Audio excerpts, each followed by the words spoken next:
Revised Statutes, Chapter 92, regarding public agency meetings and records is currently suspended through August 6th to the extent necessary to enable boards to conduct business without holding meetings open to the public and to allow state agencies the ability to effectively and efficiently provide emergency relief and engage in emergency management functions.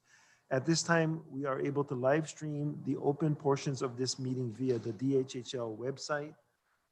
As you can hear from most news reports, with the sort of uptick in COVID cases, it appears that we're still shy of the 60%, which would allow us to open up a little bit more, but not the complete opening that would allow us to have in-person meetings in the future. It's likely we will not meet the August or September deadline based upon projections. So I would say sometime, depending on how COVID goes, sometime after September, we will review based upon the Department of Health's recommendations and the governor's direction on meetings back in public and on neighbor islands. So Leah, would you please call the roll? Commissioner Awo will be late. Commissioner Helm? Here. Commissioner Kaapu will also be late. Commissioner Kalekini? Aye. Commissioner Kaupu? Here. Commissioner Namu'o? Here. Commissioner Neves? Aye. Commissioner Teruya? Aye. Chair Ayla? Aye. 7 members present. We have a quorum. Regarding the agenda, item C5 was received and uploaded over the weekend. There are late public testimonies that were uploaded this morning and can be read via the Dropbox. May I have a motion to approve the agenda? So moved. Second. All those in favor say aye. Aye. Aye. Voting nay, the motion is carried. The next order of business is the draft minutes for June 21st and June 22nd. Commission, are there any amendments? I do. Yes, go ahead, Patty. Yeah, I have on page 2 out of 25, under public testimony of agenda item, last paragraph, Commissioner Turi asked if the items on the agenda have time limits. I also suggested that the agenda be reduced. And so I want to insert that. A suggestion was made in reducing agenda items to that conversation. Okay, so noted. And Mr. Chairman, I did go through the minutes, and then on page 19 of 25, All right. there was a discussion on the first paragraph on Ke'olapokai Bay, Oahu. It stated that I guess yourself or Lehua would get back to the question that I had on that concerns for last month on that particular project, Ke'olapokai Bay, Oahu. Okay, we have, yeah, go ahead. Lehua is coming to the table. Thank you, Lehua. Aloha, Commissioner Teruya. I checked with the former chair, Joby Masagatani, about that item specifically. She said, yes, it was approved by the commission, but no actual transaction was completed.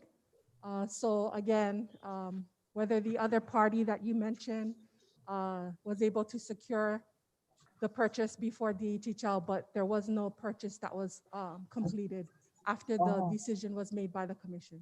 Oh, okay. So the department didn't purchase that property in Pokai Bay then, yeah? No, the commission approved it, but before going through the process, someone else purchased it. Another party purchased it. Okay, okay. Thank you for the clarification. Thank you, Mr. Chairman. Appreciate that, Lehua. You're welcome, Patty. Other commissioners, any proposed amendments to the minutes for either the 21st or 22nd? Yeah, Chair, I have one.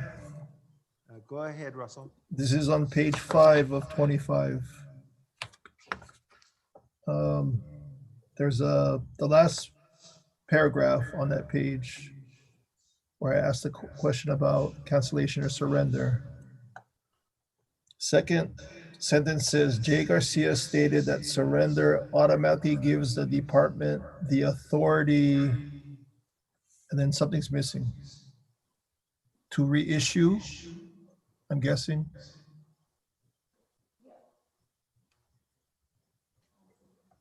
Yep, you caught that. Okay. Leah agrees.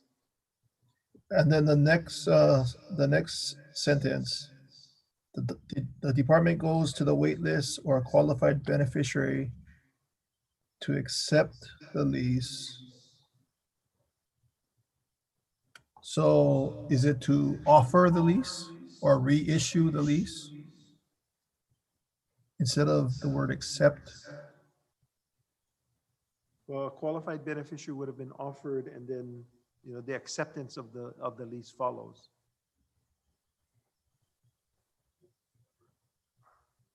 So we can clean that up to make sure that Okay, the procedure is more clear. got it. Understood. Thank you. Okay. Other Chair, commission? Yes, yeah, this Dennis? Dennis. Yeah, it just, in terms of that sentence, isn't the order qualified beneficiary or successorship? I mean, if it's surrendered, does it still go to, like when somebody dies on, and leaves a house, it still goes out to public notice, correct? If there are no successors named, then that would be the procedure, that it would go out to public advertisement, and then, Right. So so the order should be public notice first and then wait list. okay. We're bringing Juan to the table. Good morning, commissioners. Yeah, anytime I think we're talking about surrenders of leases Yes. or cancellation. When it comes back into our inventory, that property is offered to, in certain cases, it's first to the applicant, but in other cases, as Paula, my recollection, Paula's testimony was that the lot may be offered first to certain individuals on the relocation list. But not necessarily to a relative of this, of the surrender. Yeah, just to clarify, Commissioner Neves, once it comes back into our inventory, the family members are out. Okay. They've had the opportunity prior to that. Okay, so Once it comes basically when back- it comes back to you, it's like we have a new lease and then you need to go through your order. That is correct. Okay, very good. Thank you very much. So Chair, this is Russell, that entirety of that process that Juan just mentioned, that's going to be the subject of a workshop at some point. We can, if it helps commissioners understand the different processes that occur with leases. So the minutes reflect that I suggested we do that. So I just want to confirm that. Okay. Leah's going to correct it, and I'm looking at Juan, and Juan is affirming that we will do that in the future. Yeah, there's also this statement about the chair asked Juan to provide me the history of the Waianae to Waiahole settlement. I'm okay if we deal with that in the same workshop. I don't need to have that separate. Okay, we will do so. Okay, We'll also cover the relocation process. Because Right. We're updating it as we speak. because that was the standard relocation process that was followed in that settlement. Yes, Yeah. there were, again, in that particular instance where lessees relocated to Waiahole, the lessees that held agricultural lots in the Lualua area, Pahehe Ridge, they were given the opportunity, which some of the beneficiaries took advantage of, was to relocate from that area to Waiahole Valley. Thank you, Juan. You're welcome. And I'm not convinced that with some improvements that those lots in Pahe'ehe can't be awarded in the future. We're having preliminary discussions about that. So Okay. it had to do with accelerated awards and no infrastructure at the time, but perhaps it's time to look at infrastructure because there's an increasing call for agriculture leases on Oahu. So, Hmm.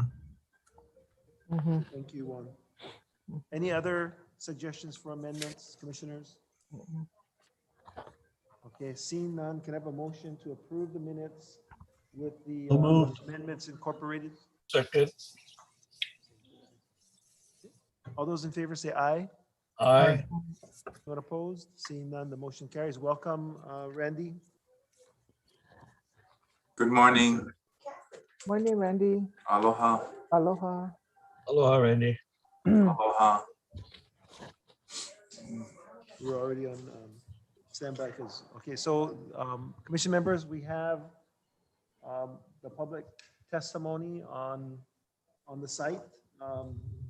We will be responding to all of the testimonies that have been provided. Some of them ask for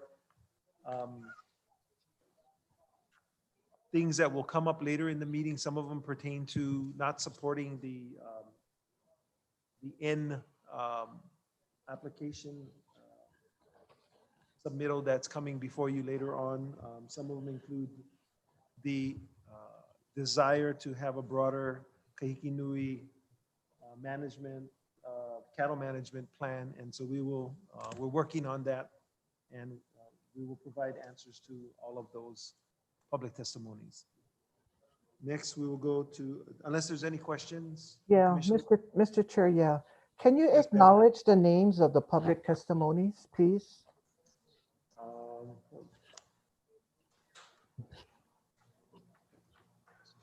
A lot of them worked really hard to put that together. I just want to go through my paperwork and Sure. acknowledge them. We have Uncle Pat. Yes. We have Kaunalu Higby, Mhm. Lana Gamble Iona, I didn't get that. Roy Oliveira, Wow. are all the late public testimonies. Thank you, Mr. Chairman. You're welcome. Moving on to agenda item D, the consent agenda. Aloha, Chairman, members of the commission. Peace and blessings to you this beautiful day. For the record, I am Juan Garcia, Homestead Services Division Administrator. HSD has 11 consent agenda items for your consideration this morning. These agenda items are no different than any other or previous items that the commission approved in the past. I do want to highlight items D6 and D7, D10, D12, and D13. You may have noticed that we have added an additional action for your consideration.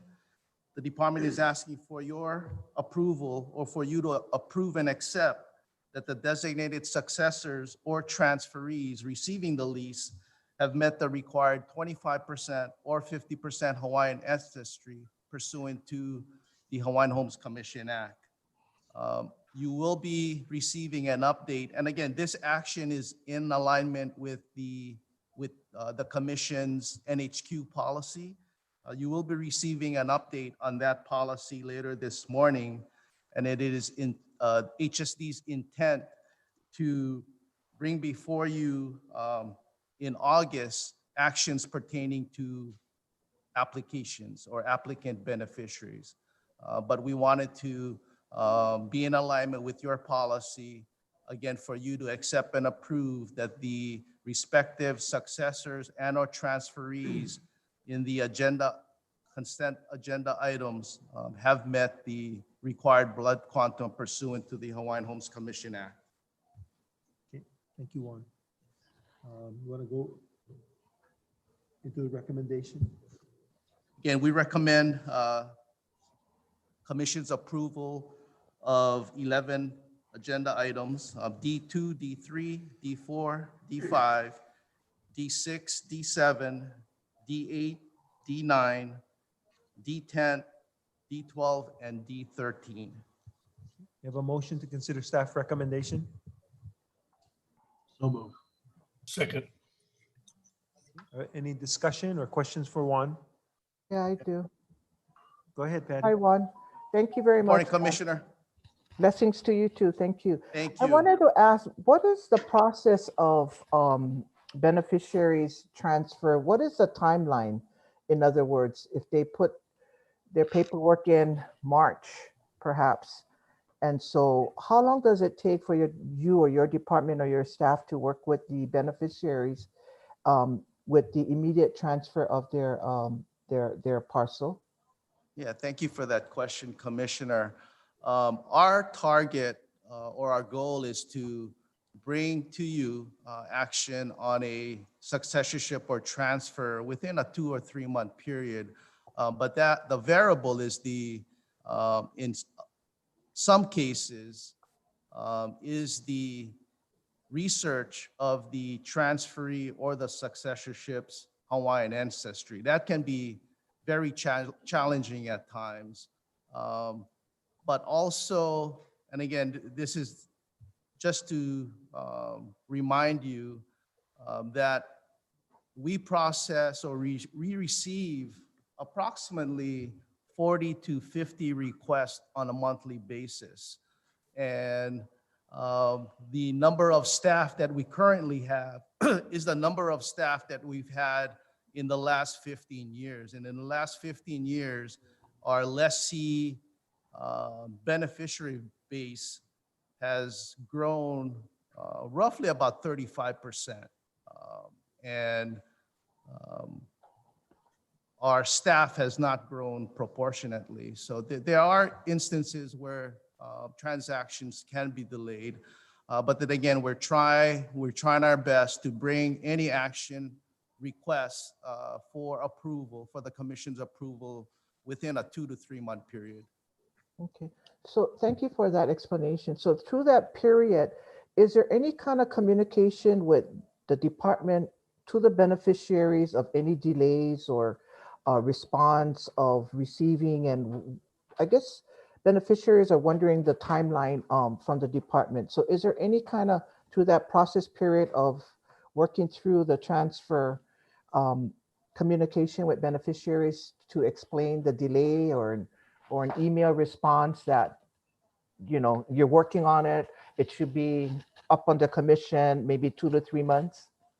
I believe that there is, Commissioner, but again, there is room for improvement, and that's one area that we can surely look at, that there's better communication with the beneficiaries. Okay, all right, thank you very much. Thank you, Mr. Chair. You're welcome. Thank you.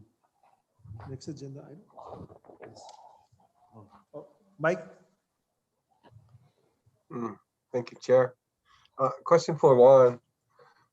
This is on item D9, and I'm just curious, why does the commission need to approve the license for the PV system? Yeah, thank you for that question, Commissioner. When a lessee proceeds with a request to install photovoltaic system, and rather than purchasing it outright, the lessee goes into an agreement with the PV provider, if you will. That agreement with that PV provider is considered a third-party agreement. And a third-party agreement with a non-native Hawaiian is not allowed under the Hawaiian Homes Commission Act. The department does recognize that PV systems are a way of reducing a lessee's energy expense. So as to allow that agreement to exist, a non-exclusive license is issued to allow that agreement to exist. So we come before you on a monthly basis for your approval to issue those non-exclusive licenses. Okay, that makes sense. So if a beneficiary or lessee purchases the system outright, then you don't need no approval from the commission. They just do it on their own. Then. That is correct, Commissioner. Thank you, Juan. Okay, thank you. Dennis, you're next. Yeah, just two things. I'll tag on to what Michael brought up. So Juan, since that's you mentioned that the business would be a non-Hawaiian business. If that was a Hawaiian-owned business, 50% Hawaiian, that would be a third-party agreement, not a non-exclusive, correct? I would believe that would be the case, Commissioner, but again, I would present the situation to our Deputy AG's office to confirm and affirm that that would be the case. Okay, and then back to the transfers and, taking 3 months on a transfer, it is the issue. I mean, obviously there's several issues. First of all, you got to confirm the AHQ because now you have a person that you don't have any information on. You'd have to qualify the AHQ, and then there may be other issues as well. On a successorship, I'm talking to one of our beneficiaries. His father passed away, and he was told that it could take up to 8 months to get this thing figured out. First of all, who does it go to? Number one. So who has the final record on successorship? Is it the local office? Is it Kapolei? I guess that we need to whittle that down first and say, where's the last remaining document? Is that correct?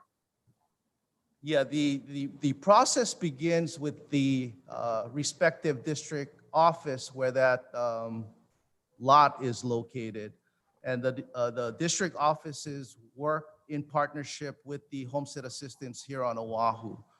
So it does involve both offices. But we would like, or we would prefer that the communication between Hawaiian Homelands and the beneficiaries are done at the district office level. Yeah, and that's what's happening. And my concern is the heir to this person that passed lives in the mainland. So their concern is, what is their responsibility to maintain this residence for the next 6 to 8 months? They have to provide security. They're going to have to provide insurance. They're going to have someone in the home so it doesn't get, vandalized. So what I'm saying is that the responsibility and that person may not be the successor. That's only that's his blood. So he wants to make sure that, and he's asked me several times and also talked to the department. The only concern I have is that how do we expedite this?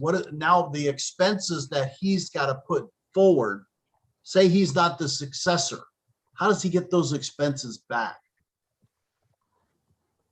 I mean, this could take 6 months. Dennis, I would recommend that we, tomorrow when we have an executive session, because there are legal matters that need to be discussed. And Okay, all right. Or maybe if we could do it in the workshop, it would be good to maybe iron it out in the workshop. I think it may help. Yeah, it'd be much quicker, I think, if we talk about it in exec session tomorrow. Okay. And then we could schedule a workshop for the non-legal things later on. Okay, very good. Thank you. It also starts with somebody presenting the department a death certificate. Yeah. That's the process. Yeah, Starts the I got it. entire process. Okay, All right, thank you. Russell, and then Patty.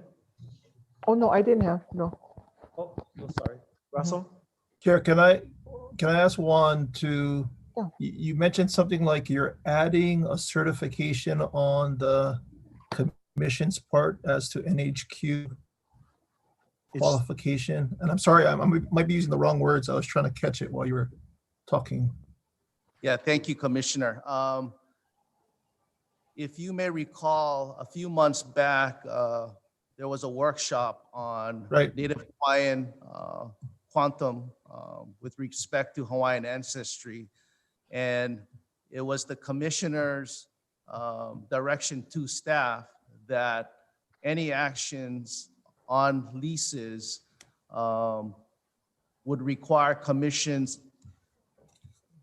affirming that the respective beneficiary that's receiving a lease by way of transfer or successorship was for the commission to affirm that the beneficiary, again, receiving the lease, has met the required blood quantum or required Hawaiian ancestry pursuant to the Hawaiian Homes Commission Act. With respect to successorship, Section 209 of the Hawaiian Homes Commission Act requires certain individuals or certain relatives of the decedent, specifically spouse, child, grandchild, or sibling, to have no less than 25% Hawaiian. There are relatives that do require 50% Hawaiian ancestry, and that would be the decedent's father and mother, widow and widowers of the siblings, widow and widowers of the children, and nieces and nephews. On transferees, it's similar. A lessee can transfer the leasehold interest to any native Hawaiian or 25%, at least 25%, to the lessee's spouse, child, grandchild, and siblings. So the action on the respective submittals, like I said, is in alignment with the commission's policy to approve the beneficiaries receiving the lease, again, by way of transfer or successorship, that they have met the required minimum blood quantum pursuant to the act.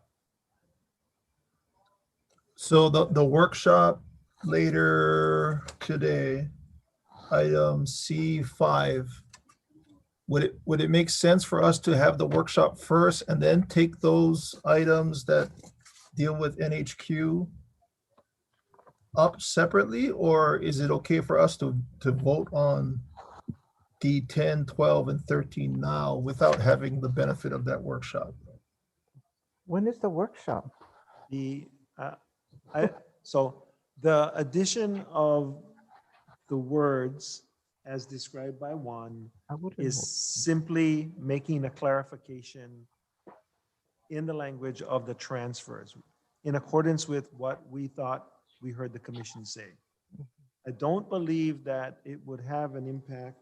Waiting for the workshop today to talk about waitlisters that are listed as N, or those who have not submitted enough paperwork to achieve the designation of a qualified native Hawaiian, either for a lease or for successorship. I don't think that it would impact the decisions that are made today, because obviously those folks have been qualified. Got it. Okay. Okay. Thank you, Chair, for Oh, clarifying. thank you. That was a good question. Mhm. Any other questions? Jared, this is Dennis. So in that person, these persons' file, it's going to have a document saying that it's been approved through the commission. That is Because correct. This is a new Commissioner. process, correct? That's correct. Okay, very good. Thank you. Okay, other questions? Okay, seeing none, all those in favor, say aye. Aye. Aye. Anyone opposed? Seeing none, the motion carries. Thank you, Juan. Thank you, commissioners. Thank Thank you, you, Juan. Next agenda item is C1. Lehua.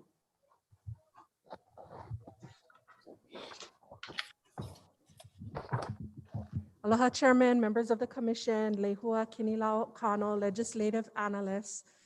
The motion is to approve the following Nahasda program policies: DHHL Nahasda financing policy, Kukulu housing counseling for families receiving Nahasda assistance, DHHL Nahasda general admissions and occupancy policy, DHHL rental assistance program policy, and DHHL emergency housing assistance program policy.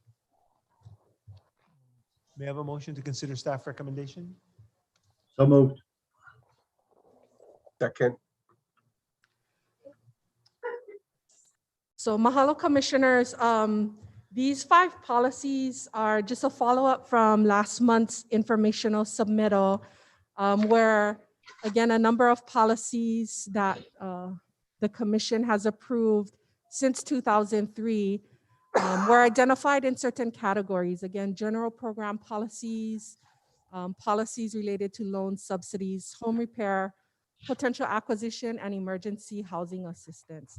The first policy, the DHHL Nahasda financing policy, really builds off of the approval of the NHHBG loan policy from September 2014. It reiterates a number of those programs that were in place, and it also seeks to expand certain programs, as we're seeing a number of families still require assistance through financing, even beyond the programs that we already have in place. So that financing policy is what's being proposed. The only change from last month's draft to this month was we tried to model this financing policy after HSD's DHHL's loan servicing manual. The reason why is HSD loan services branch staff, they do the review for loans financed with Nahasda funds. So we're trying to make it as seamless for staff as possible. The only change that we made was to remove any reference that DHHL Nahasda loans are a loan of last resort. That loan of last resort is in the DHHL loan servicing manual, and it's talking about DHHL trust funds. And the thought process is that because Nahasda funds are really federal funds that come from the federal government, it doesn't necessarily carry that same level of, I think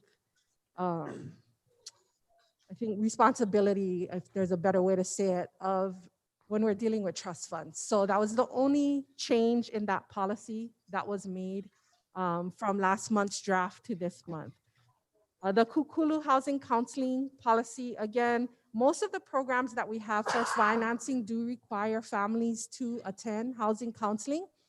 However, as you folks are well aware, we've entered into a lot of rental assistance this year. And so we wanted to be clear that rental assistance also requires participation in housing counseling. And later, I will share some of the numbers. It's pretty, we have a high number of participation, and I think it sets DHHL's program apart from any of the other programs that are offering rental assistance.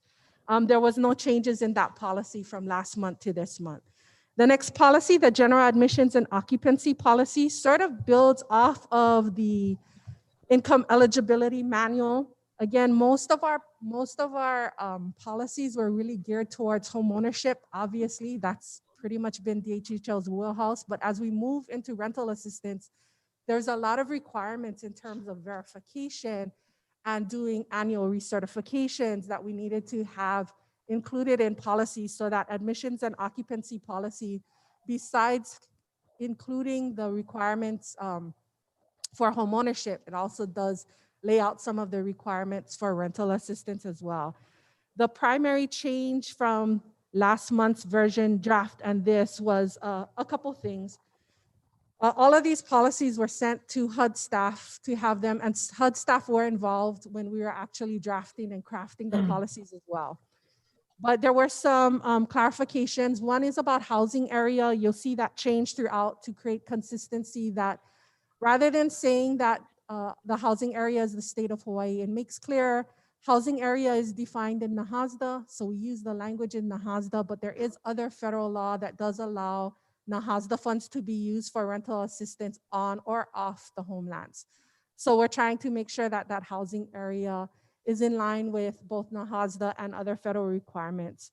The other area is income limits. We just needed to clarify that there are certain points in which income eligibility is determined. We determine income eligibility right up front when anyone comes in the door requesting Nahasda assistance. But along the way, sometimes it takes some time to get loan review, to get the necessary docs. We are required under federal regulations that at the time the contract of loan is signed, that we need to make determination on income eligibility again. So just having those kind of clarifications made in the policy, that's the main change between last month's draft and this month's draft. The rental assistance program policy, again, that one largely because we're now moving much more into a rental program than we have previously. And the sections detailing housing area, as I already explained, and minimum housing quality standards, We stated it broadly with the intent that there be some procedures in place for us to work through what those minimum housing quality standards are for rental units. And then finally, the emergency housing assistance program policy, again, this one would allow for housing assistance for both homeowners as well as rental assistance, largely very much the programs that we're offering now, at least for renters, and we expect to be offering for lessees in the near future. Again, the section detailing housing area, we made sure that all of these policies were consistent and they all reflect the same language throughout. So that in a nutshell is the 5 policies that we're asking for approval. Questions, commissioners? Yes. Chair, Go ahead, Zach. thank you, Lehua. Thank you for your presentation.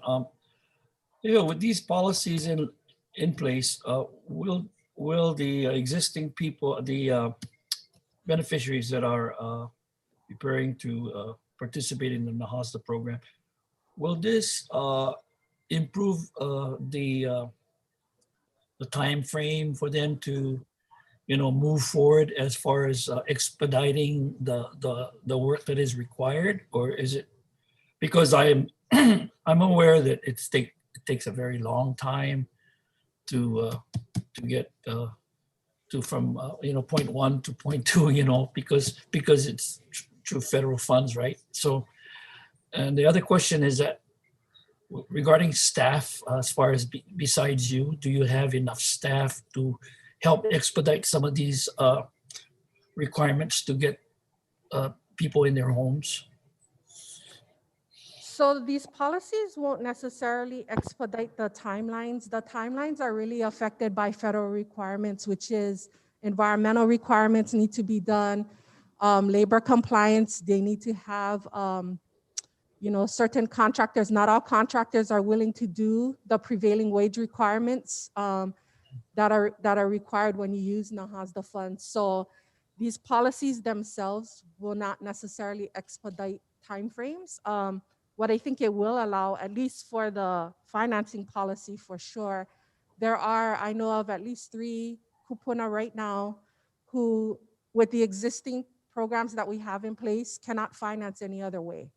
So allowing for this expansion of at least the financing policy could allow for at least those 3 that I know of to move forward because they have no other option. So I hope that at least helps answer your question. In terms of staffing, we've definitely been staffing up. So we do have a program assistant. Cynthia Resentes handles most of all of our rental programs that we're contracting with CNHA and Aloha United Way is really a lot of her efforts. We will be going out for a request for proposal to have a vendor help us with the homeowner assistance side as well. I will have a staff person starting as our compliance specialist. She does a lot of our environmental review. Malia Cox, who used to work with planning office. We're just grateful to have her expertise because a lot of it is those environmental requirements. Hopefully that'll help shepherd more projects through. The other staff we have on board, we have a loan assistant, Aloha Kaikaina. She's been very helpful with the housing counseling. When I show you folks those numbers later, I mean, a 90% participation in housing counseling for rental assistance is huge, especially when you're looking at other counties that are not offering the same kind of assistance. And everyone is concerned that when the eviction moratorium ends, that those families are going to be left in a lurch. And so we're trying to prepare families for when this assistance goes away. Of course, we have Nadine Pomeroy, really the heart blood, our clerk that we rely on so heavily has stayed with the program over a long period of time and helps us move whatever projects need to be moved. But the reality is we rely on every single division. We rely on Contact and Awards Division. We rely on Homestead Services Division to process our loans. We rely on Land Development Division on the development side. Like we really cross all the different divisions, Planning Office, as well as Information and Community Relations Office to help us get the information out. So we have staff, but again, there's a lot of work to do, as you well know, and everyone is doing multiple things. So, we continue to do what we can with the resources that we have. Yeah, thank you, Leho. So at this time, is traveling still restricted to like to Molokai, for example, for your staff? Staff has been traveling Okay. to Molokai, but we try to keep it to a minimum. We try to respect the families, especially as the numbers continue to climb. We don't want families to be uncomfortable as Yeah. well, and just ensuring their safety. So, but we do have staff that continue to travel. Thank you, Leho. Mahalo. Zach, and with the addition of these additional policies and programs, I think it'll help us make the case with our congressional delegation that we need to have an increase in Nahasda sent our way. Mhm. And I appreciate the Nahasda staff and their creativity in really looking at ways to help beneficiaries as quickly as possible. So thank you, Zach. Dennis? Yes, first of all, Lehua, thank you for putting together this document. I know it takes a long time, and because of the type of funding that you have, it's difficult to coordinate with all the different processes within the department and outside the department. So how many staff do you have in your department, in your group total? So basically, myself, which I'm the legislative analyst, so I don't only do Nahasda. And then Cynthia Rizantes, again, she focuses primarily on the rental. Aloha Kai Kaina helps our families with construction, the financing, as well as housing counseling. And then Malia Cox does our environmental reviews. And then Nadine Pomeroy is our clerk. We do also have Kaliko Chan, but she really helps me more on the government relations side on the state and the county level, not so much on Nahasda. Okay. Well, you guys put a lot of work in this. Very appreciated. I just had a couple of questions on page 7 of 25. We talk about loan types, eligible loan and grant purposes, conversion of cesspool, sub-tank, its installation, and tie into sewer lines. Knowing that we're looking at changing over cesspools in 2050, how are we going to reach out with that program? What kind of money do we have set aside for beneficiaries? I mean, what's the budget for that process? Because that's going to creep up on us pretty quickly. And it'd be interesting to see how we would get enough funds, or what would be set aside for funds, especially for cesspool septic tank installation, because of the governor's message that we want everything set over by 2050. So that language was included in this policy to account for when that does occur, but really that process is an ongoing process that's occurring really at a larger state level. There is a cesspool conversion working group. Internally, I know Stewart Land Development Division has been doing some assessments to come up with an idea of the order of magnitude for cesspools. So really for our purposes here, we just wanted to include it so it is one way to finance, not the only way. So that was the intent for the policy. I don't know if you wanted to touch on the overall beyond. No, I think that's, the cesspool conversion is going to be a huge effort, not just for DHHL, but for everybody across the state. So it's gonna, if EPA is gonna keep us to that, and the Department of Health as the implementer is gonna hold us accountable to that, then there has to be a source of funding comparable to what the responsibility is. And we don't have enough money to pay for all of the conversions as going to be required in 2050. So it's the opportunity to potentially use Nahasda. It's in the work plan. And if Congress wants to increase Nahasda spending for that purpose, then we're ready to apply it. That's a purpose. And just one other question on page 16 of 25. We talk about the lease addendums with the loan funds, and I note that what does that do about SDUs? Because it looks like it does eliminate SDUs on that So lot, any, that specific lot. anytime you use Nahasda funds, we are required to have an affordability retention period, these kind of lease addendums to ensure that that unit is being utilized by a family who is income eligible. So it depends on the amount of subsidy and the time frame. So what has happened, just so you're aware, for example, I'll use the department in general. So we have a lot of funds that go into, say, this subdivision we're right in Kanehili, to go into the ground to do the sewer, the roads, everything else, right? At minimum, you're talking $150,000 to invest in that development of that lot. And so for Nahasda, it's more the vertical construction, right? So if we subsidize, so here in Kanehili, some of the homeowners that were income eligible got a 20% subsidy when they built the turnkey. And so that dollar amount, so I'm just gonna throw out a dollar amount, say it's $50,000. That dollar amount goes as a lease addendum. So if that family refinances and cashes out, or if they sell, they transfer, there's a calculation that's done that Nahasda recaptures funds, and that fund goes to help another income eligible family.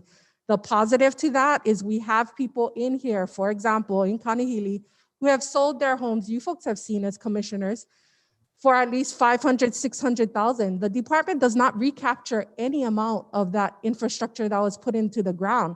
But if there was a Nahasda subsidy, Nahasda does recapture at least a calculation, and then that is then used to help the next income eligible family.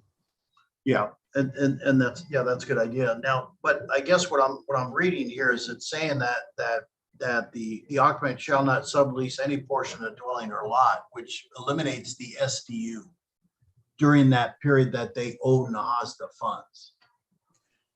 If you're going to use Nahasda funds for SDUs, when that's up and ready, we can work on a lease addendum that's approved by HUD. These lease addendums get reviewed by HUD, and if it makes sense that in certain circumstances we would allow we would then work with HUD to come up. We just don't have it now because we don't have that situation now. Yeah, no, only I'm referring to who is this specific paragraph C said lessee shall at all times during terminal lease occupy the dwelling and lot as lessee's principal residence and as a primary occupant, and shall not sublease any portion of the dwelling and or lot. That falls into the SDU, is what I'm saying. So what I'm trying to get clear is while you have a Nahasda funded, whether it's any portion of that lot, you cannot do an SDU until that Nahasda fund is paid off. Is that correct? You know, let us contact HUD to see how the SDU would impact. Yeah, it would just be something we'd have to be make sure it's if somebody decides to put in SDU, if they have the Nahasda funds, it's got to be a flag to say, hold on, we've got to do some investigation first. That's Right, all. and it may turn out that HUD policy does not allow for that, then you'd have to Correct. seek other funding for construction of an SDU. Yeah, yeah. Or rental. Yeah, that's all I had. Thank you very much, Lehua. This is quite a volume of stuff you got to put together. I know you spent many nights on it, so thank you very much. Appreciate it. Thank you, Dennis. Yeah. Mike? No? Russell? Sorry, I was looking at this. Thanks, Lehua, for the report. You mentioned in this last response about the inability to recapture the appreciation in property value as these homesteads are sold. It's not part of this discussion, but is there any discussion going on about that, about appreciation recapture and trying to bring that back in for the benefit of the department and therefore the beneficiaries that are waiting for homesteads? So I know sales of leases has come up over the course of the department on several occasions. It's my understanding that there hasn't necessarily been a if you will, some kind of unanimous, basically, I think beneficiaries are divided themselves about the issue. And so the compromise, if you will, was the last administrative rules that was put in effect. So when it's clearly an undivided or vacant lot, those clearly would not be able to sell it basically for some kind of monetary value, if you will. Beyond that, though, you know, I think there are concerns from lessees that on one hand, you know, they should be able to reap some kind of benefit. I know that other agencies sometimes do like a equity sharing. So there's definitely different options the commission could consider, but as far as I understand it, there hasn't necessarily been an agreement as to how to move forward on that issue. So if you'd like the department to consider it again, if the commission decides so, you know, just understand that there has been pushback in the past. Yeah. The pushback is okay. I mean, we, as a commissioner, you have to think about the fiduciary duty to the trust, not necessarily just to the specific beneficiary. So, Well, but the wait list folks are beneficiaries also, right? So isn't it Yes. basically between the haves and the have-nots that where that line is being struck? that's an analysis that as commissioners, we go through every meeting, right? Mm. So if there's a desire to start the discussion, Can I ask that, Chair, please? If we can, Okay, and I don't know what the process to start that, but I'm in favor of starting that discussion again. and I thought I saw some other heads nodding in agreement. So we will begin the process of discussing how that might be accomplished, and then we'll report back. And I appreciate your warning that I'm not making a lot of friends in suggesting this, but I do believe we're called to think about it. So You got 8 friends here anyway. But you are thinking about waitlisters, which is a part of. that's right. Yeah. So, Chair, I just have one more comment for Leihua. go ahead, Uh, Dennis. You know, every time we get one of these big documents, we asked to read it, go through it. I did read it, and go through it. And then there were several changes. Difficult for me to go through the changes and vote. But, you know, I don't think the changes were significant. Is there any way that we can, instead of sending the previous document, which I'm always looking at a previous document, trying to figure out which document's real, that we just make corrections to the document so we know there have been changes, so we can review it? I can use track changes. That it really, as you're stating, Commissioner Nevis, it was very minimal. It was not extensive by any means. No, that's I fine. thought it was. Yeah, it's I thought not just this document. We get several documents from several departments, and it's sort of a general, there's a way to do, you know, document changes, add, delete, so on and so forth, so we can actually see what's been deleted, what's been added. It just makes it easier for us on the day that we have to vote on these things. Not just your document, Leihua, just in general documents that have to be updated, so we're not giving updates on the day that we have to vote. Just makes it a little easier for us to comprehend and move along. Yeah, made the notation. We'll talk about it this next staff meeting. Thank you. Thank you. Any other questions, commissioners?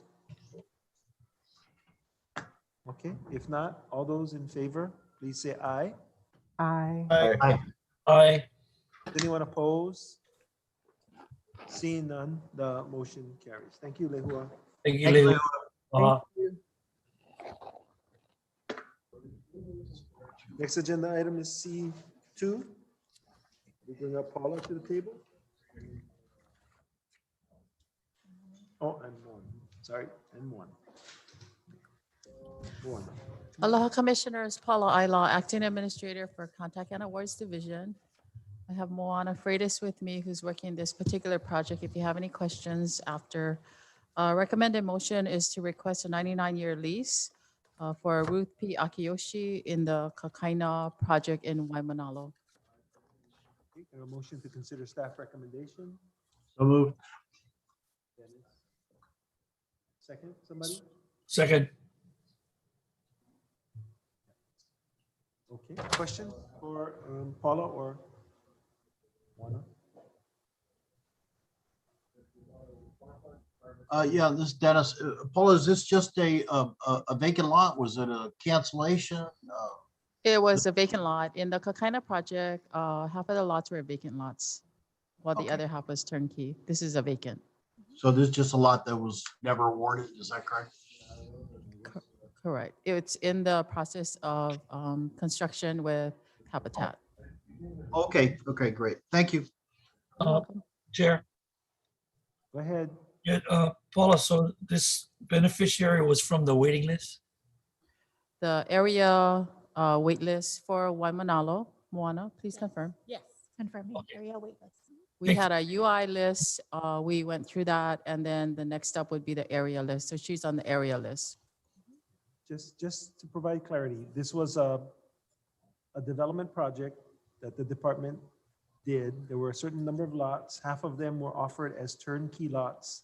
The other half was offered as vacant lots for the awardee to build their own house with their own contractor. So this is one of those lots where the awardee is ready to Yep. move forward. Thank you, Paula. You're welcome. Are there any other questions, commissioners? Go ahead, Mike. Yeah, thank you, Chair. Thank you, Paula. Just a quick question. So there's, how many lots are still available? Hold on just a moment. 1, 2, 3, 4, 5, 6, 7, 8, 9, 10, 11, 12. It looks like there's about 12 that are in some type of process of being built. Oh, okay. So, Yes, so some are further along than others. oh, okay. Um, So all lots have been awarded. It's just that the Yeah. lessees are in the process of building their homes. Yeah, so they've been offered. Okay. They become awarded when we convey the lease. I just want to make a clear distinction between the offer and the actual award. And in this Got it. particular project, just for historical sake, the reason we split this in the orientation back in 2016, there was chairman at the time was deputy with me. There was a strong desire for vacant lots. So we took that under consideration and we redid the lots to split it in working with LDD, Darrow Ing in particular. Mhm. The reason that there was a strong desire was many folks on the wait list could not qualify for turnkey. So it was an opportunity for them to, make use of family, friends, contractors to build a home at a much lower cost than what we were offering as turnkey. So that's still the case today. In fact, many of the lots that we just offered in Discovery Harbor on Yes. Hawaii Island are, in the process now of qualifying and building their own Right. home. Yeah, so this was the impetus to really bring that product back. And it's really now the predominant product going forward, in particular on all neighbor islands for now, as we wrap up the turnkey project in Kapolei. The focus will be on all vacant lots going forward in the next few years. Hawaii Island, then Maui, Ilani Mai Kekai on Kauai. Thank So, you. You're welcome. Hang on, Zach. Russell had his hand up first and then you. thanks. Yeah, so on this form of offering, when it's kind of self-help, right? When you get your own development together. It depends on the level of participation that the awardee wants to do, right? I mean, you can Right. hire a contractor, but if the reason for having this is we heard waitlisters say, my family, I've got carpenters, I've got all of those types of people that can help me. Right. No, I think it's a great program. I just what is the time frame in which people have to move forward with their development? So we have, in reconsidering this product, it's a minimum 2 years. And so in the first year, recognizing that they have to get a construction loan that typically takes minimally about 8 months. It can take a little bit longer based on the financial situation. And so folks like Moana on my team work with the families to keep them on the timeline. So that first year is really, for lack of a better phrase, if you will, respectfully a gimme. And when I say that, it's because once the construction loan is approved, that's when we convey the lease. Per the Hawaiian Homes Commission Act, then they have 12 months for occupancy. So some families come in and out, some are taking a little bit longer. For example, someone may encounter health issues, so that will delay the timeline, or maybe financing needed to be shifted to someone else in the family, or transfer. So there's all kinds of anomalies that will factor into the timeline, but minimally it's 2 years. So I appreciate the work that the ladies that is managing the cases kind of ebbs and flows with the families. Our end goal obviously is to get them into the home. And so sometimes that takes a little bit longer, understanding the circumstances. And then, sorry, it's a minimum of 2 years, so it's kind of ad hoc, based on the specific circumstances that we grant extensions of sorts or something of that nature.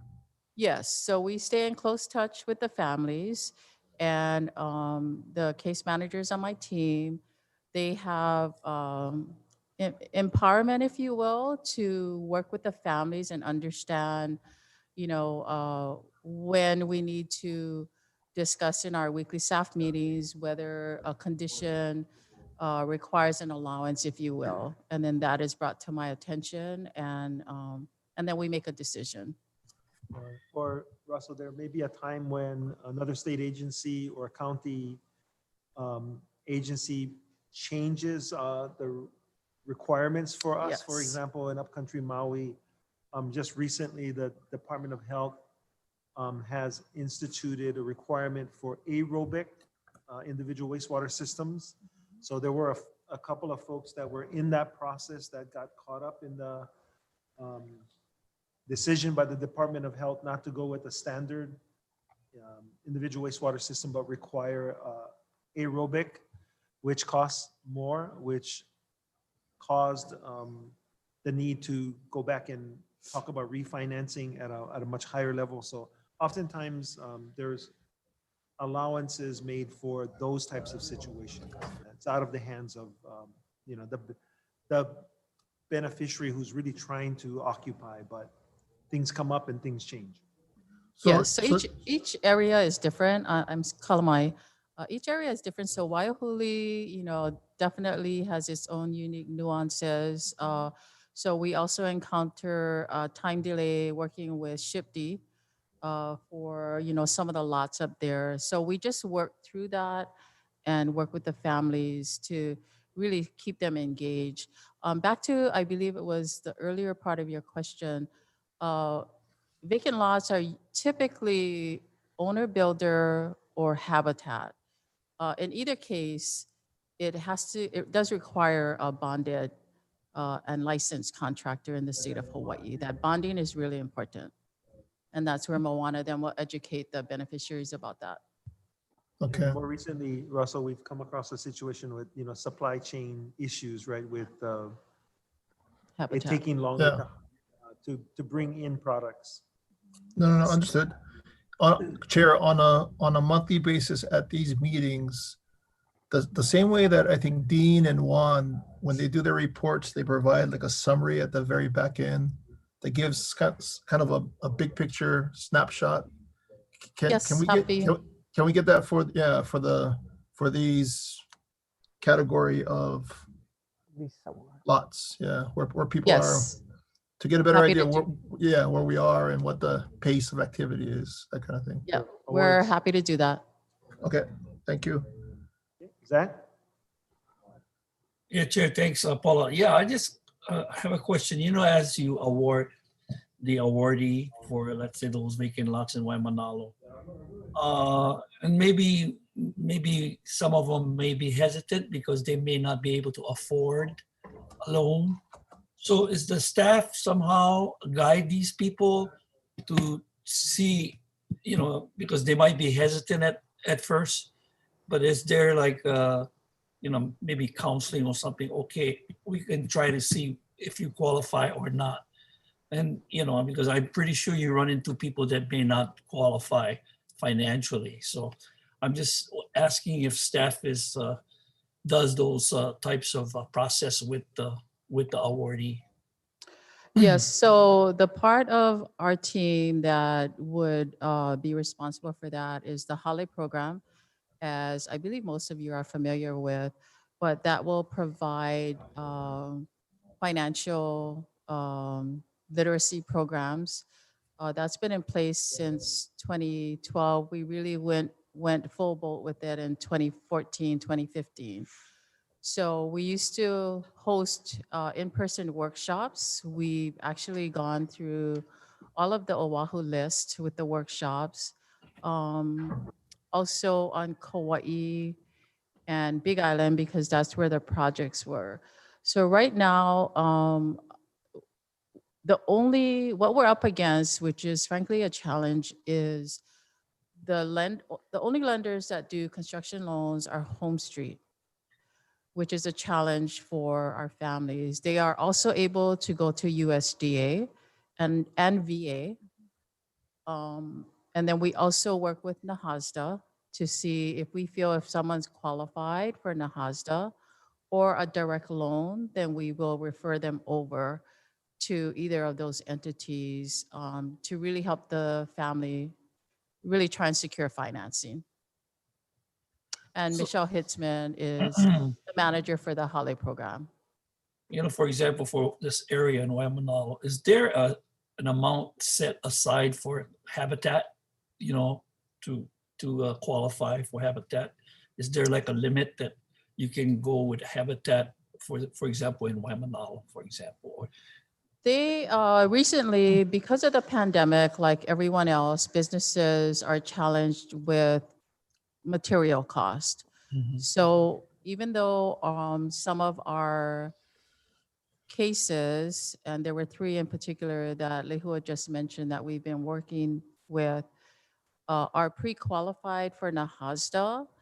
Habitat has recently informed us that their pricing is unable to accommodate the pre-qualification amount.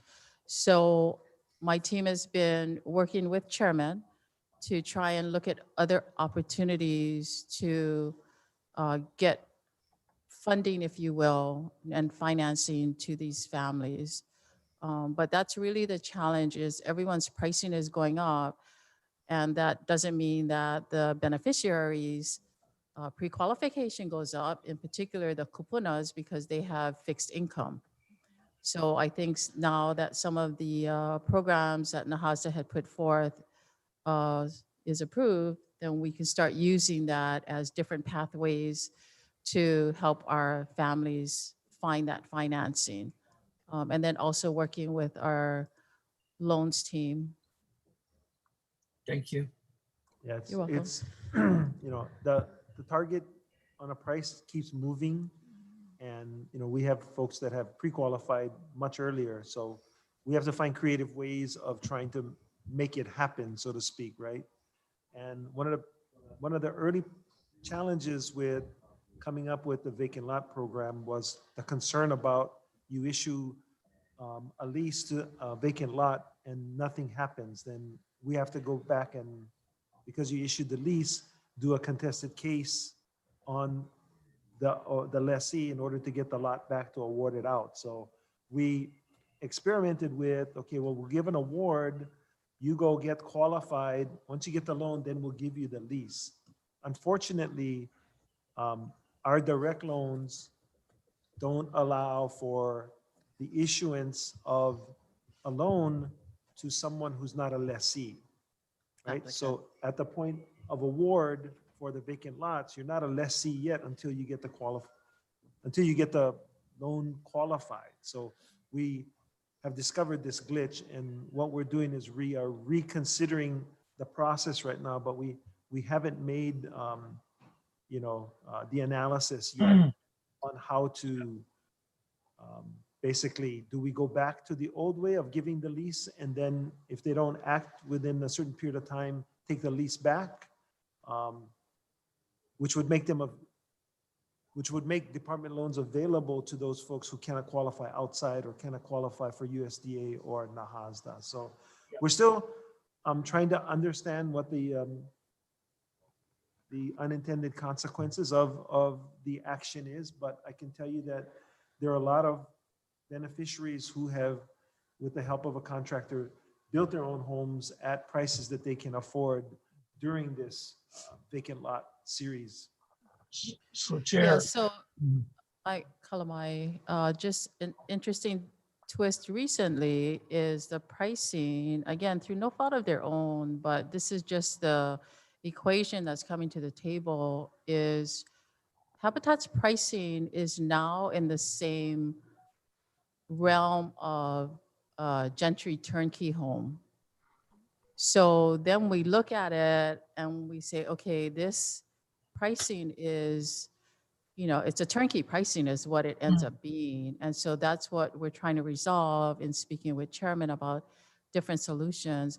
A little bit of good news in trying to find opportunities to help our families is I've been working with HPM on Hawaii Island, and they are soon going to be releasing the modular home, which we had hoped to offer in the Discovery Harbor offering as a pilot, but they were challenged with some glitches that they've sorted through. So the good news is that will be, when it's available, and hopefully it'll be soon, that'll be the newest product that we can offer to our families starting on Hawaii Island. And that should give us some affordable pricing. So if they just want to do a one modular, let's just say it's a 1-bedroom, 1-bath, or 2-bedroom, 1-bath, they can do that, and it's quick to market. So they can do it in anywhere from 3 to 6 months is my understanding, which means that 2-year timeline will move a lot quicker.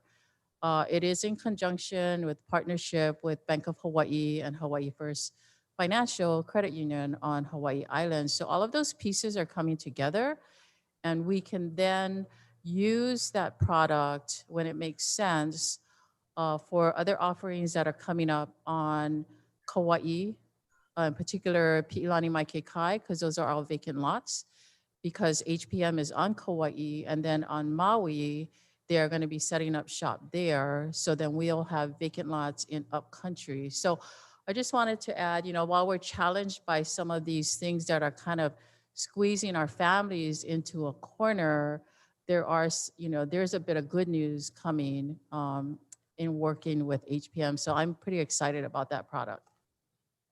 yeah, Thanks Chair. to Paula. She's been in communication with them for more than a year, trying to, wherever we can help, move the application and the process forward for them.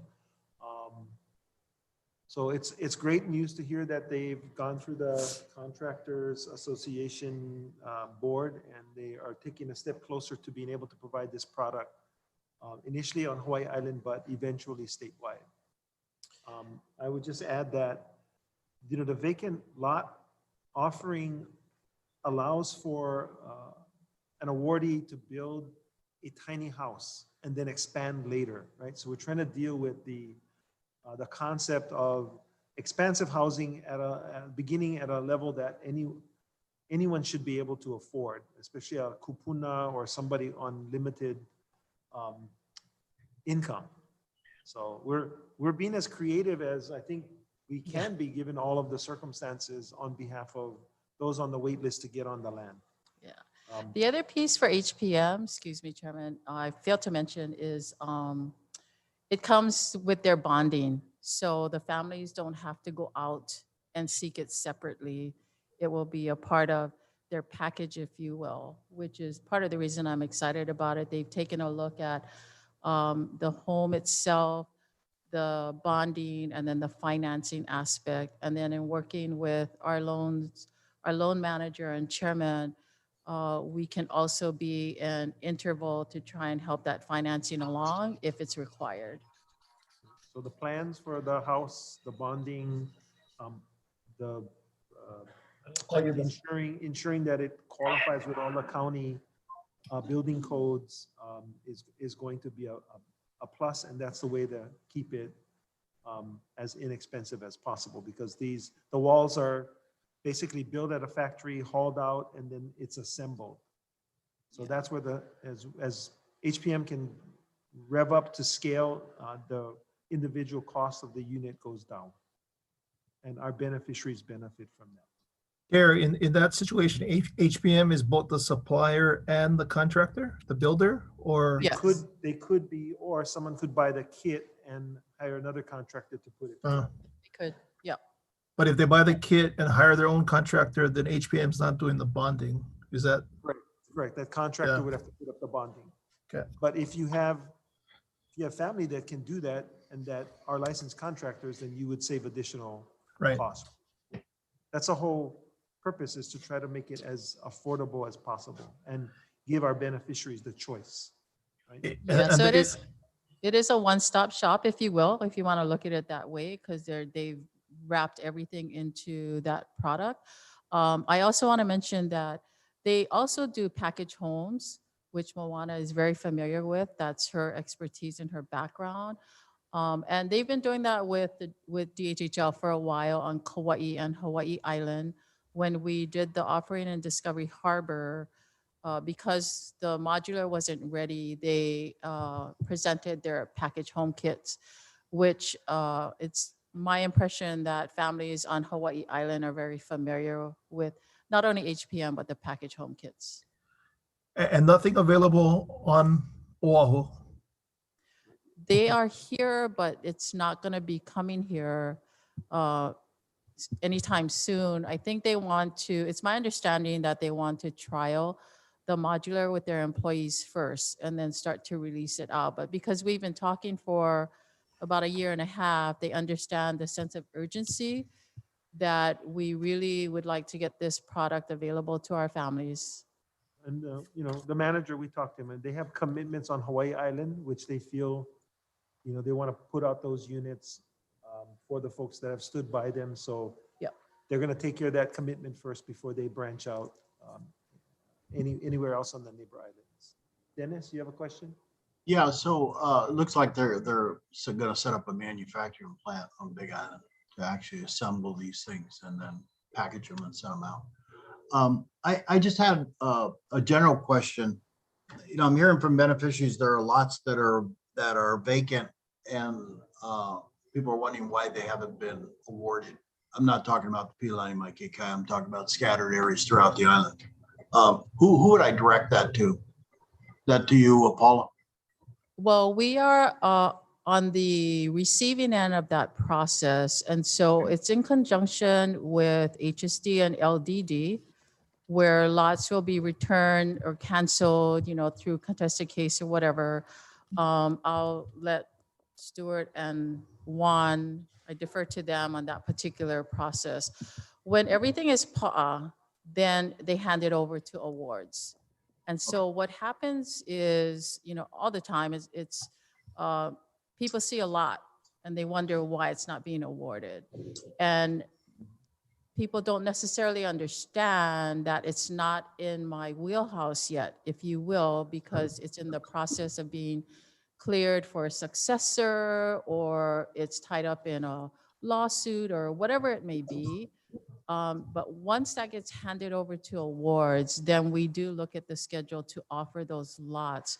Right now, because we've finished the larger offerings of Discovery Harbor and La'iopua, the team is focused on getting out the 1Z lots, and we look like we have about 45 that we're ready to pull the trigger on all islands. I believe we're working one on, I know we're working one on Kauai that Erna has asked us to move. And so, but we've been offering these lots over time since 2016 when this team was formed, just trying to offer it in between all the big ones. But now that we have pushed out the big ones for this year, we'll go into these single lots.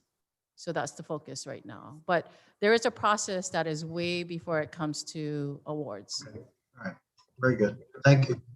And You're Dennis, welcome. the gripe it would be addressed to me and then I would farm it out to the appropriate.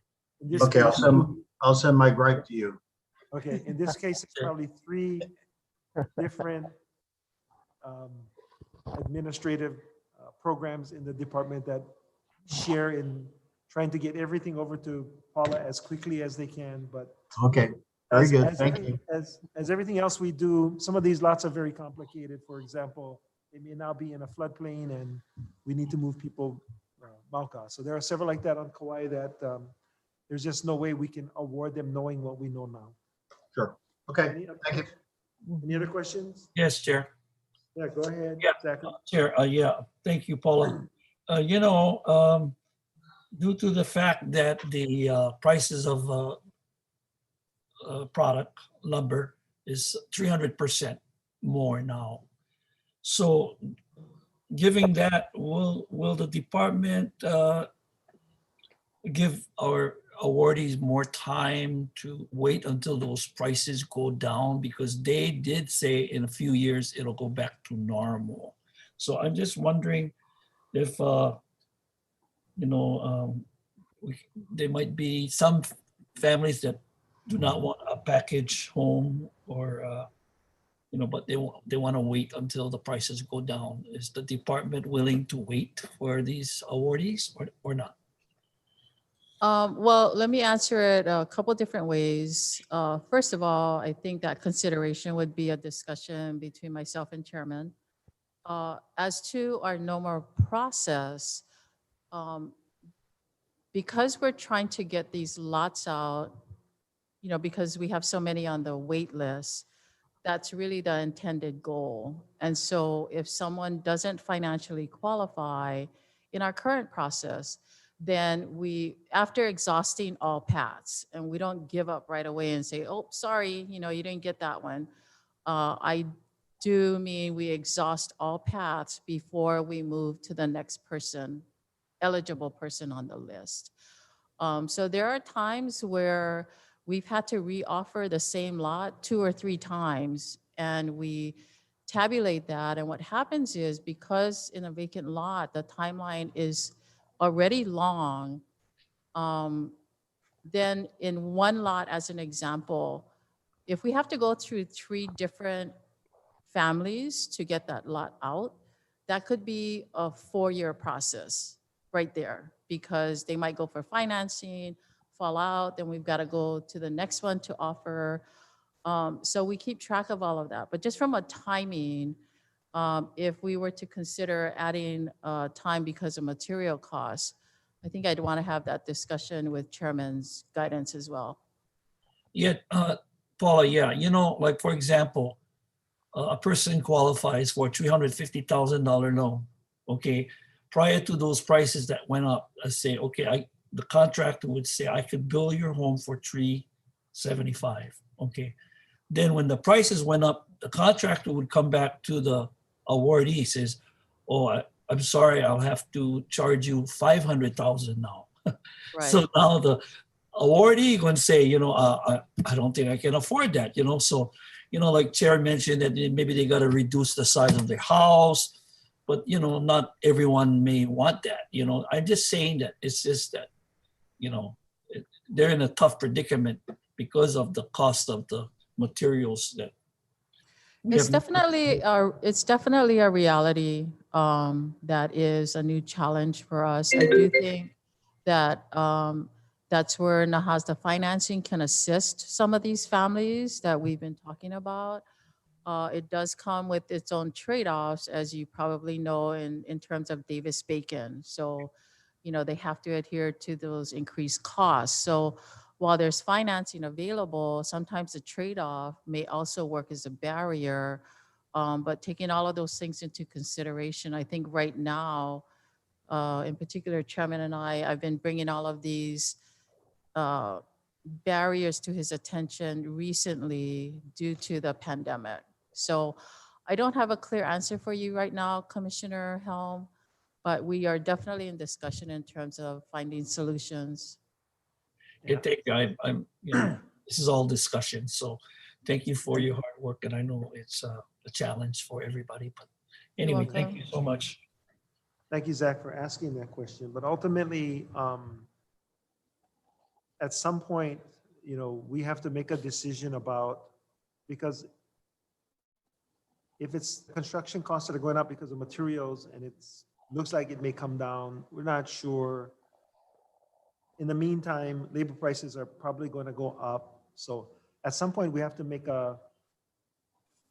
stop cutting bait and fish and move to the next person on the wait list. I mean, that's ultimately the decision, because if we hang on to lots for Yeah. too long, then that's not fair to the person on the wait list who can qualify. So it's a tough decision. And aren't you glad that you don't have to make that decision? The other side of that is really because until we convey that lease, that lot is within our inventory to maintain. So that's why, on our side for awards, there's an urgency to get that lease over into the hands of the beneficiary, because district offices have, informed us over time that those maintenance costs are, can be challenging. So that's just another factor that, another element that factors into the equation.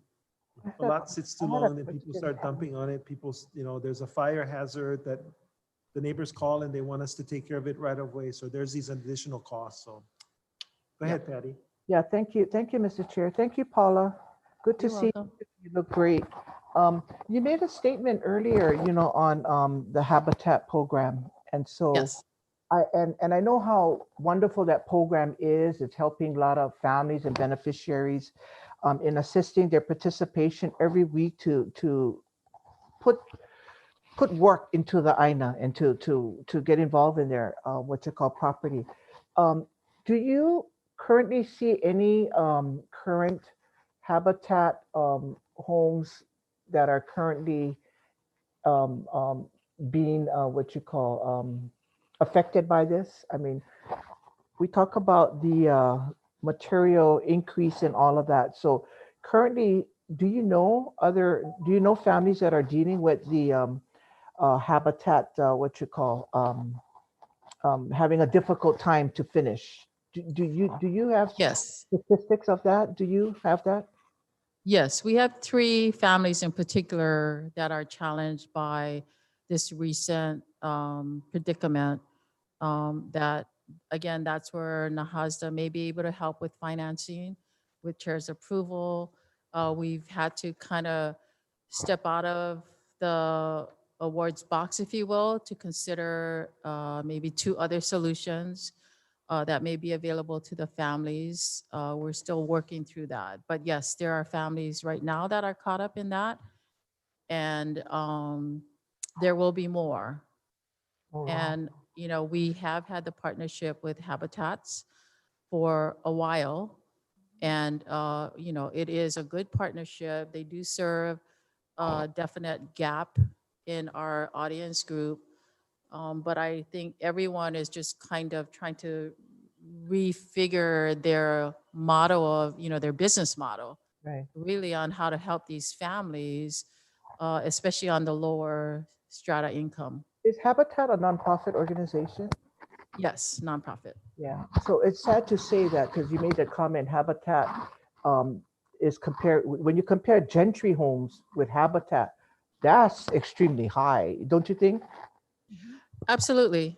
And, again, in fairness to Habitat, I think it is what it is, right? It's their pricing. And they're dependent on other, it's my understanding, they're dependent on other partners who are also challenged by cost, right?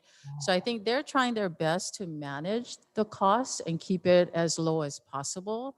But when you start getting up to a certain amount, then it does all of a sudden look like a turnkey pricing.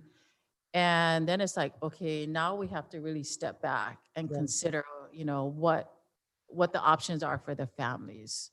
Right. And I'm glad that you're very open and willing. You made mention in several of your comments to look at other ways of helping the beneficiaries. So they're very fortunate to have your team to really assist the other further step in making it work, making it a win-win. So, thank you for that. My last one is, so do all of these lessees go through a counseling and rental assistant uh, classes before? Are they required to go through this also? They are not. As I mentioned earlier, we do have the Holly program that does offer financial literacy. At one point in 2015, when I first started up the Holly program again, I was new to the department.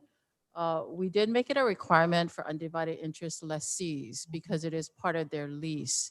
There is nothing else that is a stickiness, if you will, to require applicants to go through the program, although we have the program available. However, if they go through Nahasda has, it's my understanding, has made it a requirement. And that's, I defer to them and their processes. What we are challenged by is and it goes back to the question that Commissioner Helm asked, if these folks are not available today, we're torn as to whether we hold the lot and we don't know what that financial literacy outcome will be. It might, and so we ask the question, well, how long are these families going to be in financial counseling? There's no known definitive answer because some people may be 3 months, some people may be 6, 12, 2 years.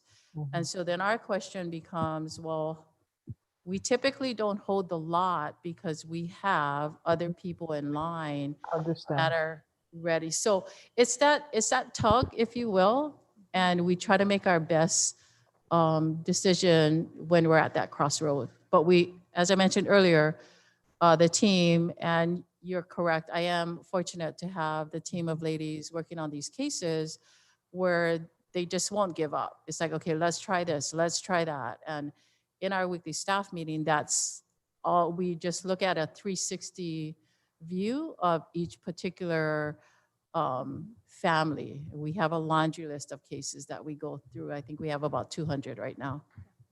Yeah, with that closing, thank you very much. Thank you for your team for having that not giving up attitude. Really appreciate you guys.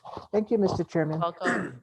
Thank you, Patty. And I would just point out that, 10 years ago, the same process occurred, right? You were called to an award gathering. You were offered a turnkey, and if you didn't qualify, they went to the next person on the wait list. We have evolved since that by offering vacant lots, the ability to have a tiny house.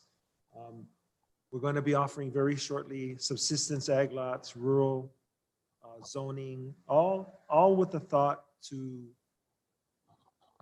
appeal to those who've been bypassed because they couldn't afford a turnkey in the past, give them options to move forward. And unfortunately, even with all of these options, we still have the challenge of sometimes waitlisters not being able to either qualify or not being willing to build a smaller house at this point in time.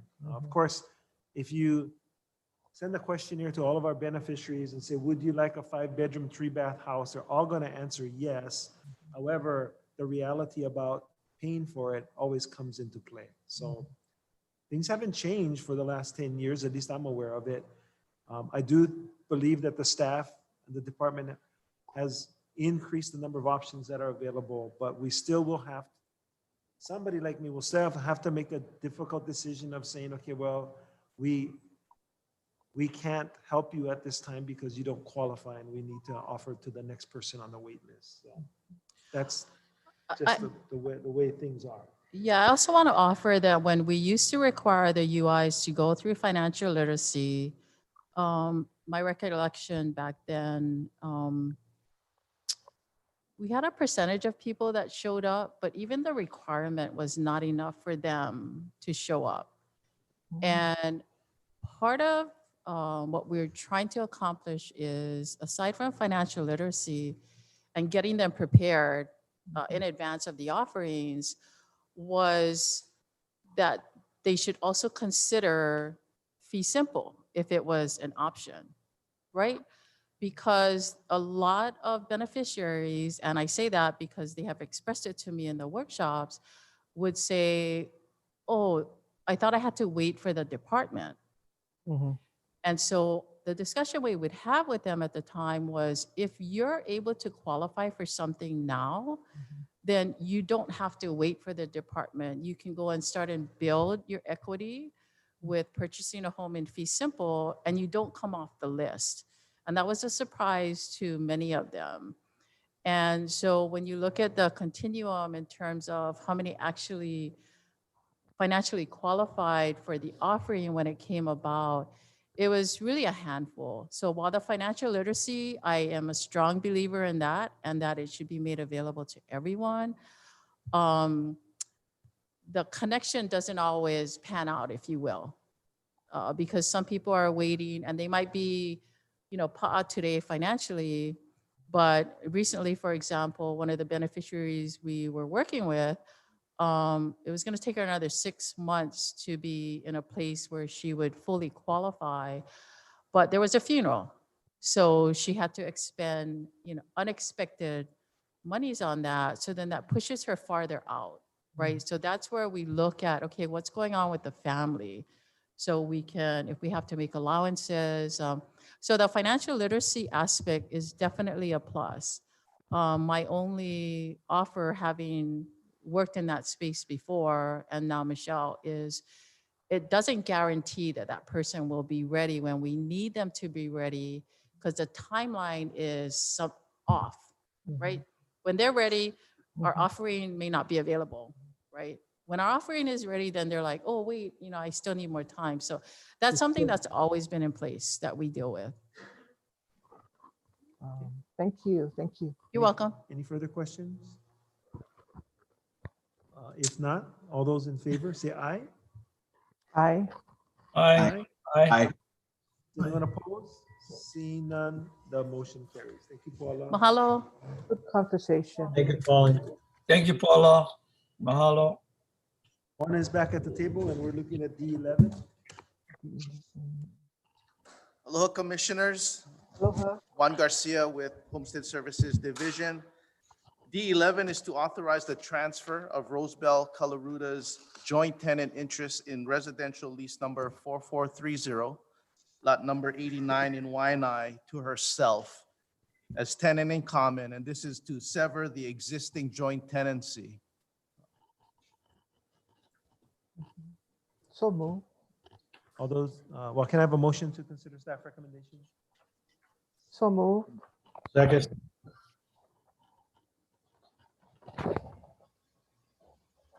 Yeah, again, just a little bit of background, Commissioners. Rosebell Coloruda, just recently transferred her interest in the lease to her granddaughter's husband. Although I myself sat down and spoke with her and gave her certain scenarios, positive and negative, but she proceeded nonetheless with the transfer of her interest to herself and her granddaughter's husband. She has now experienced some of the things that we talked about previously, and she wants to designate her own successor, thereby her request, because the co-lessee did not agree to change the tenancy from joint to tenant. Option afforded to her is to transfer the interest to herself, whereby the existing joint tenancy will be severed and the lease will be held as tenants in common by herself and the co-lessee. Questions?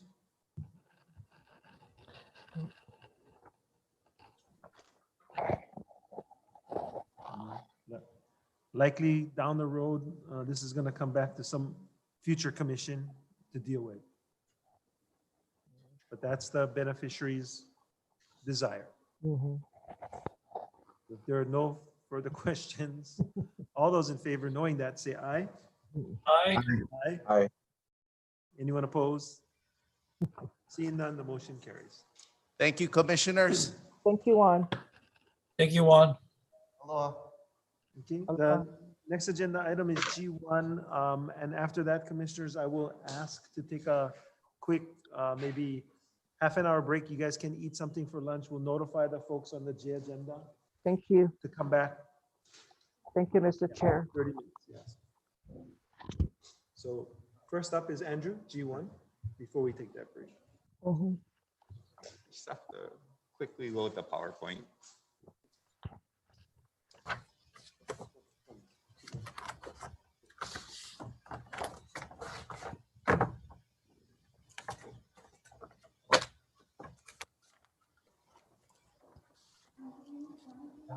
Yes, please.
Hang on a second.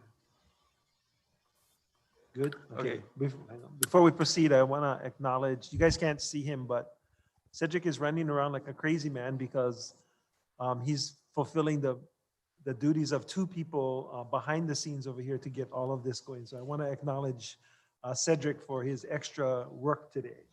Andrew? Thank you, Chair. Oahu Commissioners, Andrew Choi, Acting Planning Program Manager, Planning Office. Item G1, the recommended motion action is that the Hawaiian Homes Commission, number one, accept this beneficiary consultation report as the official public record of beneficiary input and feedback relative to the department's consideration to proceed with additional Moloka'i groundwater reservation requests. Number two, that the commission authorize the chairman to formally request a water reservation from Seaworm for DHHL lands on Molokai. And number three, take other actions as necessary to effectuate these requests. Thank you, Andrew. Can I have a motion to consider staff recommendation? Do you need a motion first? No? Yes, it's a the recommended motion is to accept the beneficiary consultation. So we will have to make a decision. In order to make that decision, we have to have a motion and a second to consider it. So move. Second. Thank you. You're welcome. Continue, Andrew. Okay. Commissioners, so the department initially sought a groundwater reservation of 0.855 million gallons per day from the Hualapu'e Aquifer System area on the island of Moloka'i from the State Commission on Water Resource Management, otherwise known as CWARM. The purpose of this groundwater reservation request was to carry out one of the priority projects set forth in the 2019 Moloka'i Regional Plan, the development of a new Kuleana homestead community in the Hualapu'e tract, and submitted reservation requests to CWARM in the fall of 2020. The Hualapu'e groundwater reservation anticipates and seeks to satisfy the potable and non-potable water demand of approximately 175 Kuleana lots. During the processing of DHHL's Hualapu'e reservation requests, CWARM inquired as to whether the department had any additional requests for water reservations for its lands on Moloka'i. Department staff then explored the future water needs of other DHHL tracts on Moloka'i. DHHL consultant and staff established a process for calculating Moloka'i's future water needs for consideration and comments from beneficiaries. A beneficiary consultation meeting was held on May 5th, 2021 to provide Moloka'i beneficiaries an opportunity to review and comment on the department's proposed reservation requests. Next slide. So a meeting was held on May 5th. The department recognizes that meaningful, timely, and informative beneficiary consultation is necessary for the successful formulation and implementation of its policies, programs, and projects.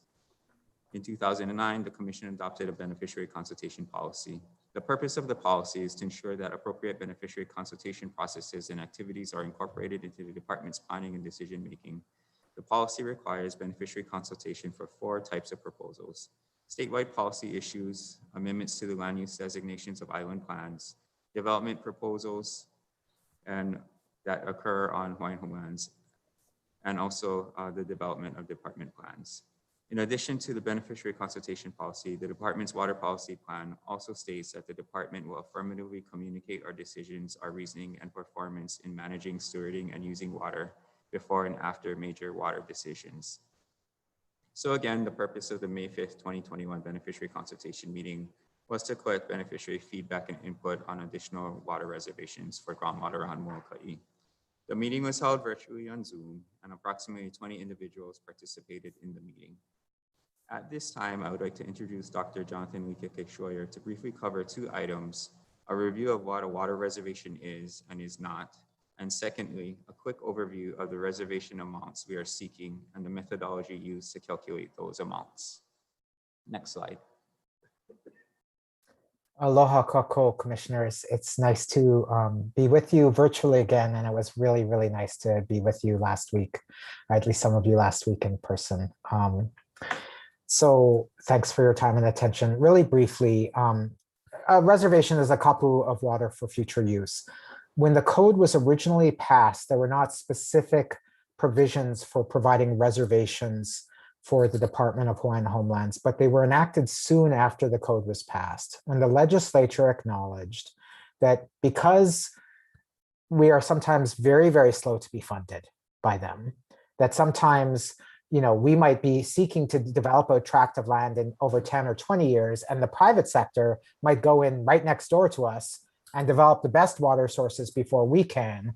A reservation or a set aside of some water for our future use was one of the ways to help fulfill the act. There's 2 ways in the code this can be done. In designated water management areas, including all the groundwater for the island of Molokai, it's done by administrative rulemaking. In non-designated areas, it's done by simple action by the commission. The thing that is the advantage in areas where it's done by administrative rulemaking in designated areas, that in those areas, you also have to get permits for water withdrawal, and those permits are conditioned on not impacting the rights of DHHL. So they're an important legal mechanism for setting aside water for us, but they're not wet water. That doesn't mean we immediately have water. We still have to obtain CIP funds, develop a source, storage and a transmission system, go through detailed engineering design, environmental reviews, and if we're not the ones to deliver the water, to engage with the Department of Water Supply or other entity that's going to do it. So it gets us part of the way there, but not all of the way there. If you go to the next slide.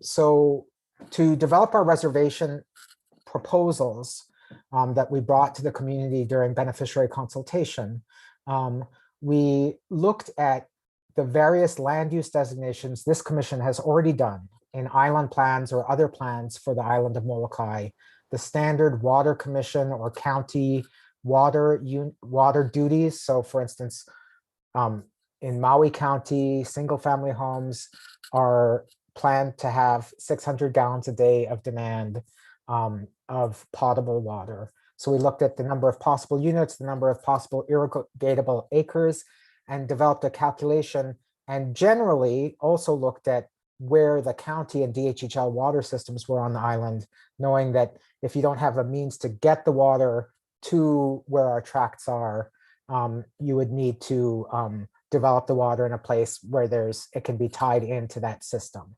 So using that methodology, we developed these proposed reservation requests based for each of these tracts on each of these different colored areas are the different aquifers the Water Commission defines on the island and sets aside as the location of reservations. The most significant one is in the case of the Kapa'akea, Makapuaia, and Camilo Loa, if we fully developed all of the irrigable lands that we have in that area, our demand would actually exceed the available amount of water. So to us, our recommendation was not to ask for more water than exists, but rather to proportionately ask for a very significant amount of water, but acknowledging that in this dry area, at least from that particular aquifer, we would not be able to fully develop all of the water that was necessary. And so we used that methodology and we presented these numbers. With that, I think Andrew's going to take the presentation back on the next slide and talk about beneficiary feedback. Thank you, Jonathan. So we had a beneficiary consultation meeting on these reservation amounts, and we gave a similar presentation to what Jonathan gave. It was a little bit more extended. There were two important perspectives that beneficiaries provided to the department during that meeting on the department's groundwater reservations. And those are the first two bullet points. That the department should seek more water from seaworm reservation in its reservation request to seaworm than the amount it's currently asking for. Some of the reasoning behind that was there are certain areas on Molokai that are much drier, and our calculations didn't incorporate those drier conditions in those areas. However, there were also another perspective that was raised during the meeting that taking too much water from the ground would have a negative impact on natural and cultural resources. So the department had to balance those two perspectives. That one, we do need water for homesteading and for beneficiaries to utilize to make productive use of their land. But also we need to be cognizant of the impact that our water use will have on natural and cultural resources. So given these two important perspectives, the department's groundwater reservation requests, on the department's groundwater reservation requests, DHHL is recommending no changes to the amounts of its groundwater reservation that was presented to the beneficiaries at its consultation meeting. In addition to feedback on our water reservation proposal, the department also had other feedback or received other feedback from beneficiaries during that meeting, and those include the 4 bullet points below the blue line. One, that the department should advocate to designate or support the community's advocacy in designating a surface water management area for the island of Molokai. A lot of comments were about seaworms' inability to act timely on the department's previous water use permit application in the Kualapu'u aquifer, which I should mention, the Commission on Water Resource Management is poised to act on it tomorrow at their July monthly meeting. It's been over 30 years since the department initially submitted a water use permit application in this area. Other feedback we heard from beneficiaries included beneficiary perceptions that other water purveyors on the island may treat the beneficiaries inequitably, in particular the Department of Ag and Maui County Department of Water Supply. Both of these issues from the perception of being treated inequitably stem from the rate that beneficiaries, the amount of their water billing that they are charged by these two entities. And also there were various questions related to state water laws and how they relate to the department's water rights under the Hawaiian Homes Commission Act. A full accounting of the meeting and comments and questions that were asked are included in your packet as Exhibit B. These are the meeting notes from the meeting. In addition, the fully recorded meeting can be found on the department's website, and that website information is also included in this submittal. So next slide. Once again, the department is asking the commission to accept this beneficiary consultation report as the official public record of beneficiary input and feedback relative to this reservation request. Number 2, the department is asking the commission to authorize the chairman to formally request a water reservation from seaworm for DHHL lands on Molokai. And lastly, to take other actions as necessary to effectuate these requests. At this time, Jonathan and I are available for any questions that you may have. Hold on, commissioners. Let me get Cedric to remove this so I can see you. Okay. Are there any questions for Jonathan or Andrew? Yeah, Andrew, Chair. Go ahead, Zachary. Yeah, Andrew and or Jonathan. No, as far as the beneficiary consultation comments, was there anyone that mentioned about DHL taking over the MIS system? Yes, there were comments related to the desire for the department to gain control over the MIS system. This is also partly related to the fact that beneficiaries feel that the Department of Agriculture and its rate structure is inequitably charging beneficiaries for the rate of water.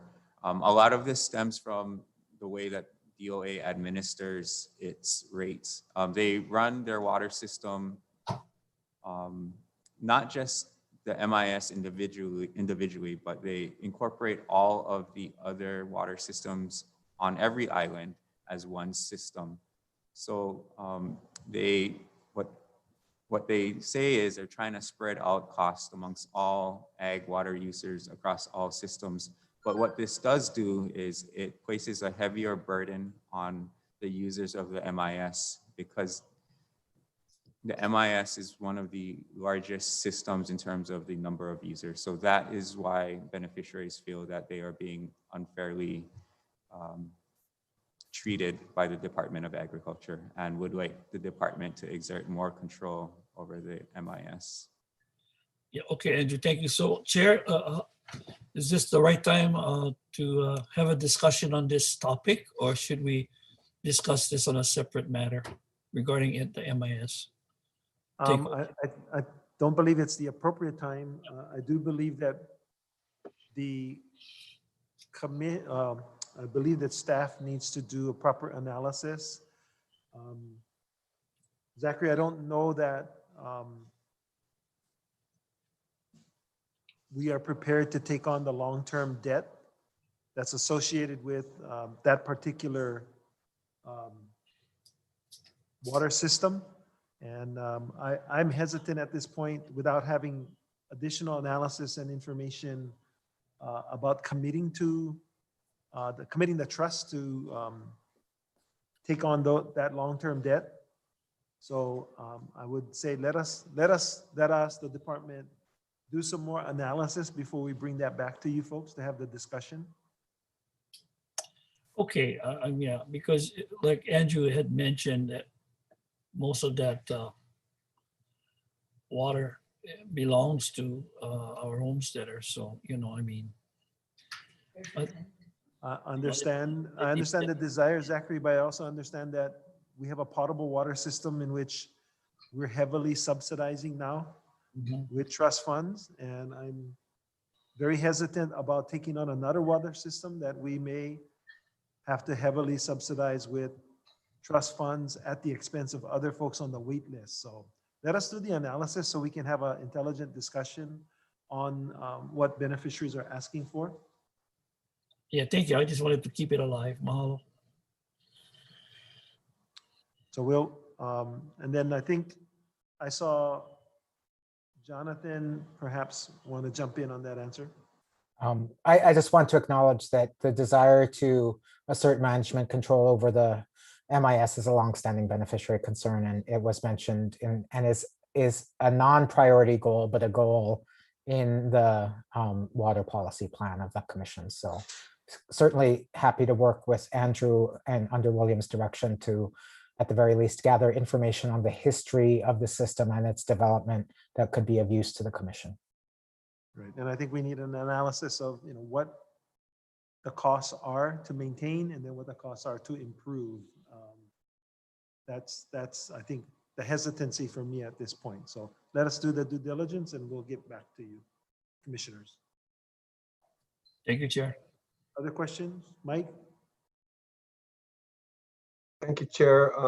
For Andrew or Jonathan, so I'm curious on the beneficiary comments about impacts to the fishing, the reef, the coastlines and farms, etc. What impacts are we aware of so far, or and maybe two-part? The second part would be what impacts do we monitor for, or plan to prevent going forward?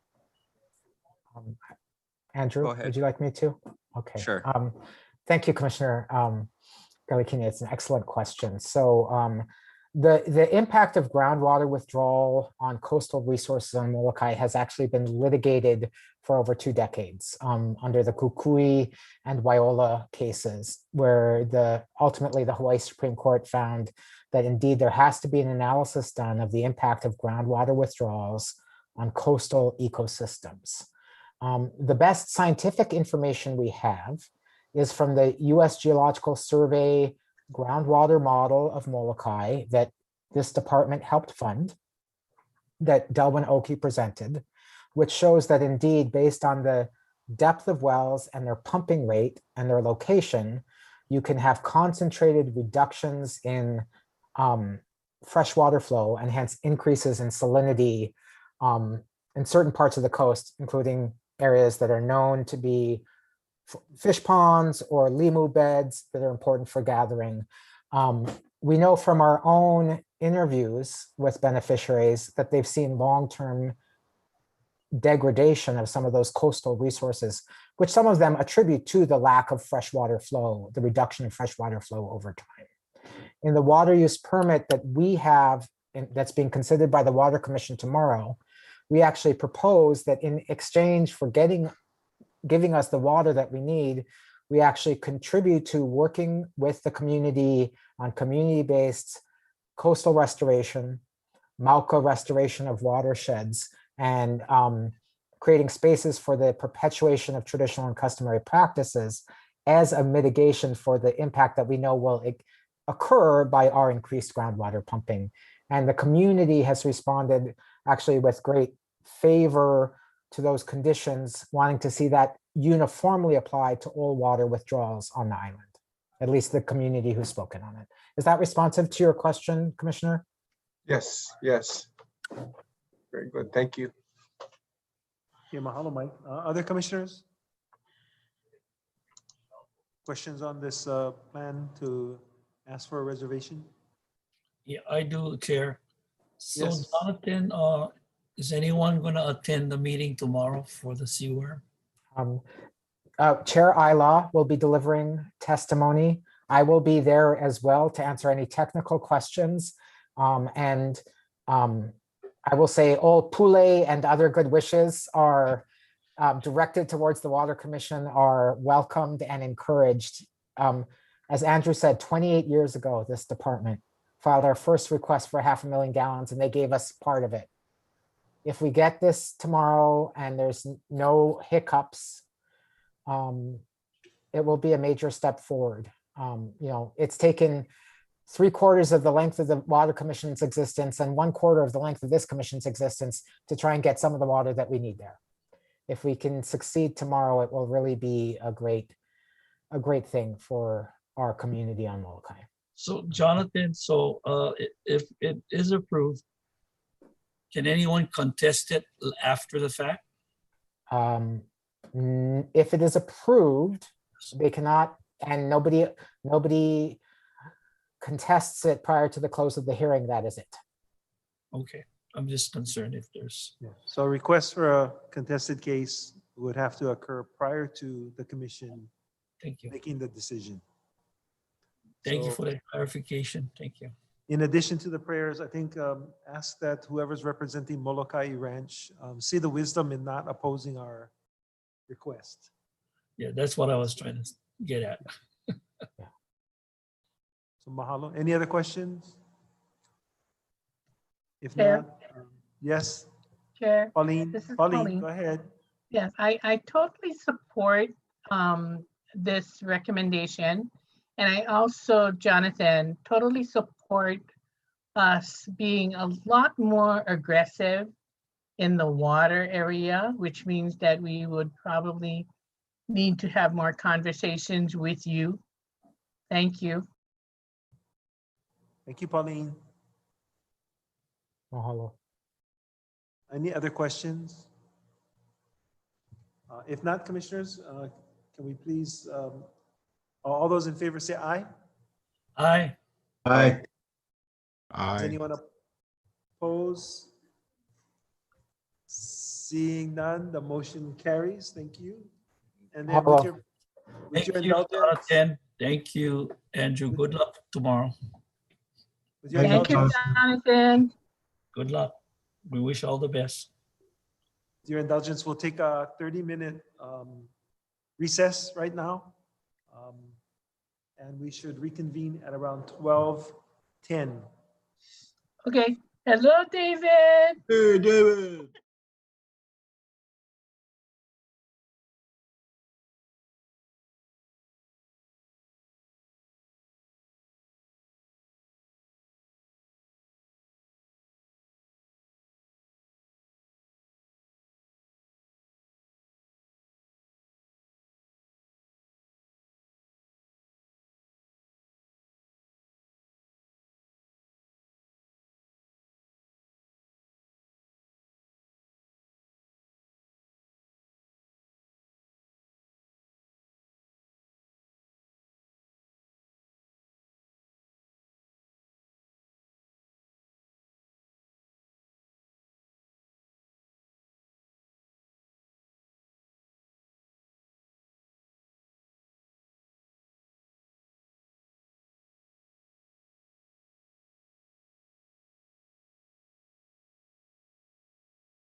members, we are back in session and we're at the J agenda. First agenda item number is J1. I'd like to welcome Kaleo Cullen. Hello, Kaleo.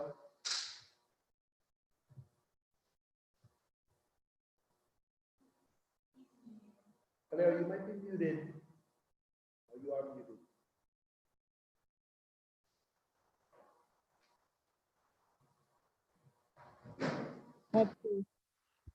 Unmute, Kaleo.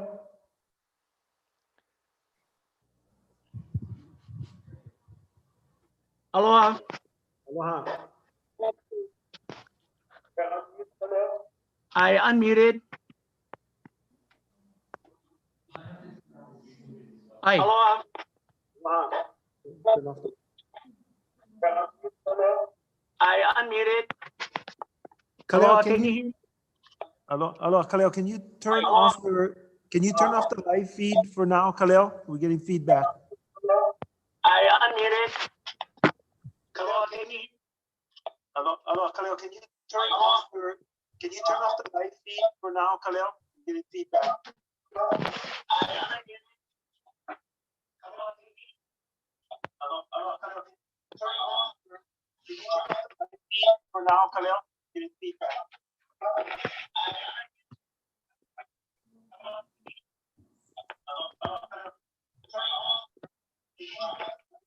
For now, Kaleo.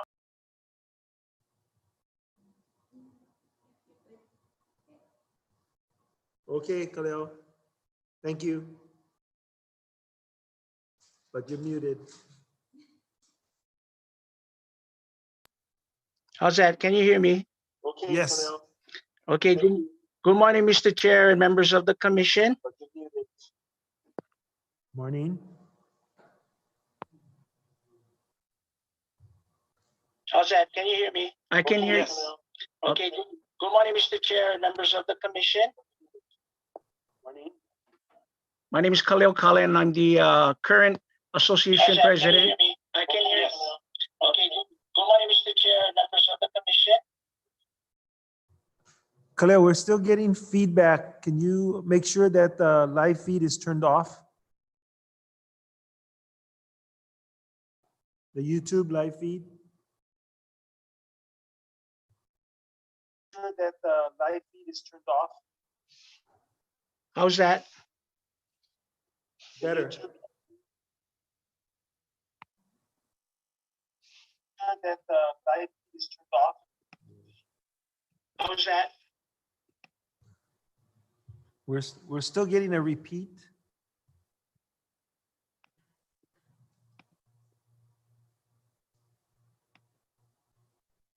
How is that?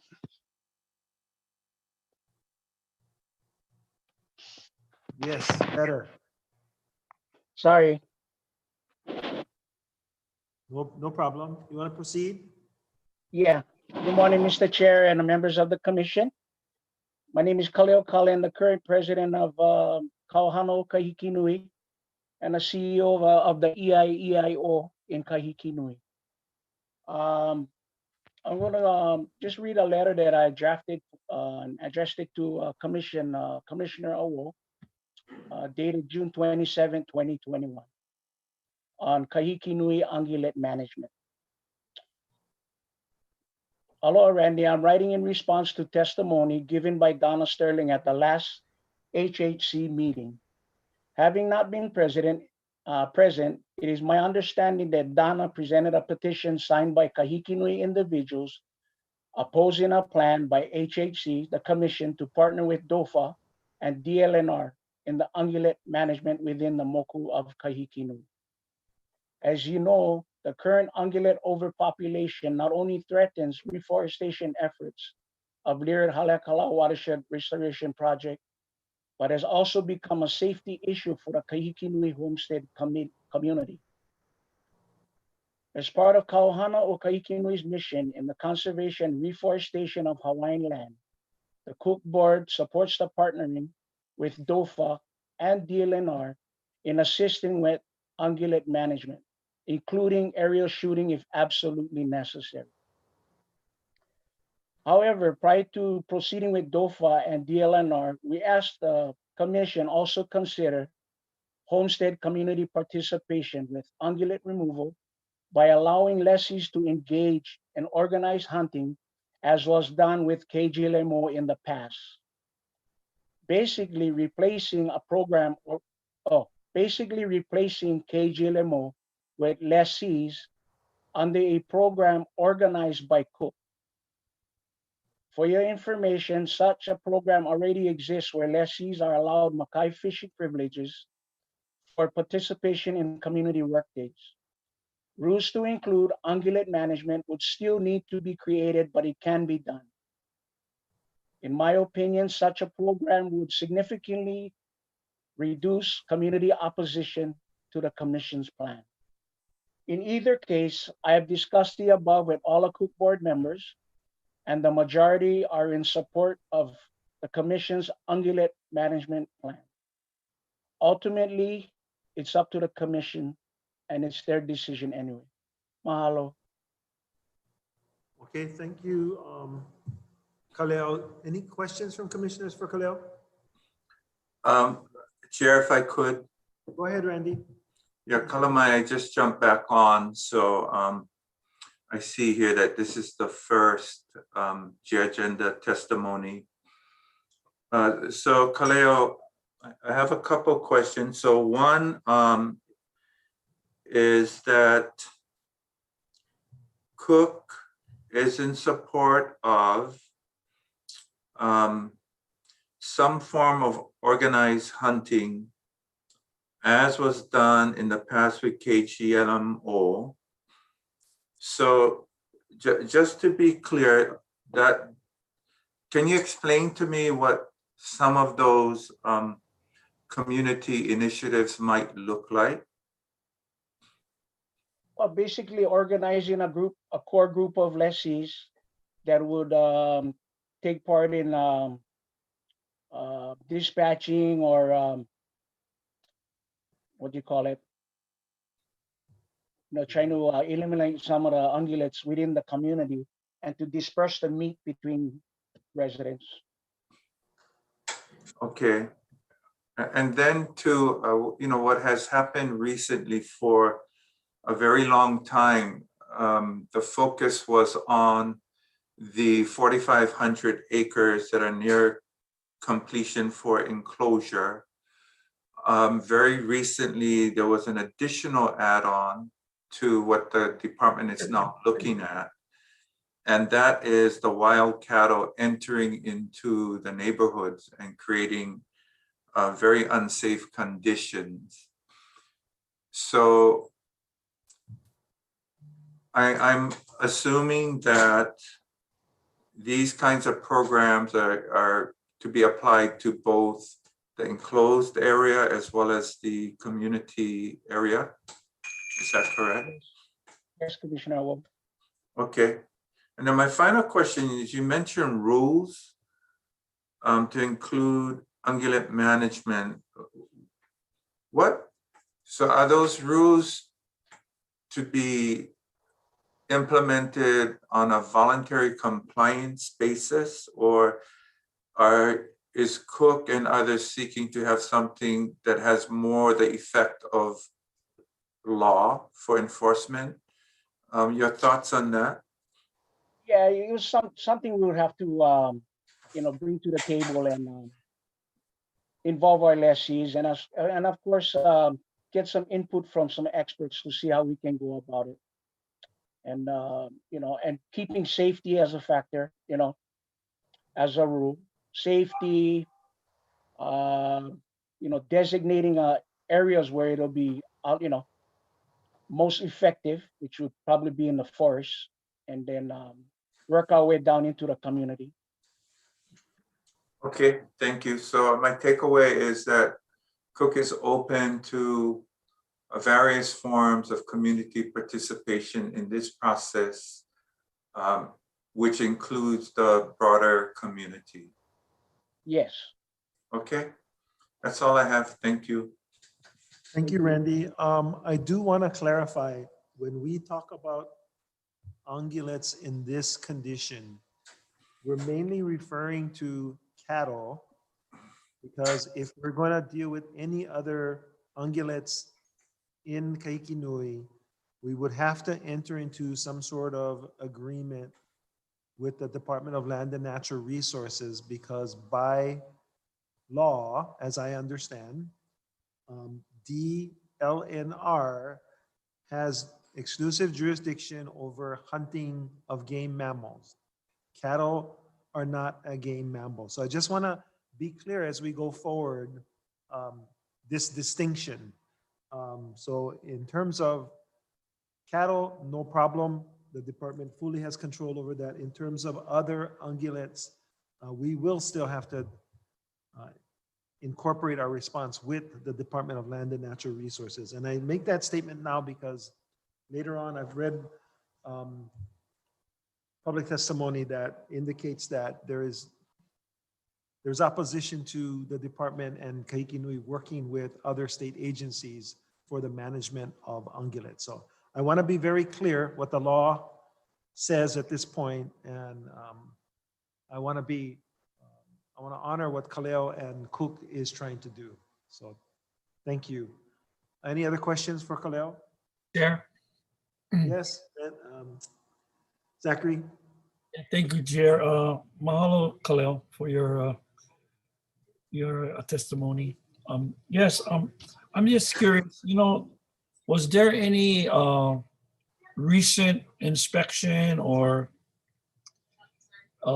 assessment on the area for reforestation, given an update on the ungulates population? Has it done any more damage since the last inspection? So I'm just. I believe it's ongoing. I mean, problem with, well, now we have a lot of vandalism going on, and not just the cattle doing damages, but trespassers as well.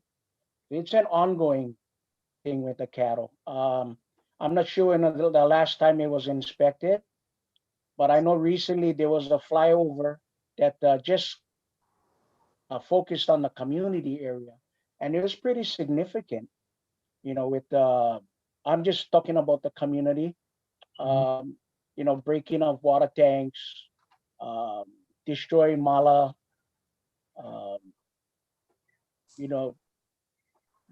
yeah.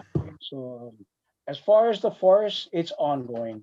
I mean, we know it's been damaging that for years now, the forest.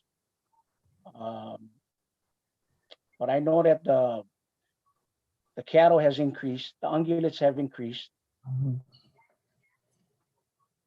Okay, thank you. Zach, if I could, to your earlier point,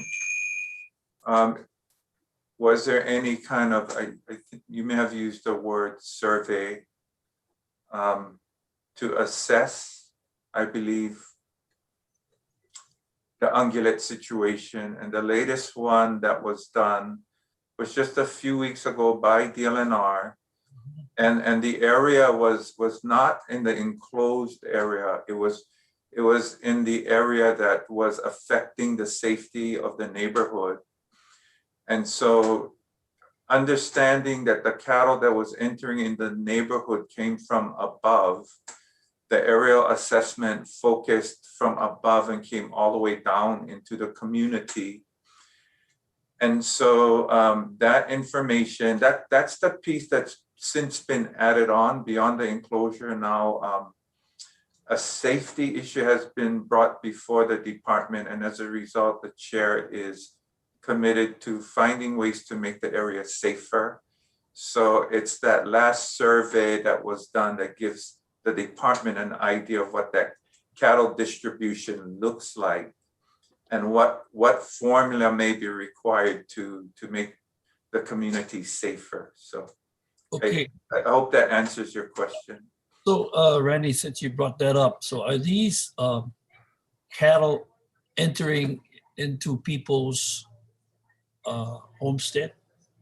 Yes. So based on the feedback that comes to us from Cook as well as others,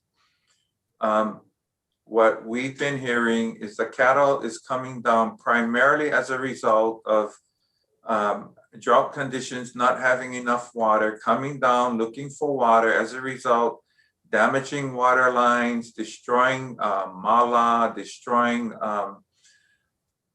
property, and creating very unsafe conditions, not just for the residents, but especially for the keiki. Because anybody who's familiar with wild cattle knows how dangerous they can be. And so I think one beneficiary, as we were talking, I'm reluctant to say how many was in her driveway, but it was a high number as we were meeting with Cook. So Randy and Khalil, so is the beneficiary or the homesteader given that opportunity to, let's say, remove that ungulate cattle, like, shoot it? You know what I mean? Are they, is that okay, or is that not part of the, the rules, whatever? But, if it comes into my aina, would I have the opportunity to shoot it, get rid of it, or just contact somebody to do that? You know what I'm saying? So that's my question. I'm going to say a few things to that, and then I'm going to either defer to Khalil or the department. But the answer to your question is yes. This is an all hands on deck situation, which requires various agencies as well as community participation. So there are currently various proposals that are bubbling up from the community to allow them to participate in that process. But there are various conditions that have to be met: safety, efficiency, etc. And that's something that the department is looking at to make a determination which proposals are viable and which ones are not. I think that's where we are at. And so I defer the rest of that response to the chair or for further comment.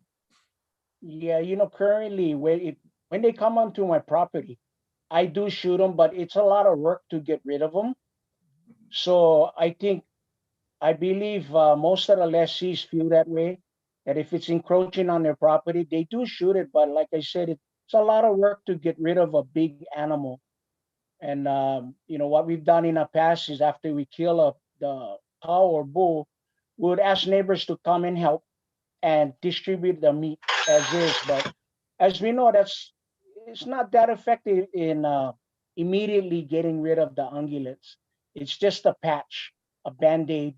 But then we get to benefit off the meat and stuff. But more needs to be done. We need to have, it needs to be done immediately and get rid of some of these problematic bulls. And back to what Commissioner Wu was talking about, safety of the keiki. Before the keiki used to walk to my house to either use my internet or whatever, do their homework. Now they cannot do that because the bulls are in their way. So it's a real unsafe condition. But yes, to answer your question, we still do shoot them, but it's a lot of work to, hammer the meat. And Zachary, I would just add that, yes, homesteaders have the ability to shoot cattle, but they have to do so safely, right? In and amongst the other inhabitants of Kaikinui. We are working with some other possibility of professional agencies coming in to assist. I'll give you some numbers that were a result of the June 17th aerial survey. 363 cows were sighted in the Homestead area. 771 goats were sighted in the tract area. 25 pigs were sighted, and a total of 214 deer were spotted. So it's because it's getting drier and the animals are coming down, for water or greener grass or the halikoa, that we have this issue. So working with Cook, we hope to be able to consult with the broader community and come up with a plan to deal with the immediate issue. The fenced area, which has been on the books for 20-something years, it has its own challenges that we have to work out, but that's something that's going to proceed. And then, of course, there's the other 8,000 acres that currently have no management, which I'm glad the community is finally coming together to discuss, what might be possible in terms of reducing the amount of cattle in that area, because cattle is the most dangerous animal up there for humans and especially for the children. So it is very different from the situation on Molokai, where you had the governor's emergency proclamation that allowed for an organization that was made up of homesteaders to help eradicate the overpopulated deer. Again, that was made in conjunction with the Department of Land and Natural Resources through the governor's emergency proclamation. So we still have to work within the legal framework, but I believe that there has been progress in terms of coming up with the appropriate plans for each area. So Chair, you mentioned the amount of cattle, goats, pigs, and deer. Was this done by air? As Yes, far it was. as air? It was done via a helicopter survey. So was it done in that enclosed area? No, this was done in the Homestead area. Oh my gosh. So you're talking about more than Oh, so in the fenced area and in the area above, much more. But we got to deal with the immediate safety. Okay. Well, that's quite a few. Thank you. Any other questions for Kaleo? Dennis?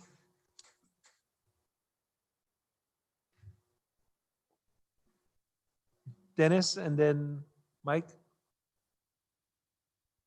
Yeah, just a question for Kaleo. Kaleo, do these animals scare easy? Have you used other tactics like cracker shells or stuff like that to scare them off, to keep them away from the animals or from the homestead? I think from what the cattle actually like ranchers we'll be consulting with, it'll work temporarily, but Yeah. because from according to the ranchers, they're territorial, it'll be temporary. Right. So unless you have a big supply of those cracker shells or whatever, they'll still come back regardless. Yeah. Yeah, I'm thinking of just a temporary measure to at least, try to keep it safe, at least around the homestead itself, instead of having to shoot them and now you have to deal with, butchering them. Yeah, we try scrap. We have different items, pots and pans, or just yell at them, they'll run away, but they'll come back. And because I work too, so when I'm gone, I'm shooting in my yard. In fact, I shoot in my yard via my camera that's set up, my video camera, and Right. they'll come back when I leave. Because my experience, my airport experience, we used a lot of cracker shells and screamers and all kinds of things that are motion activated as well, that could at least keep them away from the community. Maybe that might be some of the answer, at least for the community area. But I know that it is only temporary, but it could be something we at least to keep it on the safe side with, especially keikis out there. That could be a tool in our tool belt for now. Sure. Some temporary relief. All right. Thank you. Thank Okay, you. thank Commissioner. you. Thank you, Dennis. Mike? Thanks, Chair. Chair, question. What does the governor's emergency proclamation allow to occur on Molokai that's different from this Kaikinui situation? The situation there was, it was in a drought conditions and there were deer that were coming into homesteaders' yards to eat their plants, drink the water.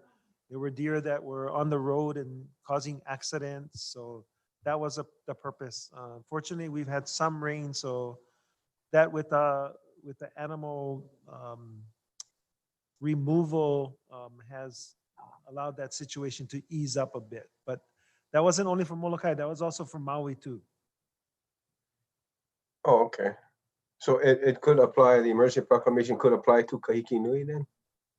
An emergency proclamation could. I don't think it's necessary. I think we could work something out with DLNR to get permission to remove the other ungulates. The cows are ours, so we Yeah. get to deal with those. As you heard, these are big animals. So you take one or two and your freezer is full.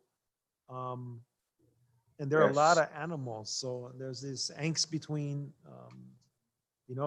don't shoot them unless you can bring them down and everybody can eat them.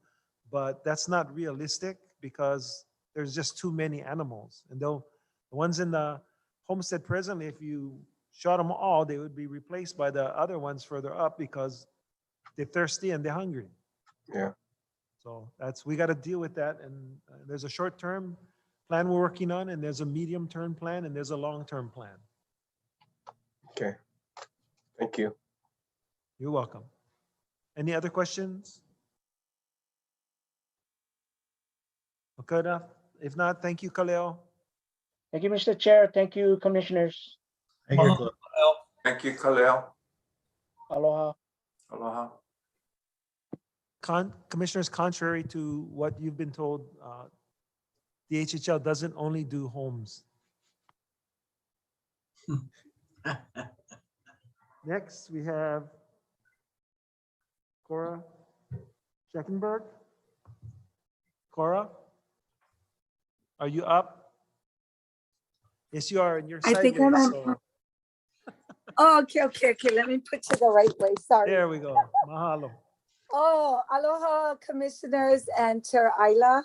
Mahalo. Thank you for allowing me to share the updates of Ahanui, good stuff, and some concerns that I'd like to share with the commissioners today. I first want to start off with, my name is Cora Schnackenberg. I am the president of Ahanui Homestead Association, which is all waitlisters.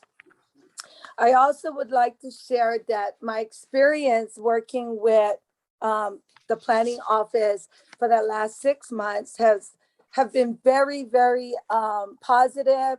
And our relationship has been such that we're able to better partnership in the movement of getting our environmental assessment on its way. So mahalo for the office. I wanted to really specifically Andrew Choi, Gigi, Carell, and Julie Catrola, as well as the land use division with Shelly Carrera. I wanted to just share out a really mahalo. Second thing that I wanted to share with you is also who you heard from today with Andrew Choi regarding your G1 agenda. And that was about the water and how instrumental did Mr. Shoryar has been in working with Ahanui, especially during that contested hearing with Maui County. So mahalo to Jonathan as well. The other thing that I wanted, there's 7, so I'm going to try to make it really brief because I want to hear from commissioners if they have questions. Your community benefits. Currently, you folks don't have a policy or procedures. And what is happening just more recently is that Maui County Fire Substation has relocated from Kapo'o to Ualupu'e, which is awesome, which is really awesome. The services needed, we are happy. But somehow they're in the consultation, the beneficial consultation meeting, somehow it was enmeshed. And I wanted to do my best to kind of like sort it out a little bit. So it sounded like that the community was really happy to have them be part of the community. But a lot of their praises was that that their presence was a community asset. And I wanted to shed some light that yes, there are, because they are professional providers. So when we look at community benefits, it goes beyond what their professional employment entails. So when we look at community benefits, we're looking at what can we do in lieu of exchanging land that belongs to the waitlisters, and how do we make it a common field where everybody would be happy, a win-win situation. So in this case, commissioners, there isn't any policy and procedures to support the beneficiaries. In fact, I did make a strong statement here that you guys failed to get our back, and that be doing so, we had no foot to stand on in when we go into this negotiation. And therefore, we will need the department's involvement, because you guys are the one that are legally stakeholders. And so I am asking for your support in this process. And I have suggested that each island, I'm sure, will be affected.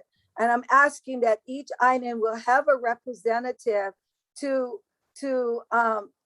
work out the policy and procedures with the department. And I think what's so awesome that worked out really good with the planning office and Ahanui is that we were in partnership, not only by words, but by action. And we were able to be on the same table with them. And that's what I'm asking as a suggestion in this community benefits. So with that being said, on item 4, if you have got to my written testimony, on item 4, we specifically talked about how we could, what is it that Ahanui is asking for with the Maui County? And there is 3 top priority.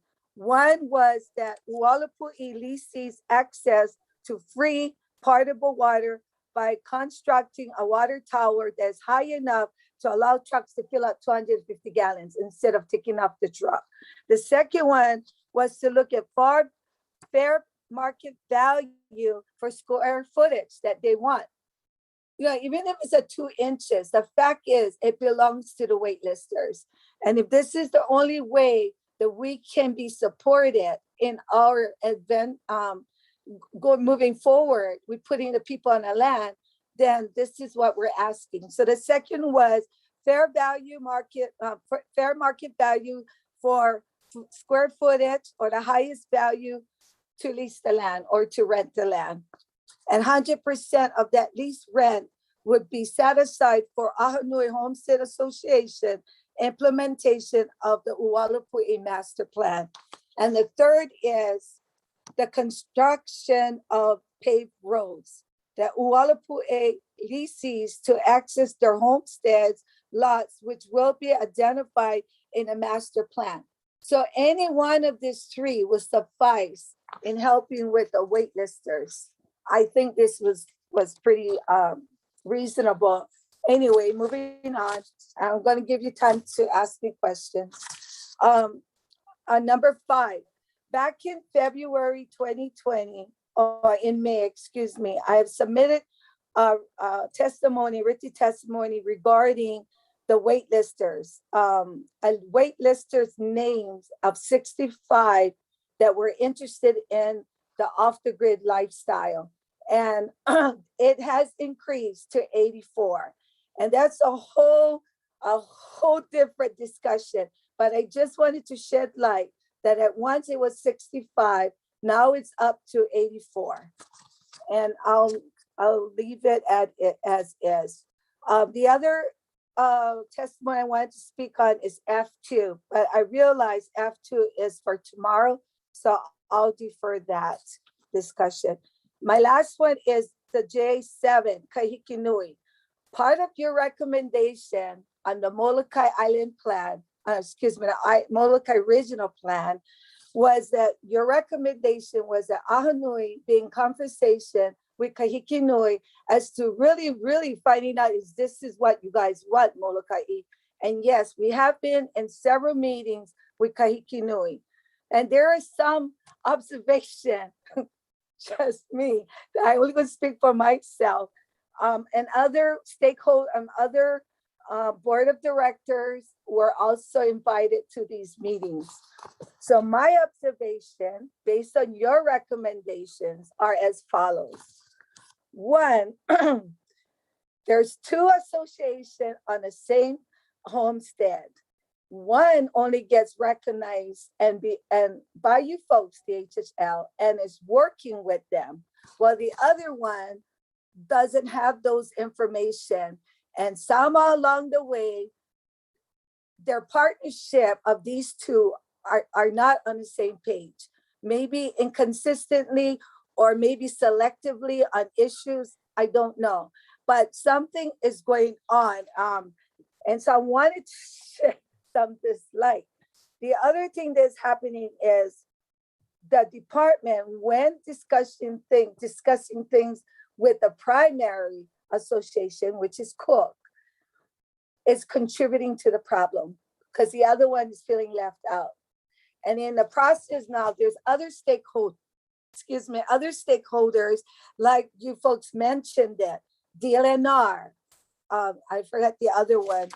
But yes, you're getting all these other stakeholders, but they're not all talking to the same association, which should be two of them. And so those are what my concerns are. I did highly suggest that commissioners, that you folks somehow have them do a mediation, highly needed.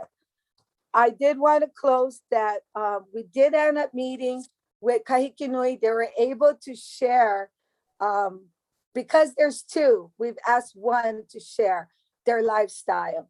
And they have conducted a presentation to Ahanui, and their lifestyle is exactly what we anticipated to be. And I just wanted to let you folks know that what you said for us to do, we've done it. And let me see what else. I think in closing, yeah. So, and a good note, Ahanui has been moving fairly forward in our project. We are waiting for G70 and the state to sign the contract. We are also waiting to meet with both DHHL and G70 to meet with Ahanui to go over the scoping of the environmental assessment that's soon to happen. And that's it. What I like to do is I like to do a presentation next month. I just want to FYI. Is there any questions, commissioners?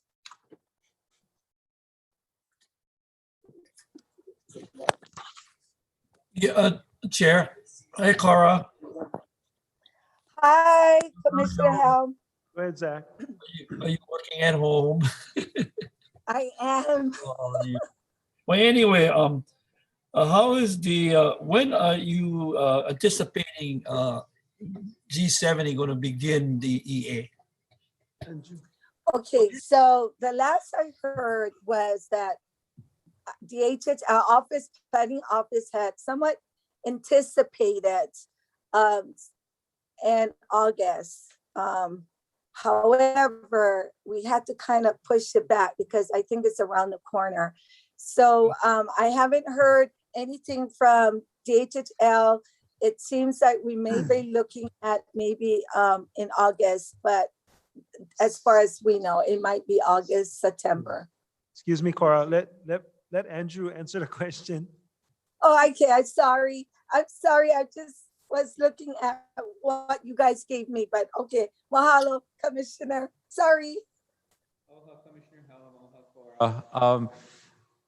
What Cora said is fairly accurate. We're still looking at potentially towards the end of August to start the contract. I mean, to start a meeting with Ahonui on the environmental assessment process. So yeah, towards the end of August, we hope to get on our way. Okay. To finish my question, thanks, Andrew. I know during the discussion in the last meeting for the Ahanui Association, it was mentioned that the association was going to have people in a certain committee to be involved in the process with the EA. Cara, so I don't know if you want to elaborate about that, or Andrew, regarding getting participation from the beneficiaries. Mahalo, Commissioner Helm, for allowing me to speak on that. Part of our project was to include the culture resource management plan. And we had about a committee of maybe 8, 9. And what these people have done with the help of Shelly Carrera was allow us 2 months of 62 months of limited right of entry to conduct in helping in hopes to expedite our people to go on the land, was to help with the management resource. And we so these task force went out and look at what is the impact currently, what it was before, and how can we problem solve it for the future. And we looked at road runoff, we looked at erosion, we looked at significant sites, we looked at riverbeds that were active, we talked to residents that were impacted. We even did the coastline, just to let you know, with the water issue, we did the coastline scoping as well. So we've done a lot of work just so that our people can get on the land. So with that all being said, we're not experts, but we have taken pictures. We have done our assessment. We're gonna provide all of you with a presentation next month, along with G70 and DHSL planning office, as to what we did and how we can collaborate. So this group of people, task force, not all of them, but they're going to be a small group that will be working side by side with G70, because we're not expert, but we get to show them where all these sites are and whatever. We're there to help them to be the expert of our findings, and how we can mitigate the impacts and how we can correct it so our people can definitely, our goal is to get people on the land and get that wait list down to 0. So anyway, I hope I answered your question, Commissioner. Thank you. Cora, yeah, this question is for Andrew. Andrew, regarding the fire station proposal by the County of Maui, do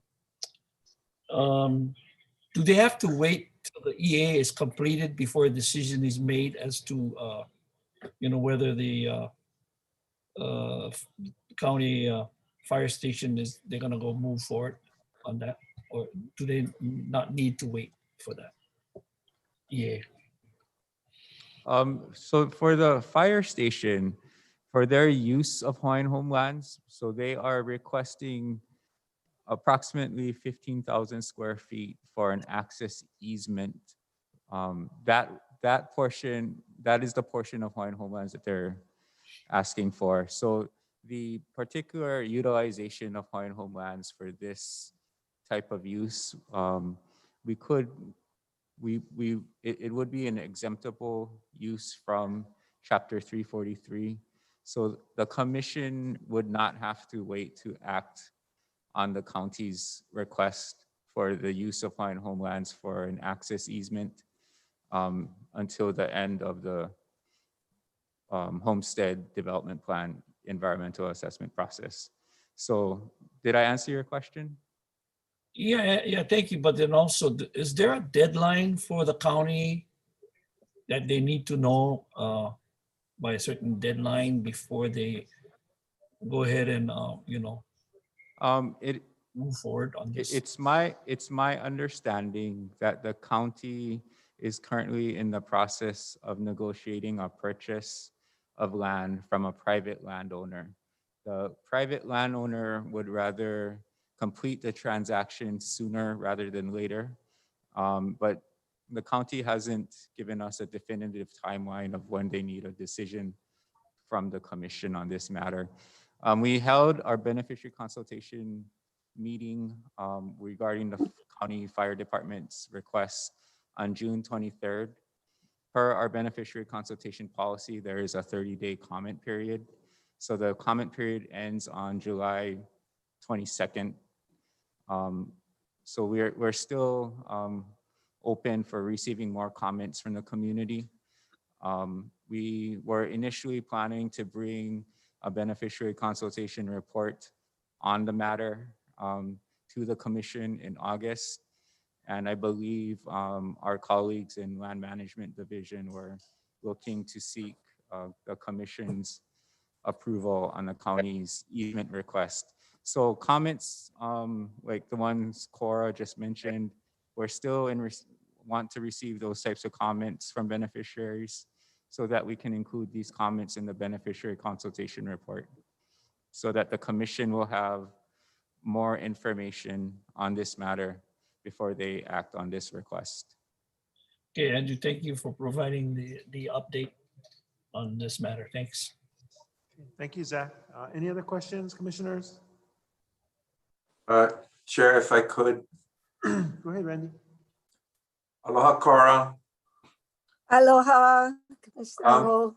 Mahalo for your agenda testimony. I think it's nicely laid out. I don't have very many questions. I'm going to I need some time to digest everything you've provided to us because I think it was a very thoughtful presentation. But I do have a question for the department. This conflict that currently exists between the two associations that continues to bubble up. I'm asking the department if they have any mana'o on the request for a departmental intervention that moves toward mediation. Randy, I think we've had this discussion before, and the current position of the department, and we can be overridden by the commission, and we've had this discussion, is to allow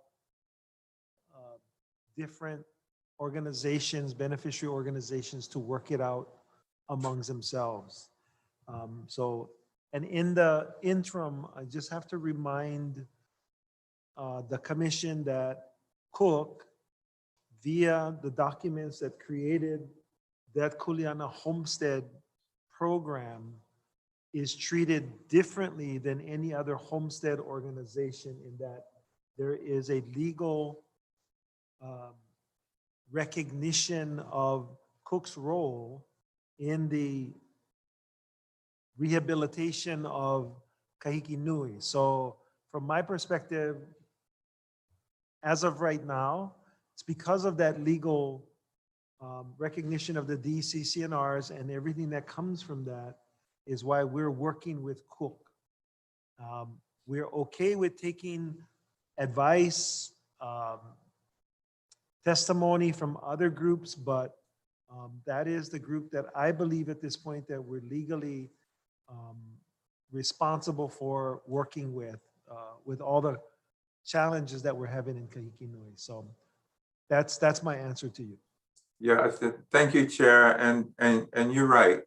As a commissioner, we've been part of discussions that explains the position of the department as well as other beneficiaries. But I asked a question for those beneficiaries who are not familiar with the department's position. And so I appreciate the response. Thank you. I appreciate you asking that question. And Cora, if you have any questions about this particular case, because it's very different, I'm not prepared to discuss it right now, but we can have a discussion talking about the DCCNRs and why that situation is different. Okay? I am, yes, mahalo, mahalo. Thank you. Okay, thank you. Other commissioners, any last questions? No questions. Cora, thank you so much for trying to help us move the ball forward, and love your passion. Mahalo, Chair and Commissioners. Mahalo. Have a blessed day. Work, Clara, mahalo. Next, J1 testifier is Lani Olsen Chong. Lani, are you? Aloha, can you hear me Aloha. okay? Yes. Aloha, Commissioner Isla, and aloha, Commissioners. Mahalo for the opportunity to share some time with you today. This is my first time being before the commission to testify, and I'm assuming that I'm supposed to literally read the written testimony that has been submitted to you for your packet. Is that correct? No, that's entirely up to you. You can read it or you can highlight the points that you want to make. It's up to you. Okay, mahalo. So this is regarding a successorship transfer, which actually came about to situations beyond our control. So my husband, Alvin E. Chong Sr., passed away in 2016, and he had designated his son, Alvin Jr., as the primary successor. Unfortunately, since my husband's death, the transfer of successorship evidently was not completed. And the alternative, so my granddaughter, Emery, and I are listed as the, what did we call it? Designated successors for this lease right now. Emery's here with me today. I hope you can see her. And the reason we're coming to you, commissioners, today is just to ask for your kokua in helping to expedite the process, that we don't have to take a long time. And I'm not really sure what the steps are or how it goes, but it is my understanding that the document that my husband signed designating both of us as the alternate successors is legal. And we just like to ask your kokua in helping us to expedite, especially because there's children involved and we want to get them enrolled in school on this west side of the island. Right now, Emery resides in Hilo, Puna on the east side. And we're just interested in getting them settled as soon as possible. Okay, I will have staff take a look at your request, and then we can respond to you with copies to the commissioners. Okay, great. Commissioner Appreciate. Kopp. Okay, hold on a second. Commissioner Kopp will raise his hand. Go ahead. Yeah, thank you, Chair. Thank you, Lonnie, for appearing. I got a call from Mike, and so my understanding is that the issue here is that there are two properties, right? So that you would have to do a simultaneous transfer. Is that correct? That is not correct, sir. That is not So correct. there's only one property? Yes, it's the property lot number 64 in Kuhio Village, which is a residential property. Okay, so that is the one that Captain Chong had left to Alvin Jr., is that correct? That is correct. Okay, and then Alvin had left you and Emery as the successor, or that's your husband had left? So Emery and I are the alternate successors Okay. if something happened to Alvin Jr. However, it is also my understanding that the successorship transfer for Alvin Jr. has never been completed. And my husband died in 2016. Okay, yeah, I had understood that. So I think, Chair, I think Juan is more familiar with this issue. Is he there? Yes, he is. We brought him to the table. Okay, thank you. Good afternoon, commissioners. Yeah, just to shed some light on this transaction. Alvin Sr. designated Alvin Jr. as successor to this residential homestead. Alvin Jr.'s wife also holds a residential lease.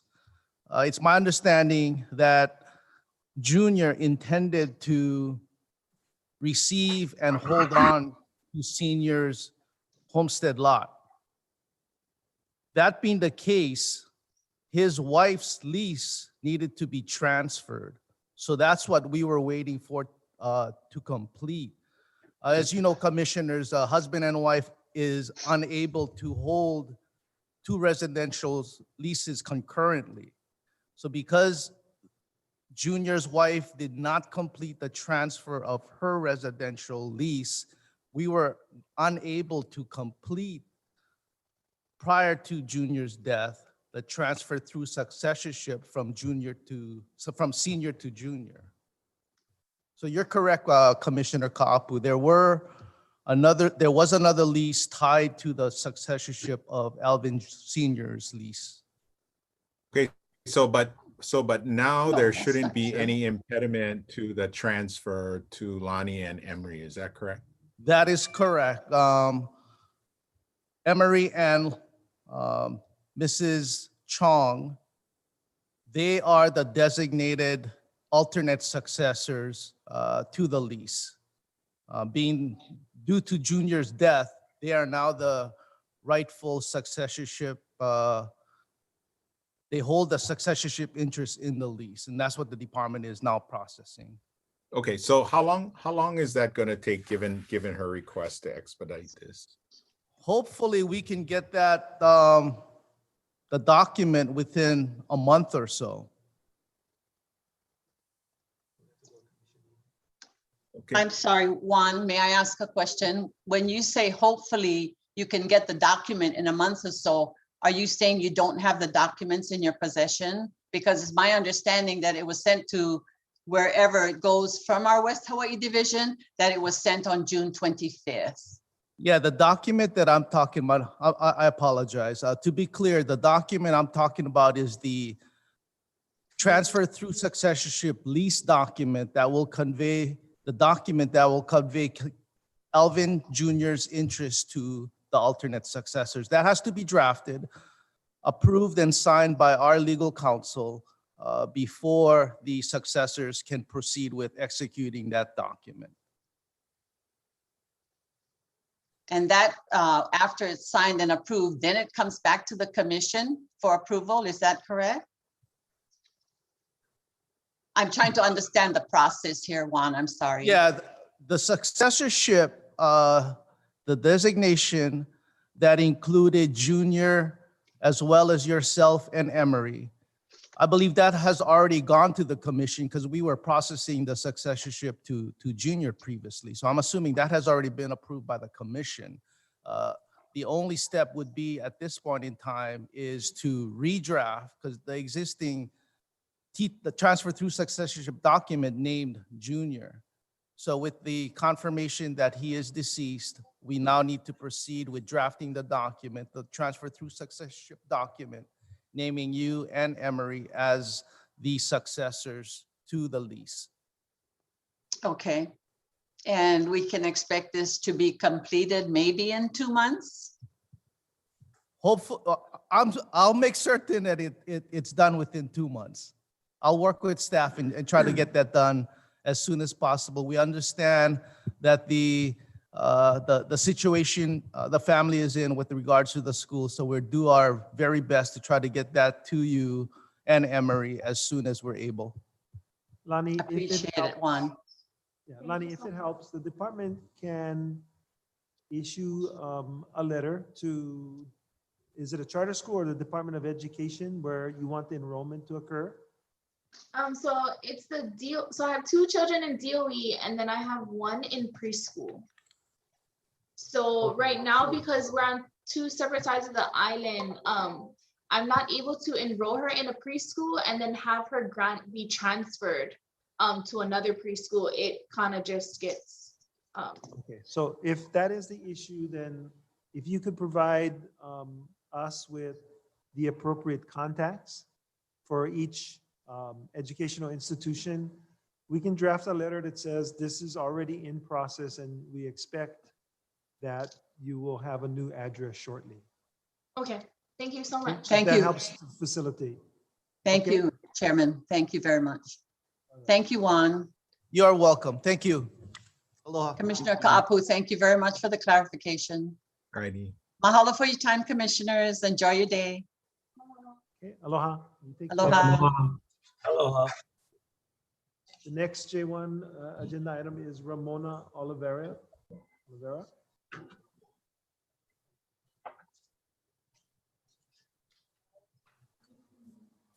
Okay, Ramona, is that you that I can see on the screen? And you're muted? There you go. Can you unmute?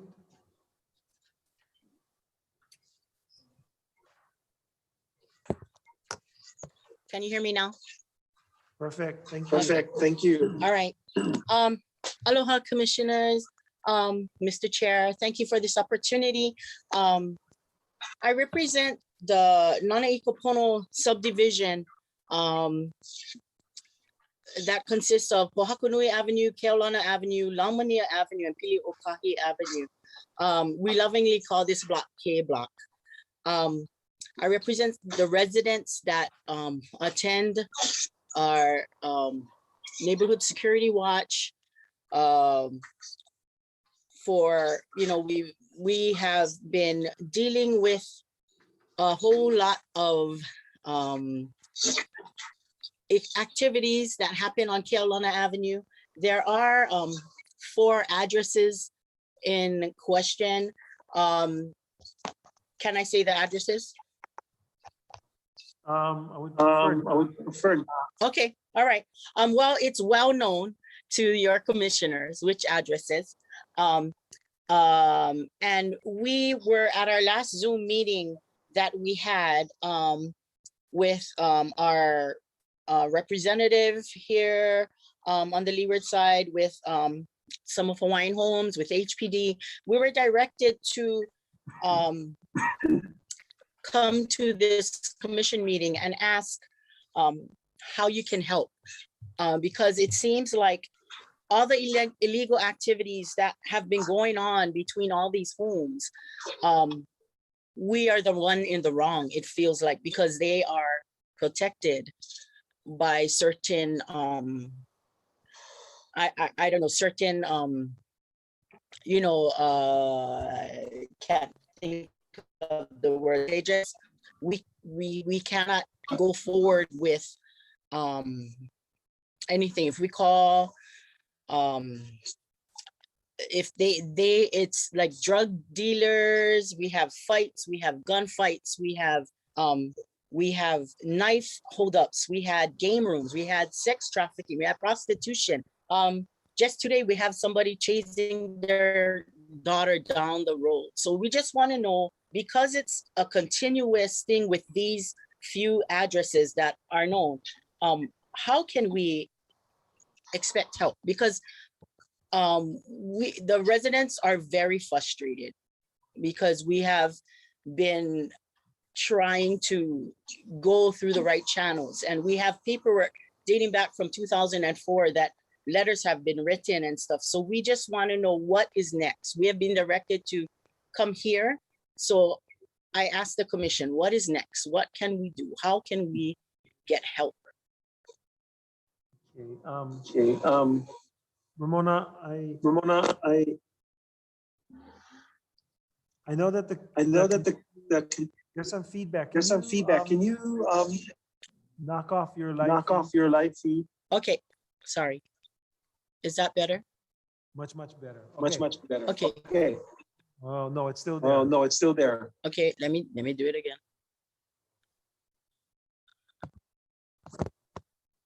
Okay. Let's try. Nope, Still there. Okay, so you mean my Bluetooth? Okay, how's that? Okay, we'll try. Okay, no feedback. Now I cannot hear you. Okay.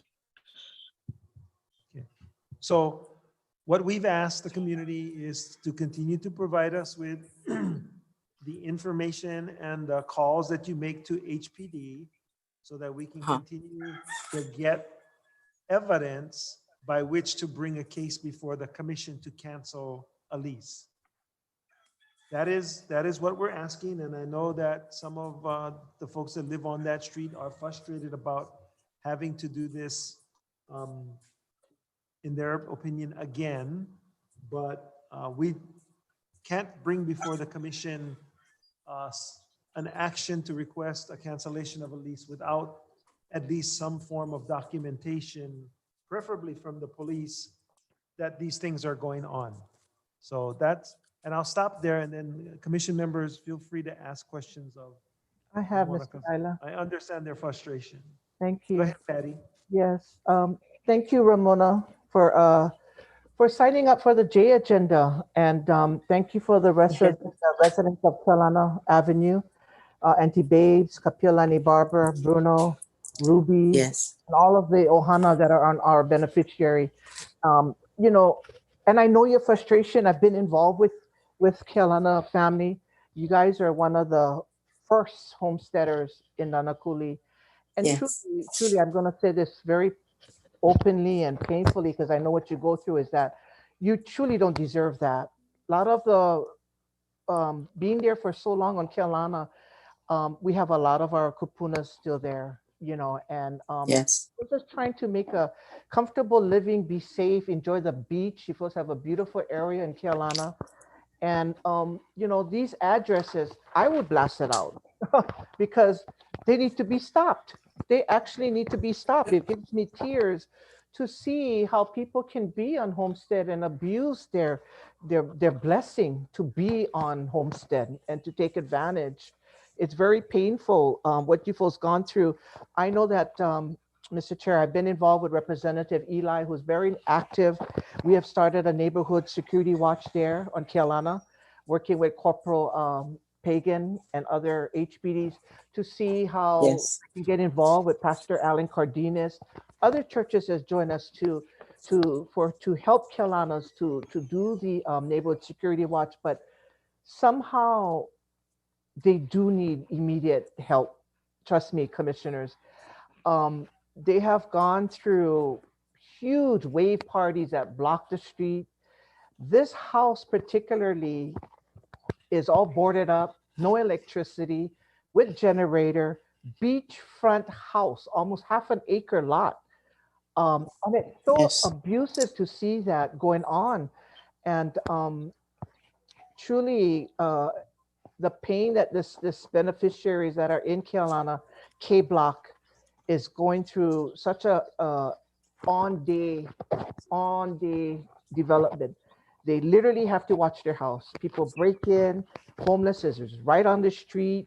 Then you got the drug house across the street, and it goes on and on every weekend. It's just a nonstop. If I lived there, I would be totally exhausted. And Yeah. it's looking forward we can have our keikis play on the street. Can't have that on K Street because it's so dangerous, you know. I Yes. just hope that, Mr. Chairman, we can take a look at this really harshly and openly about the illegal activities on Hawaiian homestead land and make a strong stay that we need to, public safety is so important in our area when we live, play, and we work and we try to pay our mortgage. And you know, so I know there'll be other beneficiaries that will speak on this item, but this is an ongoing item back in 2004 and maybe further. It just got really worse Yes. and out of control. Yes. They have been getting documents. I know Representative Eli, we spoke. They are trying to get all the police 911 calls, all the police records to get to the department. We wanted to thank Juan, who came on our Zoom meeting, and he had to leave, but he was very instrumental in helping, and the other staff on Department of Hawaiian Homelands that were on our Zoom, that they were trying to either use abatement, amusement law or something, but we just hope that, Mr. Chairman, that this can be the community of K Block and maybe other blocks or other commissioners in your area, that we can finally put a stop to the abusement of your lease, abusement of living on Hawaiian homelands like that. But thank you, Ramona, and thank you to you know, the rest of the homes, the rest of the beneficiaries that are here. And we know that our chairman is listening, and we have good staff, Juan and his group, and they will not ignore this, and they would come up with recommendations to assist us to move forward. So with that, thank you, commissioners, my fellow colleagues, and thank you, Mr. Chairman, for the time. Yeah, thank you, Patty. We're still awaiting for the documents to come in, and then staff can make a recommendation to the commission for lease cancellation based on the strength of those documents. Okay. Will we be updated, or can we have, at least I know we can't be updated in the intricacies of the lease and stuff, but can we get an update of like how things are moving on going forward? I can tell you that we're waiting for the documentation that the community has agreed to give us. With that, we can try to tie any requests to HPD for those reports that were made. And then when we gather all of that, then we can put together a commission submittal requesting to move forward with lease cancellation. So for example, yes, there appears to have been a large party, rave party during the session, during the time when emergency proclamation called for limitations. However, when we asked the police department for a report, at this point, they don't have any report. That's one of the challenges for us, right? So hopefully, anytime that someone calls, they follow through with their corresponding or the responding officer and ask for a report number. Even if it's a miscellaneous report, at least we'll have documentation of the police showing up. Even if they don't do anything, at least we have that documentation. So we'll be happy to give you an update of the process as it moves forward as soon as we get the information that has been indicated that Rep. Eli and other folks in your community have committed to giving us. Okay, and respectfully, we do have report numbers, and we do have that has been sent in already. So I'm expecting maybe for you guys to get it soon. But and in all respect, that is our frustration also, that when we do call, we do get hesitancy from HPD sometimes, and they do tell us, it's Hawaiian Homes, so we can't go in if the gate is locked. We had one instance that they were ready to go in, and someone came from HPD and told them, oh, we can't go in because it's Hawaiian Homes. So how do we handle that? Do we tell them just go in or do your job? Or because it is kind of frustrating when we do have DHHL, and we appreciate you guys coming out. And they do say, oh, call HPD. And then when we call HPD, we appreciate them coming up, and then they say, oh, it's DHHL. So who can we, what direct us to do? Yeah, Ramon, I sense your frustration. I will find the case law that tells HPD that they have authority, just as in fee simple world, to go and investigate any reports of any criminal activity. And we'll make copies available to you. So the next officer shows up and says we can't, and you can provide them a copy of the case law that clearly says that they can. That will be a step in the right direction. Okay. And meanwhile, Ramona, we'll just continue to log down the 911 calls and then take pictures as we see it go by, and accumulate all of these materials, for the department to view, and we just keep track of all of that. Yeah. And so we have, Ramona, we have to be careful because the folks that you see, the commissioners, are going to likely adjudicate whatever is coming forward that the department at some time will put forward. So we as individuals have to be careful that we don't prejudge.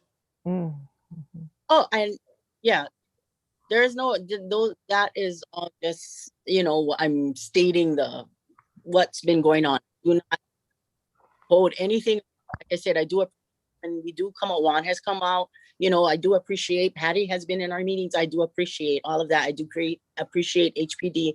It's just very frustrating. Yeah, we understand. Yours is not the only community that is undergoing this at the same time. So we understand, and hopefully we're moving forward. Third busiest, most called street in the west side of Oahu. So on the Leeward Coast, Avenue is the most called. Third. That's what he's told. I appreciate that statistic. I was referring to statewide. Patty? Mr. Chair, I know you made that statement so clearly, so I think our AG's office is on. So I think for the record, I participated in this discussion, but I think I need to step back, step out of this and let the process go through just in case it comes to the commission. Is that correct? I just want to make sure I'm okay. Are you asking me or are you asking Ryan? I'm asking both my AG and the chairman. I'll ask Ryan to opine first. Okay.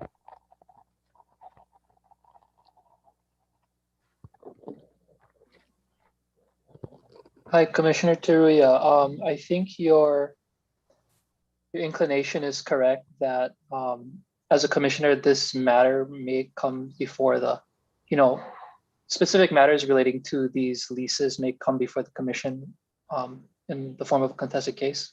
Okay. Yeah. Okay, thank you very much. So I wanted that clarification. So yeah, I will step back as a commissioner and just participate and allow our chairman to move with the community in that process. Thank you very much. Well, the chairman will instruct the department to move forward because I also have to read. Okay. So it's Thank all you. clear. Yes, no, thank you, Bill, for that clarification. We just want to make sure that I act accordingly. I don't want to have something that I participate in and then it comes back to the commission, so we had a full discussion openly. And so from there, I understand my role. So thank you very much. Thank you, Ramona. Thank you. Okay, thank you, Ryan. Mahalo, Ramona. Thank you. Randy, you have your hand up? Yes, and Ryan, you need to let me know if by asking the question, I'm going to disqualify myself from a future contested case hearing. But my question to the department is, well, first I want to say to Ramona, we totally understand the kind of suffering you and others throughout the state go through. And so my question to the department in trying to access police reports, are the reports in itself sufficient to move toward a lease cancellation, or does it have to be a conviction that moves us toward a lease cancellation? And I ask this question because this community, for example, 17 years of grief and anxiety. And I think at a certain point, we can surmise that there's enough evidence to demonstrate this is a health and safety issue short of a conviction. And does the compilation of all these reports, observations, and complaints eventually become adequate to move toward a contested case hearing is my question. You're asking Ryan or are you asking me, Randy? Is the question for Ryan or is it for me? Ryan, I'll start with Ryan. So Commissioner Owo, I think the question regarding the standards that the commission uses in order to approve contested case requests should be reserved for either executive session or when the commission is actually reviewing the respective contested case requests. But the short answer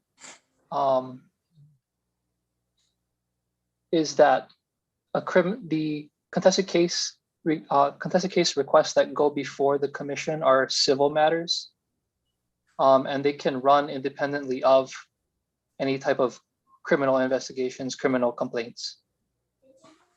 Okay, so if it's civil, then it's preponderance rather than beyond reasonable doubt, right? Yes, the standard for the contested cases is preponderance of the evidence. Okay, thank you, Ryan. I guess, yeah, I would like to take a deeper dive in exec session. Thank you, appreciate it. Thank you, Mr. Owo. Mahalo, Rhonda. Oh, Roberta, sorry, Roberta. Ramona. Hello. So mahalo. We're gonna go on to April, Vana.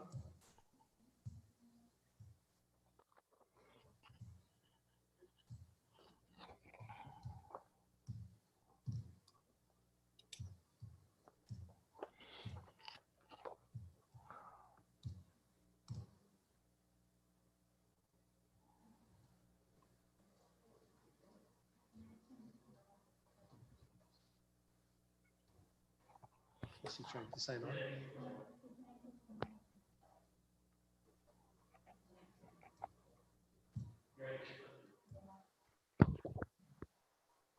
Okay, we're having some technical difficulties with April right now.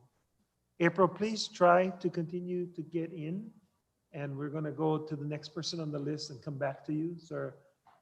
Next person on the list is Jermaine Myers.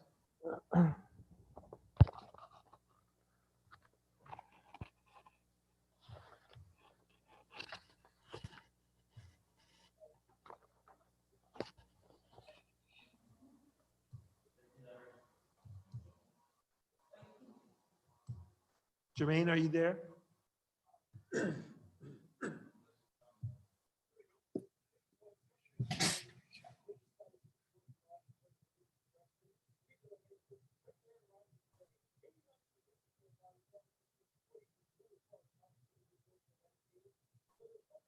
Hi, Jermaine. I see you up. You're muted, and I don't have the visual. Oh, hi. Okay. Hi, Chair. I was watching live stream. I didn't know if I was up next. Am I up next, Chair? You are. We're waiting for a previous speaker to try to overcome their technical difficulties, but yeah, you're up now. Okay, excellent. Aloha Commissioners, Chair Isla, DHHL staff, and Lahui. My name is Jermaine Myers. I'm an Anakuli Hawaiian Homestead lessee. Mahalo for sharing your time with me today so that I have the opportunity to express to you some of my community celebrations and community concerns. First and foremost, I'd like to express my deepest gratitude for the exceptional work of Cedric Duarte and his team. As DHHL's Information and Community Relations Officer, Cedric is always on the front line in serving the community and beneficiaries. I am so thankful for Cedric's work in organizing during the COVID pandemic the virtual Hawaiian Homes Commission meetings, which began 16 months ago in March 2020. The live video recordings and archive meetings are much appreciated in many, many ways. It truly connects the Lahui to the commissioners. Cedric was already handling the detailed organizing and publishing of DHHL's annual report for the legislature and community before he began organizing the many virtual Hawaiian Homes Commission meetings. In addition to these critical duties to commemorate the centennial celebrations of the Hawaiian Homes Commission Act, Cedric and his team created the 100-year history of DHHL leadership year by year. It includes the governors, their appointed chairmen, and commissioners. Last month in June, DHHL Planning Department hosted the beneficiary consultation meeting for the Maili Residential Development, the former Voice of America property. Cedric was the chat room monitor. I've attended several virtual consultation meetings in my community. Andrew Troy as moderator and Cedric Dort as chat monitor is the best virtual team facilitators I've ever experienced. They ensured that everyone was heard as they moved the meeting along in a very timely manner. As a grateful beneficiary, I kindly ask Chair Isla and the commissioners to please consider acknowledging Cedric's many critical contributions with the DHHL Employee Service Recognition Award, and also nominate Cedric for State Employee and Leadership Awards for his great work at DHHL during the critical COVID pandemic and the centennial celebrations of the Hawaiian Homes Commission Act. Mahalo, Cedric, for your exceptional contributions to DHHL's success. We see your great work and acknowledge the difference it makes to our leaders and the Lahui. Chair Isla and Commissioners, now I'd like to share with you my community concerns. Its central focus is, number one, the health of Native Hawaiians and Hawaiians on Nanakuli Hawaiian Homestead land. And number two, the public safety of all that travel on Farrington Highway through Nanakuli during critical public emergencies. The 2020 census tells us 96792 has a population of 51,600 residents. On December 17, 2019, I shared with commissioners during J Agenda my concerns about asbestos in public and charter schools on DHHL lands. I never received an acknowledgement or response from the department regarding my expressed concerns. Today, I want to focus on asbestos on DHHL leased land in Nanakuli. First, I'd like to reiterate what is asbestos. Asbestos is a toxic mineral compound of soft, flexible fibers that are heat resistant and odorless. Asbestos fibers are so tiny that they can only be seen using a microscope and are not visible to the naked eye. The most common way asbestos fibers enters the body is through breathing. Once they are inhaled or swallowed, they become trapped in the body. Inhaled asbestos fibers aggravate lung tissues which cause them to scar. Symptoms of asbestosis include shortness of breath and a dry crackling sound in the lungs while inhaling. In advanced stages, the disease may cause cardiac failure. Ingested asbestos causes cancer in the lungs, esophagus, larynx, oral cavity, stomach, colon, and kidney. In my last testimony, I shared with you that Nanakuli Elementary and Nanakuli High in the middle of Nanakuli Hawaiian Homestead has asbestos. These properties were transferred to the State Department of Education. However, today, I want to emphasize the leased DHHL land in Nanakuli that contains asbestos. Which old structures in Nanakuli on Hawaiian homelands does asbestos exist? Number one, St. Rita Church, Mauka on Farrington Highway. Number two, Haleola Ho'opa Kolea on Nanakuli Avenue, which is where our city bus transfer station exists. And number three, Kawaihona o Kana'au Charter School, which I will refer to its acronym KWAN. KWAN is located Makai on Farrington Highway. Both the pastor of St. Rita Church and the principal of KWAN acknowledged to me that asbestos exists in structures on their leased properties. St. Rita Church has 5 structures on less than an acre of DHHL leased land next to DHHL residential lots. The original church building began as a chapel at Schofield Barracks and is over 114 years old. Haleola Ho'opakolea building sits in the middle of 2 structures on a DHHL leased land on Nanakuli Avenue in the middle of DHHL residential lots. One of the structures holds a Hawaiian book library. Another was used for food distribution drives to Kupuna and the community. I don't ever see the third structure being used.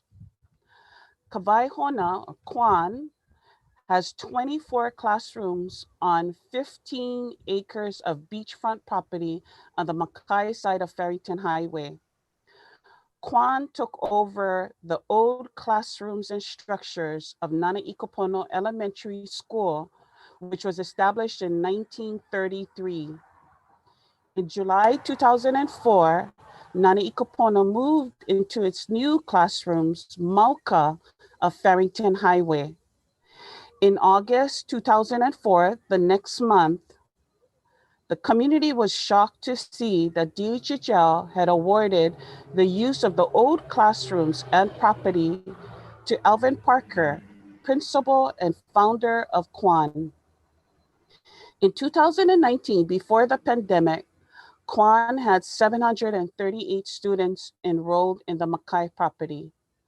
Nana Ikapono Elementary School had 773 students enrolled in the Mauka property.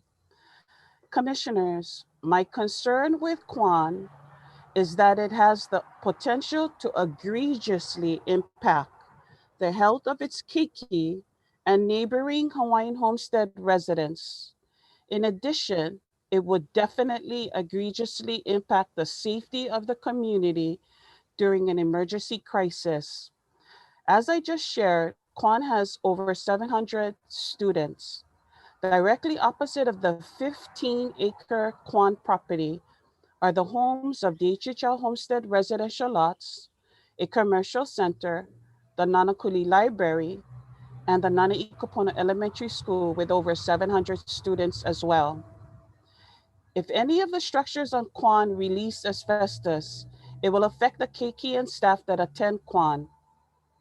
Also, if there is Makai trade winds blowing Mauka, the asbestos would travel onto Farrington Highway, into the homes of the Hawaiian Homestead lots, the commercial center, library, and Nana Ikapono Elementary School classrooms, all of which are DHHL leased lands. In the Kwan Student Parent Handbook, they outline their emergency procedures. Procedures for emergency drills, lockdowns, hurricane or tropical storms, flooding, tsunami warning, and earthquake. Under earthquake, it says, should an earthquake of significant magnitude occur on our island, school could be damaged along with road networks. If indoors, we will stay indoors and take cover under desks and tables. If outdoors, we will stay outdoors and move toward a designated safe area away from electrical lines, tall trees, and buildings. Under tsunami warning, if a warning is issued while we are in school, we will remain with the students until they are picked up by parents. That's over 700 students. Under flooding, in the event of flooding, we are advised to immediately and move the children, over 700 students, to higher ground. My health concerns are clear: asbestos exposure. My safety concerns are known by many on the West Oahu. Traffic gridlock on Nanakuli on Farrington Highway, between parents trying to get the 700 students from Kwan or Kwan trying to get 700 students to higher ground, competing with residents of Nanakuli Coast driving through Nanakuli and Farrington Highway in their efforts to get home to their families. 51,600 population. These health emergency and traffic safety conflicts were addressed in the 1980s and 1990s by the community. That's why the community successfully lobbied the state DOE to move Nana Ikopono Elementary School from Makai of Farrington Highway to Mauka of Farrington Highway in July of 2004. Did DHHL do an updated environmental impact state study and an updated traffic impact study before they awarded Kwan the lease in August of 2004? If so, may I please have a copy of these reports to share with our community?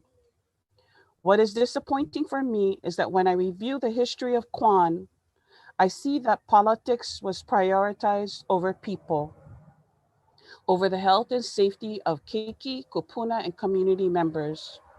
Raymond Soon was the chairman of DHHL from 1998 to 2002 during the critical discussions with the community regarding the DHHL Makai property of Nana Ikopono Elementary and securing the Mauka property and the removal of two families on Mano Avenue to make way for the school's new Mauka home.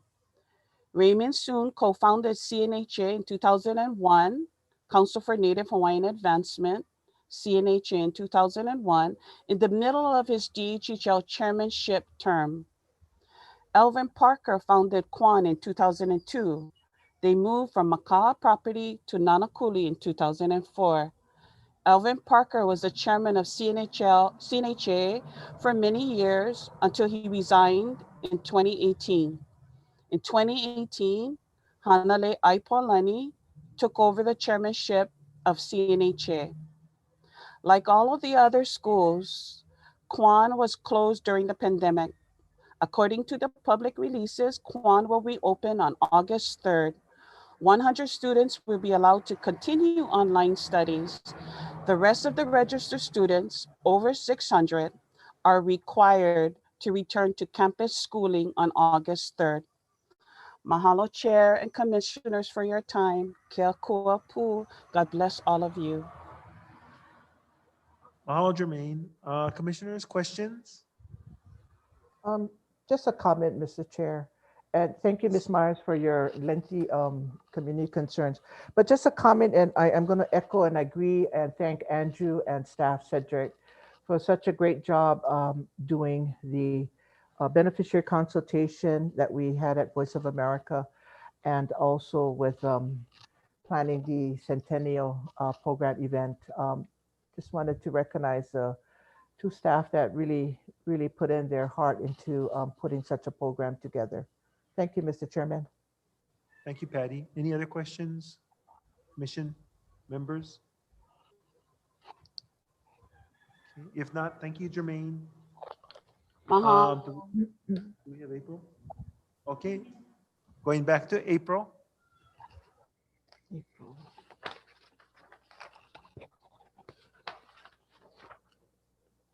Okay. Aloha, April.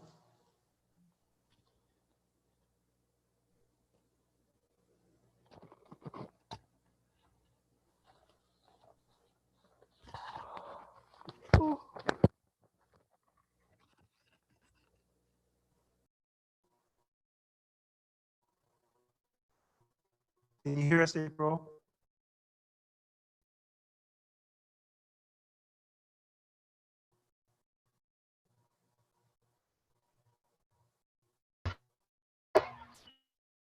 Aloha. Aloha, can you hear me? Can you unmute? There we go.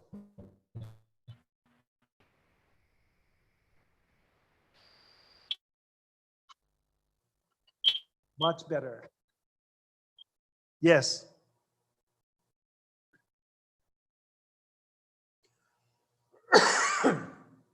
April, we can hear you.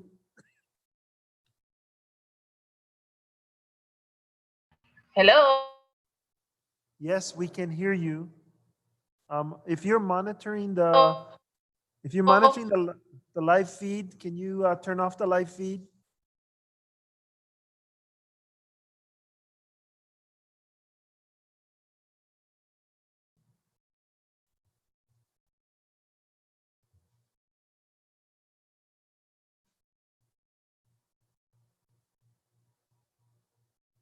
Aloha, April. Can you try again?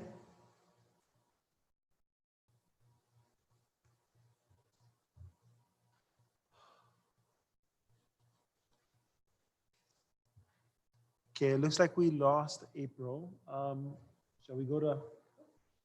Okay.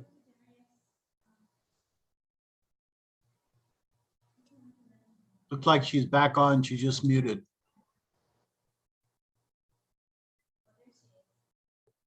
Okay, April. Aloha. She's frozen. It's not muted. Okay, it looks like we lost. Aloha. Something's wrong. They're not. Hi, aloha. Hi, go ahead.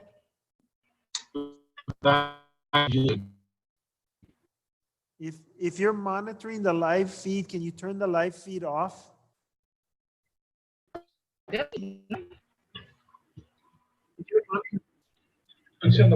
aloha.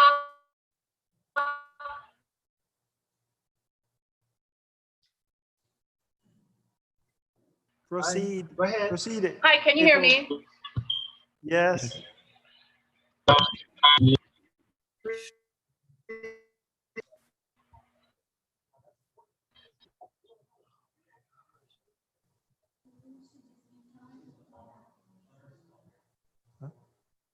her to call back. Conflicting advice. What should I do? Other. Okay, April, we're having some technical difficulties. Would you please call back in with the dial-in number and just stand by? We'll bring another J agenda item in while you reset with the call-in number. Okay? Thank you.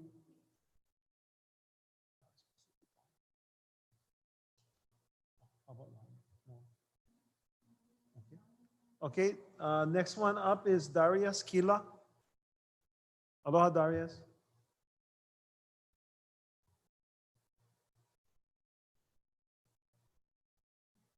You're muted, Darius.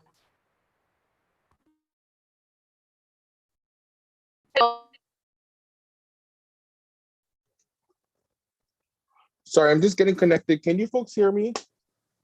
Yes, we can. Hi, aloha. Aloha, Chair Ayla. Aloha, DHHL Commissioners. My name is Darius Kila, and I am recently elected to the Nanakuli Maili Neighborhood Board. But I'm not speaking on behalf of the board. My views are on my own, but I come before you at that pretense of a community member with that background. So I echo the same concerns that came up on J5, which was Auntie Ramona. So she was in lieu of Auntie Jamie, who was supposed to speak today. So I want to share, as somebody who's recently new to all of this that is going on, I'm getting involved in seeing it. And I appreciate hearing you folks as commissioners and as a chair respect the issue at what it is, right? As we see, illegal activity is rampant throughout Oahu, which is frustrating in its own concern and right. But when I talk about illegal activity on our beautiful DHHL homelands, it is very frustrating. And when you talk about how far back this goes to as early as 2004, it is frustrating. And I think my community, though, at this point needs just a little bit more than validation and concern, and we need action. And I appreciate the conversation that happened with Auntie Ramona, right? And so I even look towards this book that they will submit to you. It's detailed in that, right? And I even look at the residential lessee handbook. When you go on to page 16, commercial activity, totally illegal. You go on page 28 for lease violations, and drug use is the biggest thing. And so when you have all of these factors that have existed for so long and nothing has been done, it just makes me question the viability in the processes that exist, right? And I know nobody wants to pull the plug or be the commission or the administration that goes on to cancel somebody's lease, right? Because I understand that DHHL, you folks are in the business of awarding. And I think that's amazing. But when we talk about stewardship and we talk about safety in our community, this community is as old as upwards of community members in their 80s at this point. They don't have necessarily the physical ability to even protect themselves anymore. And as we move into, how am I trying to say this?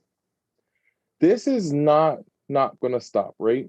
As we move into the first generation of folks being awarded Homestead, and we move into this new generation of successorship, if DHHL cannot stand on top of the issue of keeping it in control, it's prevalent to happen again.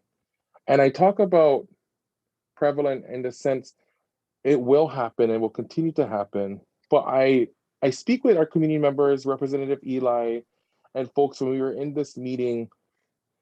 My community, they're very passionate, right, as we talk about their concern. And I left that meeting so discouraged, but I could only imagine how they feel. And so when I talk about everything existing in Keaulana, I think it's an amazing opportunity, not for just DHHL, not for just the commission, but for us as an entirety to move forward. And how do we hold these folks accountable in the sense of precedence? There is no precedence. There's nothing being set. There's nothing to be followed. But if you can set precedents and you put the foot forward to say no to illegal activity on DHHL land, it sends a strong message. And I think the department needs to act in that matter of holding the feet to the fire. And I understand there are things maybe that happen that I won't see firsthand, but ultimately I wanted to come before you folks as a neighborhood board member and to voice the concern of my community. And I don't knock that there isn't work being done, but how can we do better? And I put that to you folks, right? Like, what precedents do we set for DHHL?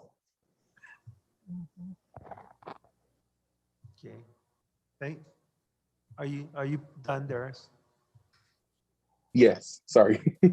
No, mahalo. You left off on that note, so I'll open up to commission members for questions.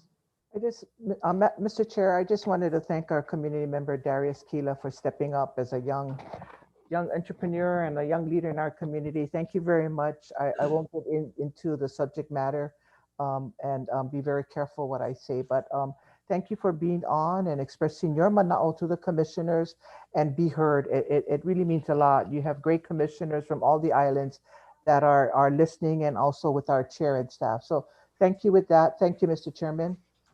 Mahalo, Patty. Mahalo, Commissioner Torrio, and then even Commissioner Awol. I appreciate the questions that you had asked when Auntie Ramona had spoke up, and I think those are very valid points. So thank you for being involved in that capacity. Yeah, if I could, William, I just have a couple quick comments. Yes, go ahead, Randy, and then Zach afterwards. Yes, so Darius, mahalo for your mana'o today. To your point, part of being a commissioner is, as you point out, ensuring that we're doing everything we can to get our beneficiaries on the land. But another part of that kuleana is to ensure that we are creating environments upon which our beneficiaries can thrive. And they cannot thrive if they're immersed or surrounded by a cloud of beneficiaries. Yeah. And they cannot thrive. Something's going on. I'm getting feedback.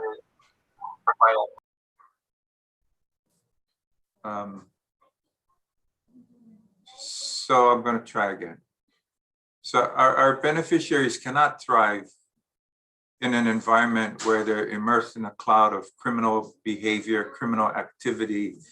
And we do have a responsibility to act upon those situations. And so I speak for myself, but I know, I believe that this commission as a collective body of commissioners share in those concerns. So, and I know the department is trying to do the best they can with what we have, but I think to our AG's comment that these are civil matters, I think that opens the door to other opportunities to become more fluid in how we address these issues. So that's all. Thank you. Thank you, Randy. Zachary? Yeah, thank you, Chair. Thank you, Darius, for your testimony, and also Ramona regarding the concerns on the illegal activities. Our beneficiaries should never be fearful of where they live, never. But throughout the past, the department has been, have some difficulties in doing and following up on some of these issues. But I just want to ask Chair, what is the, can you give me an update on our enforcement division? If there's plans, I know the governor has froze some of the positions, but where is that going right now as far as the department regarding filling those vacant positions? We do not have authority from Budget and Finance and the governor to hire the existing vacant positions. There are 4 of them. And so I'll report back to you that until such time that we are granted permission to fill those positions, we have one compliance officer. I won't say enforcement because he doesn't have an enforcement power. So nothing has changed since the last time you asked me that question, Commissioner. I wish I could answer it differently, but that's where we're at. Okay, and another comment I want to make. So if there's drug activity on Hawaiian homelands, wouldn't the federal government get involved if there is drug activities? And if not, why wouldn't they? For example, the FBI. And the problem I hear is if HPD comes on the premises and say, oh, if this is Hawaiian Homes, they refuse to act on, the report. So I'm just kind of wondering. Okay, so Zachary, I think the quick answer to your question is the feds are not going to get involved unless it's a large federal related drug organization. Any county police officer that tells anyone on Hawaiian Homes that they can't come on Hawaiian Homes and enforce criminal activity is either uneducated or lazy. I'm going to say it that way.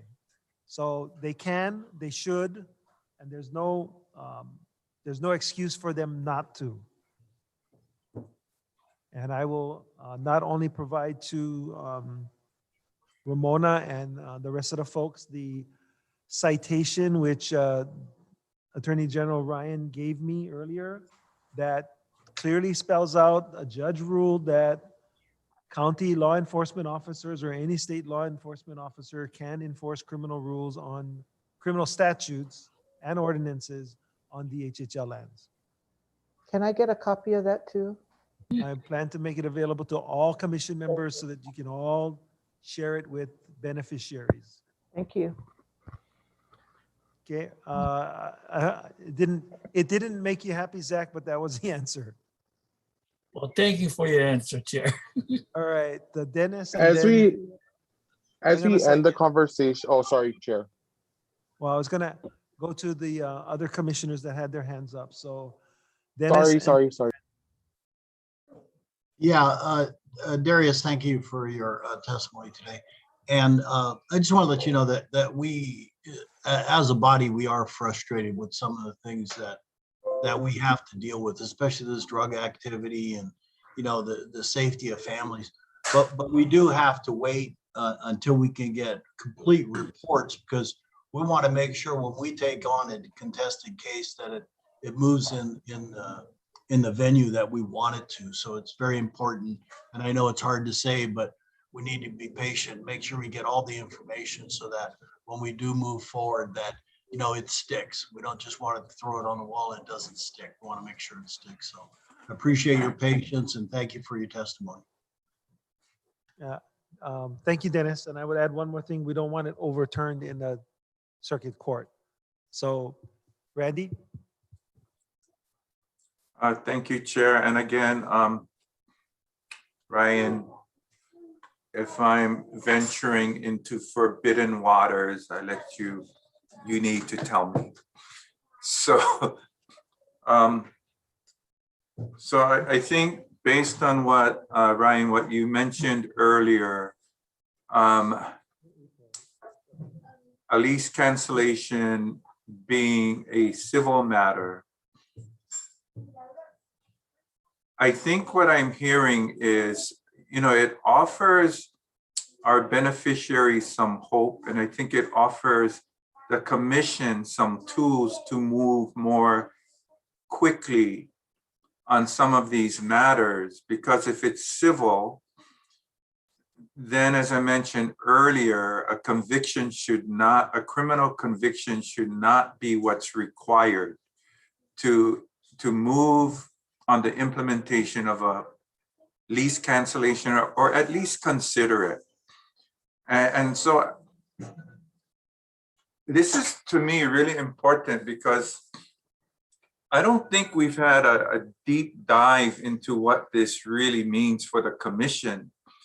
And I think this sets up an alternate pathway for the commissioners to consider evidence that meets the threshold for civil disposition. So my question to you, Ryan, is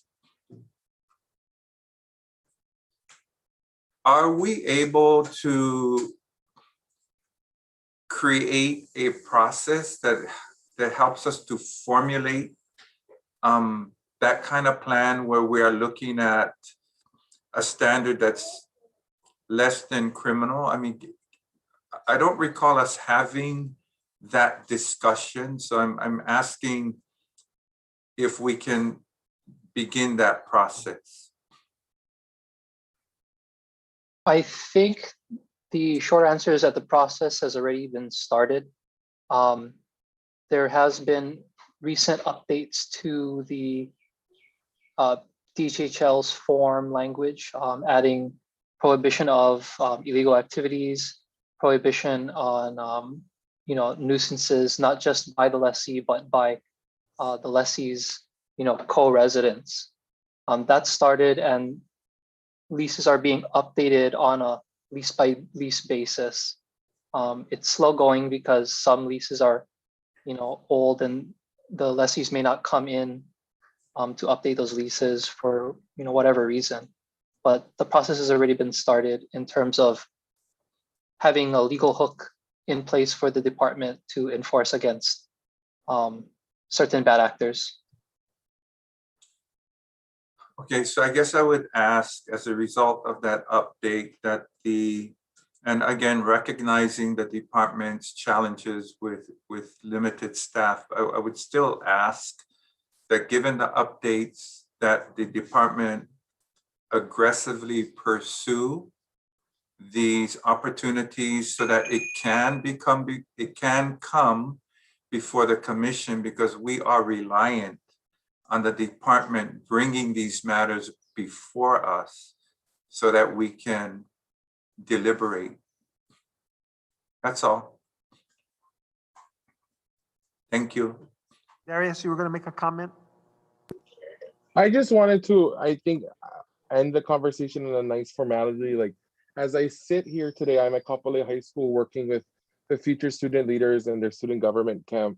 I attended Kapolei High School and I'm alumni at Kapolei, and right across the street is Maluo High. You have Kaupea, Kanehili, and new development Kolokaha'i. I applaud the effort that DHHL is moving forward, but I hope as we move forward, we can't forget to look back about what DHHL has done. And I want to be able to bring something to the community after this is all said and done, and have them believe in the changes that can occur. Because as I echo to my community, you cannot do change if you don't believe in the process of change.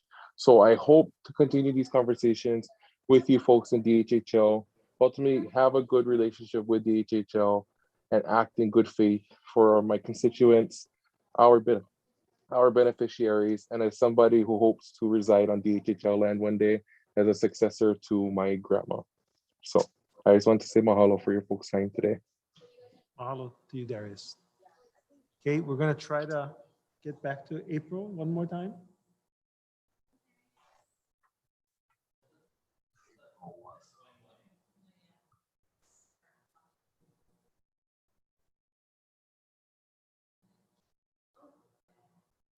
Okay, I can see you, April. Can you say something?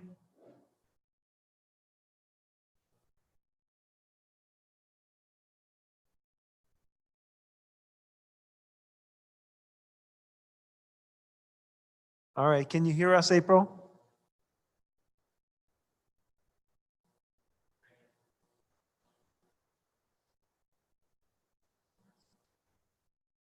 All right, you're on mute, so can you say something?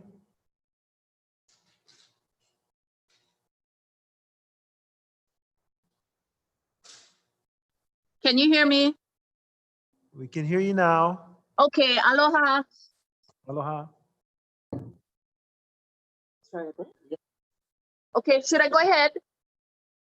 No, go ahead and proceed. You're Okay. addressing the commission. Okay.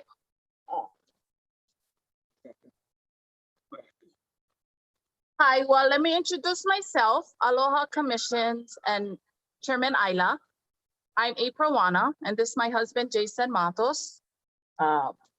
Before we start, we just wanted to thank you for this opportunity for letting us speak and address our concerns about our Pukapu lot up in Pukapu, Waimea and Honolulu ROE. You know the number. Before we continue, I just want to let you know, my husband's going to be talking a lot because he's the one has been putting blood, sweat, and tears into our pastoral lots. So he knows a lot more about it.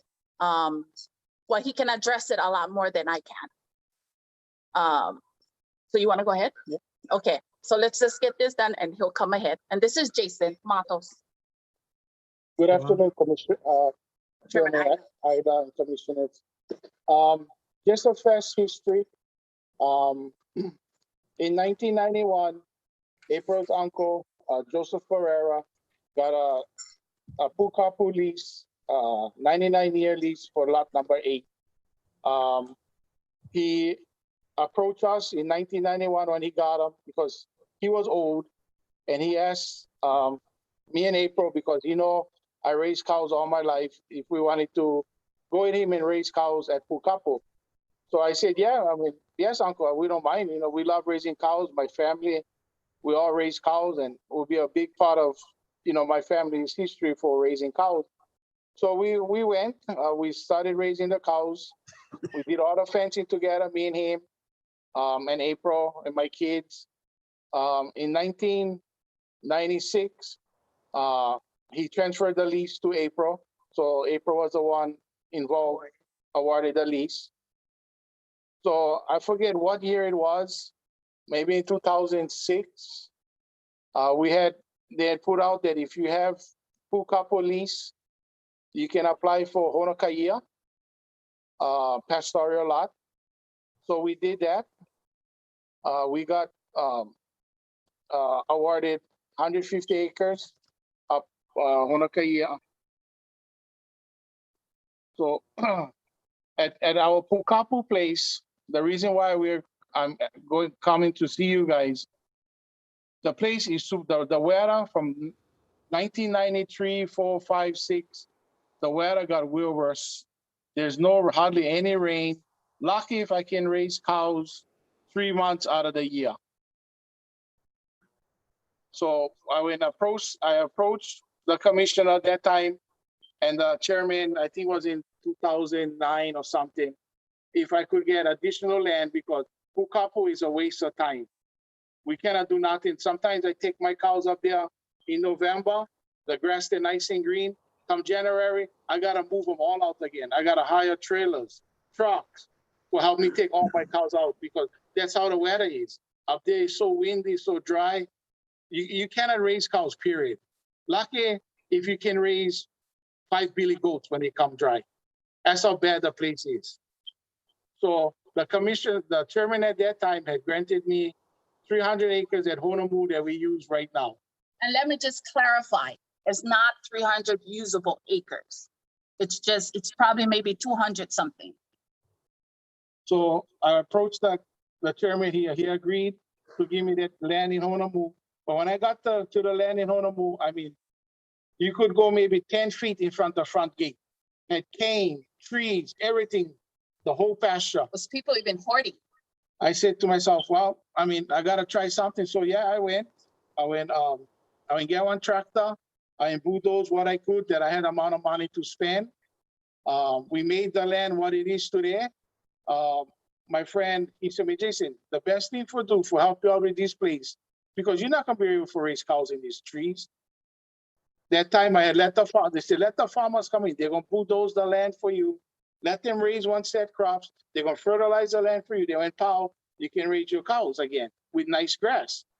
So that's what we did when we got them in 2000. I think when we got them, 2013 we got the land. So we've been raising it over there from then on, and now we hear, they're going to subdivide their place 1 to 3 acres I'm asking for more land because we just started, marketing our own grass-fed beef. I just filmed an episode with Derek Caruso from KTA with my grandkids and up there. He gonna see if he gonna buy my meat. So we're trying to expand, and I have almost 300 head of cattle, and if I lose this RE from Honomu, I'm gonna have to sell everything that I worked hard for build up to get where I stand right now. And I know it's plenty of politics involved in land. I know that. I hear it from all over. There's a lot of people out there that not even raising cows. They're leasing them to ranchers.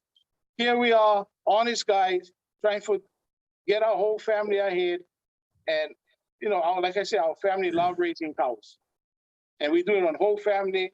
4th of July weekend, we stay up there having good fun with the family. Father's Day, Mother's Day, we stay on up the ranch with everybody, having a good time. Because that's in our blood. We love doing that.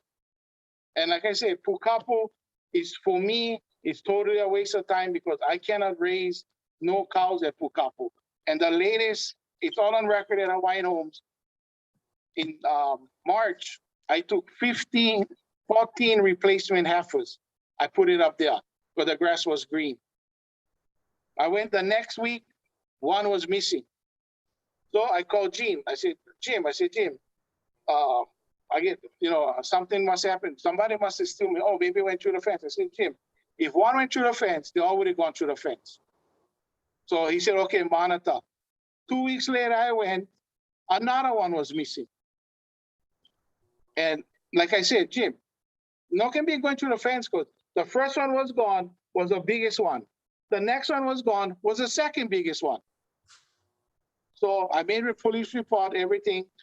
The next day, I took them all out because, it was going to keep happening. So that's why I say Pukapu, there's a lot of all kind of illegal activities going up there. People tell me there's a lot of illegal activities, drugs, stuff. I don't know what's going on, but all I worry about is my cattle. That's all I spent big money. I lost. The 2 heifers was easy $2,000 that I lost. And not counting the hauling back and forth that we got to take these animals back and forth. So I'm asking the commission, is there any place available that, because eventually I'm pretty sure we will want to move to that RE to the little subdivisions they're making, the 1-3 acre lots. Is there another place that I can have for raised cows? That is why we're here today. Okay, I appreciate you bringing it to the commission. Commission cannot vote on anything right now. The department will take a look at what may be available and the implications of issuing you an ROE without going to the wait list. And I'll, after talking to staff, we can get back to the commission and back to you on what may be possible. I appreciate that, Chairman Ida. How long? What are you looking at? What is your time frame? I can't promise you anything, and I don't want to give you any hope that we can get this done quickly because we don't move quickly. So I'm not going to answer your question on time frame without talking to staff and figuring out what is possible.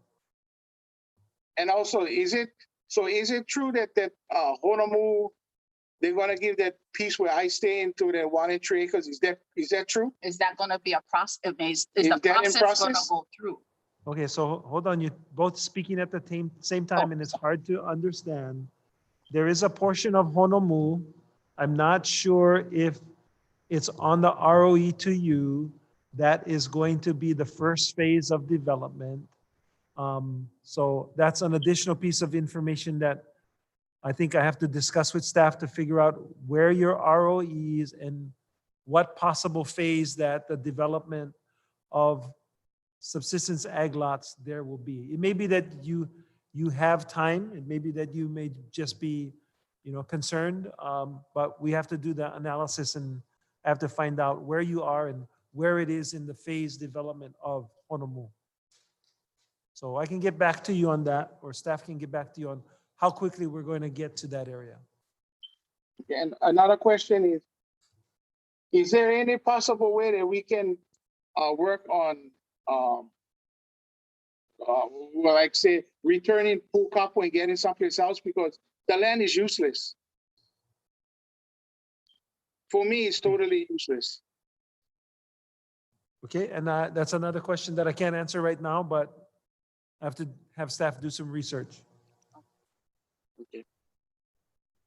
And who we would have to call to find out how this thing is going, where it's going? I think we'll start the communication with me, and then at the appropriate time, it may cover homestead services, it may cover land management division, it may cover land development division. So we'll keep the conversation with you and I for now, or you and your wife who's the lessee, and we'll see what possibilities exist out there. I appreciate that. One question just for information.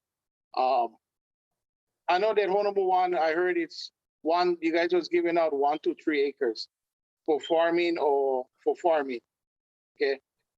From experience raising cattle over there, there's no way you can raise 1 cow in that 2 acres. You guys should look at maybe 1 5-acre parcels, 10-acre parcels, because you guys cannot. I raise cows inside there. I give my cows minerals, everything to keep them healthy, because the grass over there is poor. No way you can raise 1 cow in the 2 acres or the 3 acres you're gonna give the people. You're giving them out for nothing. People, yeah. You guys should look at, you guys gonna give out land, fine, but make it where the people can be successful, not where they gotta go backwards to do something in their land. Yeah, I appreciate that comment. I don't believe that Subsistence Ag was looking at primarily raising cattle on the 1 to 3 acres. I think it was farming for subsistence purposes. So I think that answers the question. We have a lot more people on the ag list that is asking for a lease to be assigned to them. So I get one feedback, Chair. You tell me where you see on Hawaiian farming. Believe it or not, there are Hawaiians that are. I never in Hawaii, in Hilo, all I see is Koreans. Believe it or not, there are Hawaiians that are farming, and we're told those on the wait list want to. So thank you for the comment. But I appreciate your commissioner's time and your time giving us this opportunity to speak. No, mahalo for making the plea. Yeah, Commissioner Neves. Yes, Jason, thank you for the information. So currently you have 300 head of cattle? Yes. And so how much land do you need? 308. It all depends where your pasture is. Okay, well you're so familiar like Ponakia, I have 150 acres. Because the grass is really good, I can go about 1.5 acres per cow. So right now I have about 125 in there. Okay. And then I have Honolulu, I get another 100 something cows inside there. And the other piece that I have is personal lease from private owner. Yeah, but can I speak? Sorry. Sure. That's why pool couple came in, because we can use it maybe 3-4 months out of the year. So we take the cows there, but then we got to bring them out. So that's why he kept saying the pool couple is just useless to use. Yeah, I understand the transportation. And so you pretty much know what you need and what area you need. So at least that gives the department some information on what may be available in those areas. There's one perfect place that I can tell you right now off the top of my head that it's right below Honakaia. I think it was the old Bill Hunty Dairy. I know there's 300 something acres just sitting there. Okay. Beautiful, beautiful pasture land. Okay, thank you. I appreciate your comments. Thank you, sir. Any other questions, commissioners? Yeah, Chair. Go ahead, Mike. Go ahead, Zach. Oh, yeah. Thank you. So do you market your cattle right now? Yeah, we started I started with this program going on about maybe 6 months now, that I raised my steers maybe about 15, 16 months old. And then we selling them outside to people where the meat is young, tender, all grass fed. And I worked out, so far I get a couple of deals. I work with Hilo Lunch Shop. They buy all my hamburger and barbecue, soul foods, and hot dogs. And like I say, this past Friday, I working with Derek Caruso to get my brand inside to KTA. Because he came up, take a look at my cattle, and he was very, very impressed the way my cattle is, how nice, how tame, that he could even pet the cows. He was shocked. And like I say, it's just the life in us for raising cattle is there. My kids, we all love it. You know, we just enjoy doing it, and we like keep on going. But I mean, land is very, very hard to find. And like I say, if Pukapu was green all year, I wouldn't be here right now. But Pukapu, I cannot raise nothing. So I have a question. You know, on the news the other day, they were talking about this insect that's destroying the grass. I don't know if it's in Waimea. They discovered. Is that happening? This place called Okupu? At Honakaia, my neighbor had that about a couple years back. Lucky thing, he treated it, and when damaged my place very little. But I never see him yet this year.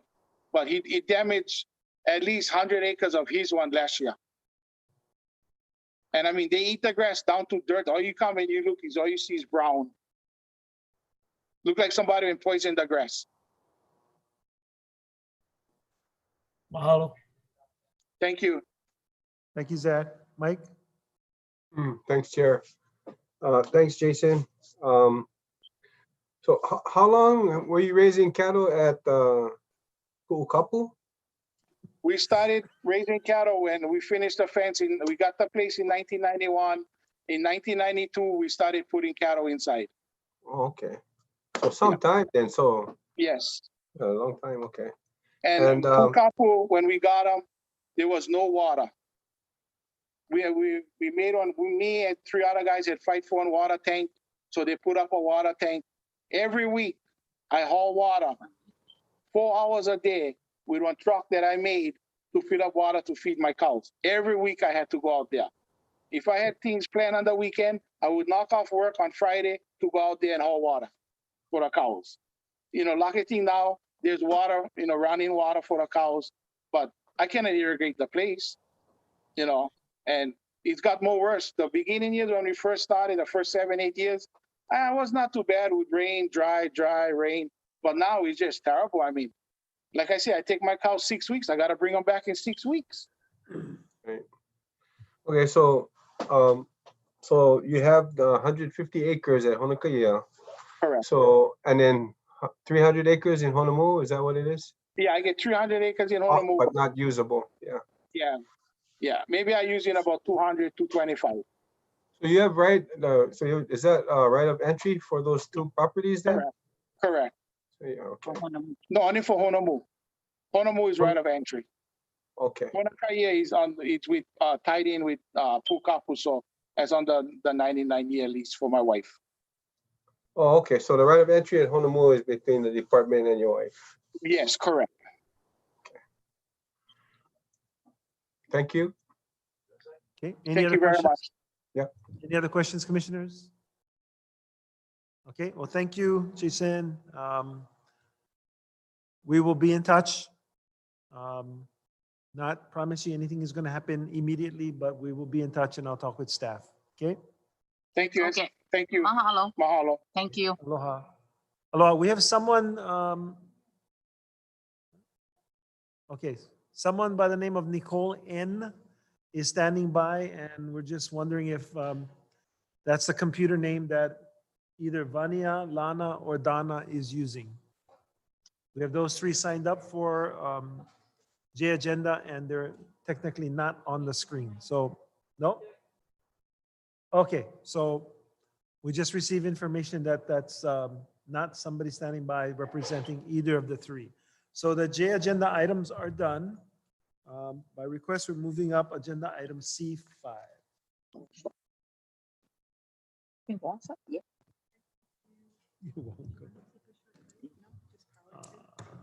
Let's power through. All right. Good afternoon, Commissioners. Joby Masagatani, Executive Assistant. With me is Hokule Lindsay. We were staff to the Investigative Committee Permitted Interaction Group that was looking at NHQ. So we submitted for your information just a status and an update as to where we are on the implementation. And we do have HST staff available for questions on this. And we also, staff, as we indicated in the submittal, has prepared a couple of cases that are N-related cases at the Commission's request, so that Commissioners can have a better understanding of what staff means when a file is designated N on the waiting list. So just a quick overview and just review. As you recall, back in October of 2020, the Commission recalled to itself the authority to determine who is qualified to be a beneficiary, primarily those that meet the 50% as it relates to the qualification, those that meet the 50% blood quantum requirement of being at least 50% Native Hawaiian. And the committee anticipated and the Commission concurred that moving forward, there'd be three general categories. The first would be those individuals that after staff review, based on the staff recommendation, that staff would recommend that this person is eligible and qualified as a beneficiary, and that would be handled on the consent agenda. And then the second category would be those individuals where documentation had been exhausted, but a reasonable assumption could be made that if some level of discretion were exercised, the person could actually qualify. And it's listed here, category number 2 as unqualified, but really the intent would be to bring those cases where the documentation is exhausted or not absolutely clear, but a reasonable person could infer that this person could be qualified, but it requires some level of exercise of judgment. So in the event that the Commission deemed that that person, did not feel comfortable making or exercising that judgment, then the Commission could decide that that person was not eligible or qualified as a beneficiary for the programs that are administered under the Hawaiian Homes Commission Act by the department. And then the last category would be those individuals that at one point in the process were accepted as being qualified, but subsequent information becomes available to departmental staff that requires that they bring to the Commission an analysis that would hold that person unqualified. And the process that would be pursued in that case would be through a contested case.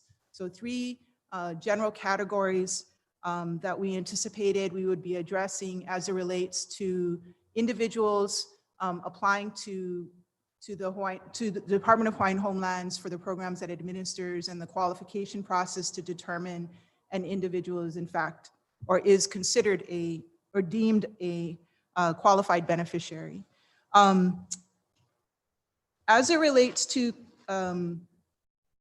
those items that were, let's see. Okay, and then the last thing I guess would be the last bullet point on this first category, which was per the Commission's direction, the individuals that clearly did not meet the qualification criteria or the 50% blood quantum, that ability to say you're not qualified was delegated to the chair. So commissioners did not want to see all the applications that would ever come through the department. Just really those that were, the staff had done its due diligence, would recommend that they are qualified. Staff had done its due diligence, and there's a reasonable person could connect the dots because there's documentation that is missed. Those are the primary categories that the commission wanted to see coming before it. Since that time, as all of you know, the department is severely understaffed, and the applications branch chief is very new, and she's been doing the best that she can to kind of address some of these issues that have been long-standing. And so the focus was to look at the existing waiting list, which is, as you know, has a long history, and to try to deal with a number of issues that have been long-standing but have not been addressed. And so, staff looked specifically at those individuals on the waiting list with an application that is deemed either N, or not qualified, or no, or P, which is pending.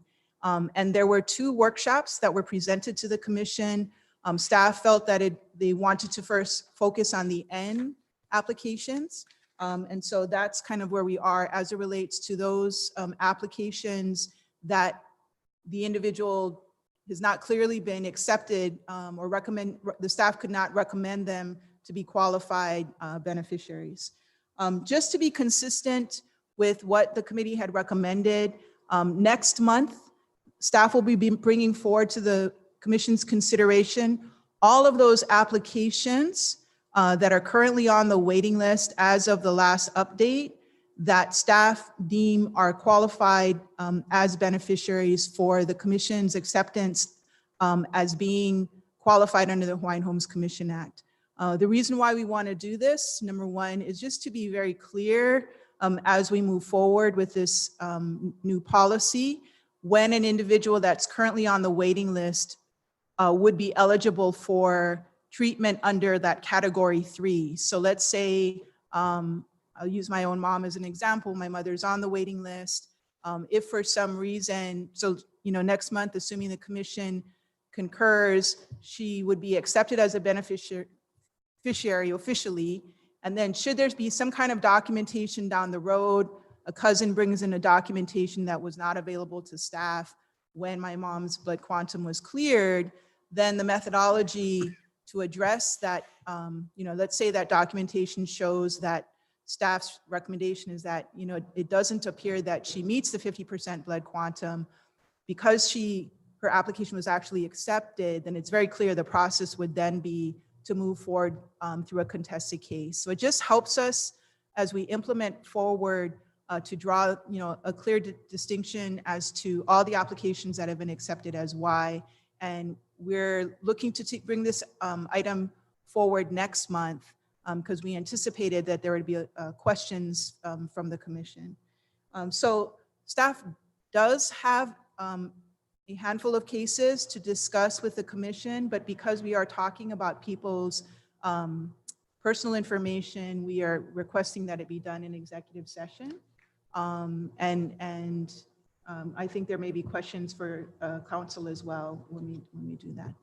And that's we're open for any questions the commission may have. Commissioners? Go ahead, Dennis. Yeah, so I guess I just want to understand the last comment you made about if someone, first of all, the commission is gonna, under number 1, they clear Kumohana, the commission is gonna approve that those folks based on that information, which qualifies them.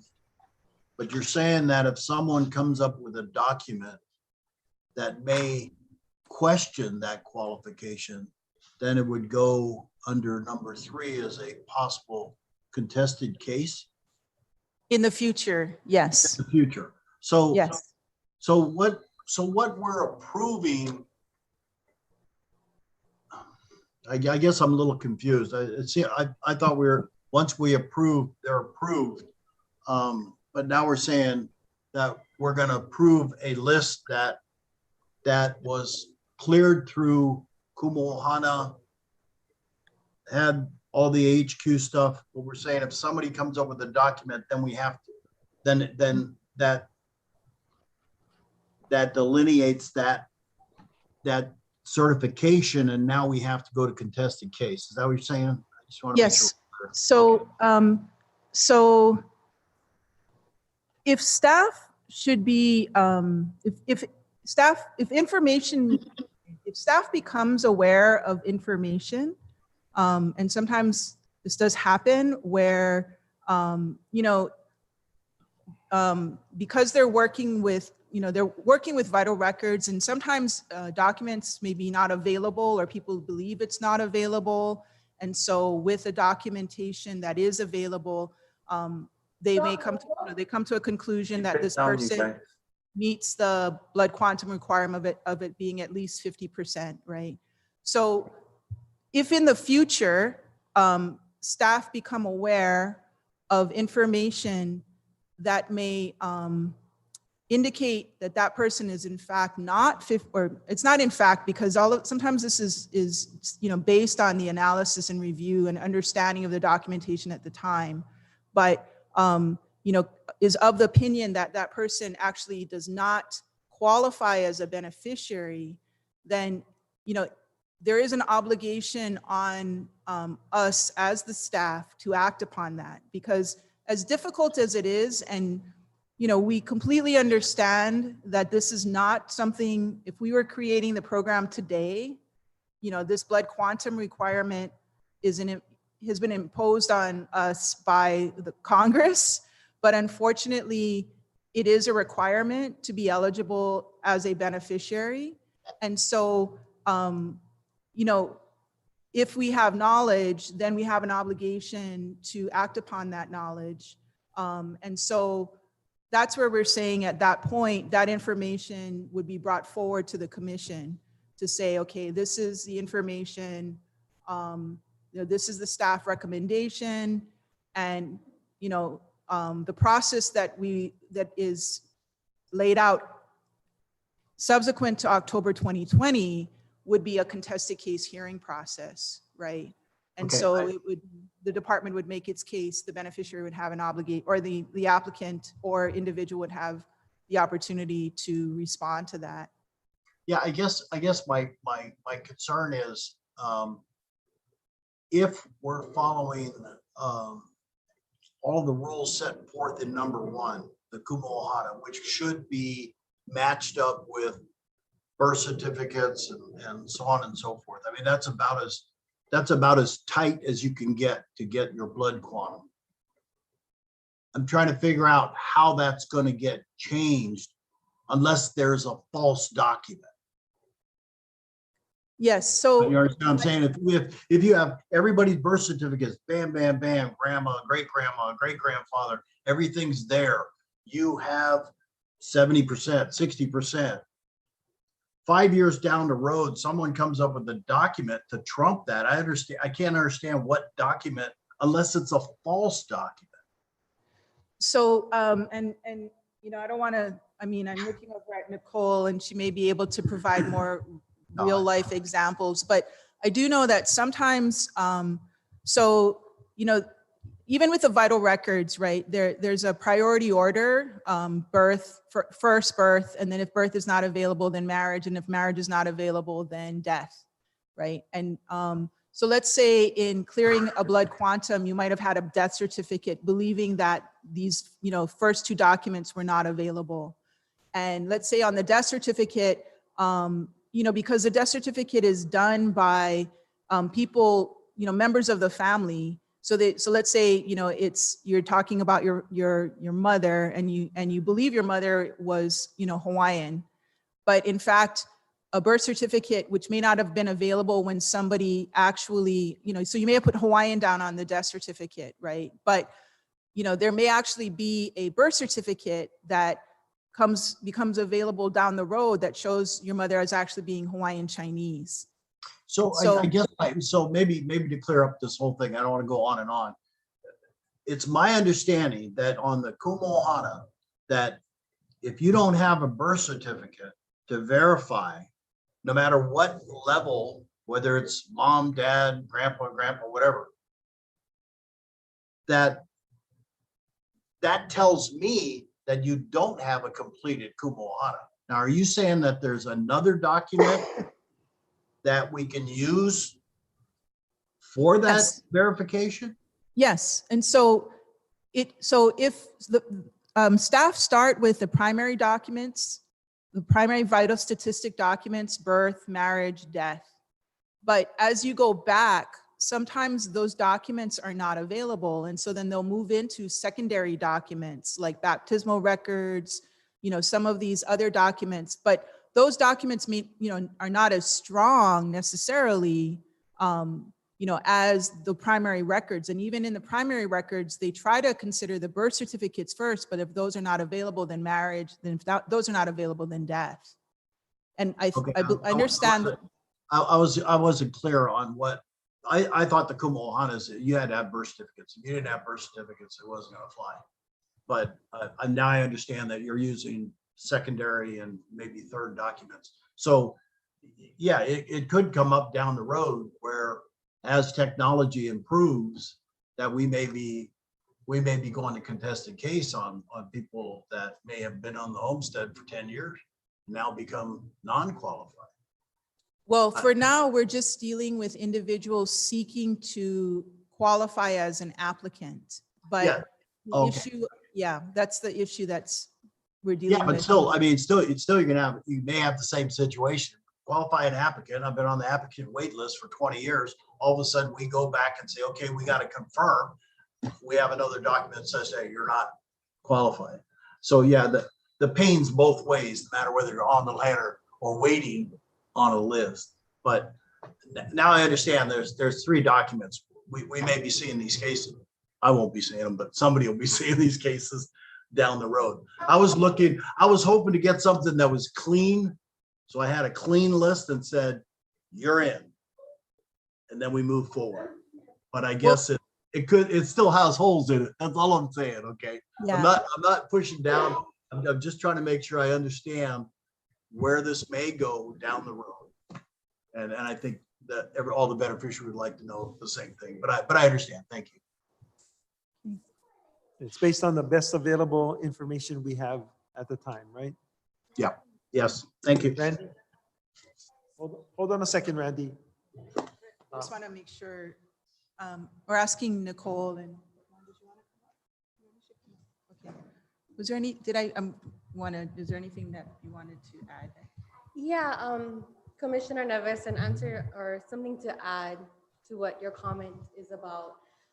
There are situations where we have a number of siblings who do not have an actual birth record recorded with the Department of Health at the time of birth.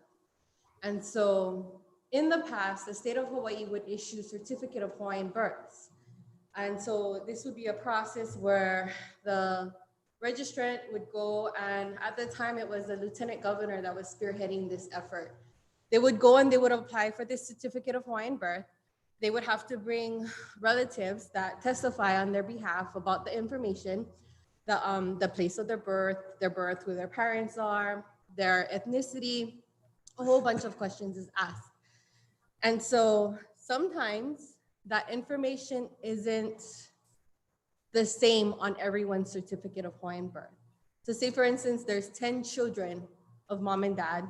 They all don't have a birth record with Department of Health. They all decide, I would like to get a certificate of Hawaiian birth. And one of them state that that is actually Caucasian Hawaiian. And the rest state that is only Hawaiian.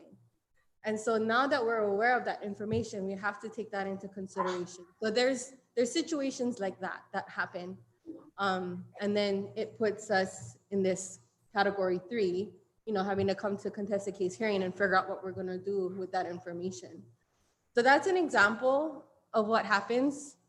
Another example is that as part of our methodology, we the primary document we try to, or the primary document is birth records, right? And so if the family is able to produce birth records all the way to 1920 that consistently state Hawaiian all the way through, then we'll make a determination on that. However, sometimes there are families that come up with more, they go further. They go into the 1910s or 1900s, and then they start to bring in documentation of the older the next generation, right? Or the older generation. And then all of a sudden, there's the question where that birth record actually states Chinese Hawaiian. So then we have to take that into consideration. You know, at that time, we made that determination based on the information that we had. We only required the family to go as far back as the 1920s. For some reason, more information was submitted to us prior to 1920s. And so we have to take into consideration that information. So that's another example too. Okay, thank you for the clarification. I appreciate it. Thank you, Nicole. And so eventually the commission will take action, but in those cases, it would provide for a contested case to be brought, and then the applicant could appeal and bring additional information, or just appeal based on that particular case where you may have 10 siblings, but only one says Caucasian Hawaiian and the others say Hawaiian. So based on a preponderance of the evidence, the commission can render a decision that staff cannot. So that's the process that is being envisioned as we go forward to deal with it. Thank you. Randy? Thank you, Chair. It's late in the day for me, but I'm going to try to contextualize what started off as a concern. And I'm trying to recall, I think it was in April, one of the items, D6, that I believe it came before us, not for decision making, but it did come before us. I can't recall if it was decision making or workshop. But there was a slightly more than 100 applications that were being identified as being part of a wait list, some of which was to approve to keep on certain amount of waitlisters. Another portion was to remove people from that wait list that were designated as the N category. My question is, and I know that part of what we have in front of us is the result of collaboration between the department and the investigative committee to come up with a process that allows the commission to have a role in determining who's qualified and who's not, in this case, to be on the wait list. What concerned me though was, and I don't know if my assumption was correct or my belief was correct, but this packaging, this bundling of lessees to run through the commission to disqualify a bunch of waitlisters without providing the commission an opportunity to evaluate why each one is now being removed from the list. So is this something that we should expect to see on a consent agenda? For example, we are requesting that the commission support our decision, for example, to categorize 40 waitlisters now in the N category. Is that what we're going to be seeing here? So let me take a stab at answering that question to try to explain what staff has been doing and the state of the waiting list. So the N applications, or the individuals with an N application, is a result of practices in the past where an application may have been added to the waiting list prior to that individual demonstrating through documentation that they were actually qualified. And we don't necessarily know exactly the reason, but I do believe it was probably to give that individual the benefit of the doubt that they would eventually come forward with the documentation that was necessary. So I can understand, because that can be like, you know, I mean, these issues have been kind of like long-standing, but you know, the commission is through the investigative committee and the work of the commission wanting to address these issues. And so what staff was looking at was, with these ends, it's at least staff's opinion that there's no way these individuals are qualified based on the documentation we currently have. And so, yes, the recommendation was to say, okay, we're going to look at removing these N applicants off the waiting list. And, you know, commissioners were not comfortable with that. So we went back, and based on the commission's request, staff has identified, you know, cases to start bringing to the commission specifically so that you can see the analysis and feel comfortable with the analysis one by one. And so that's what we have prepared. And we've asked Chair if it'd be possible to have that discussion in executive session. It may not be like right after this, depending on what you want to do. If it's later in the afternoon, it's really your call. But we, you know, staff does have cases that they're ready to discuss with you and walk through the case so that you can see why the conclusion is, you know, this individual is not qualified, and therefore, you know, to remove their application off of the waiting list. Okay, so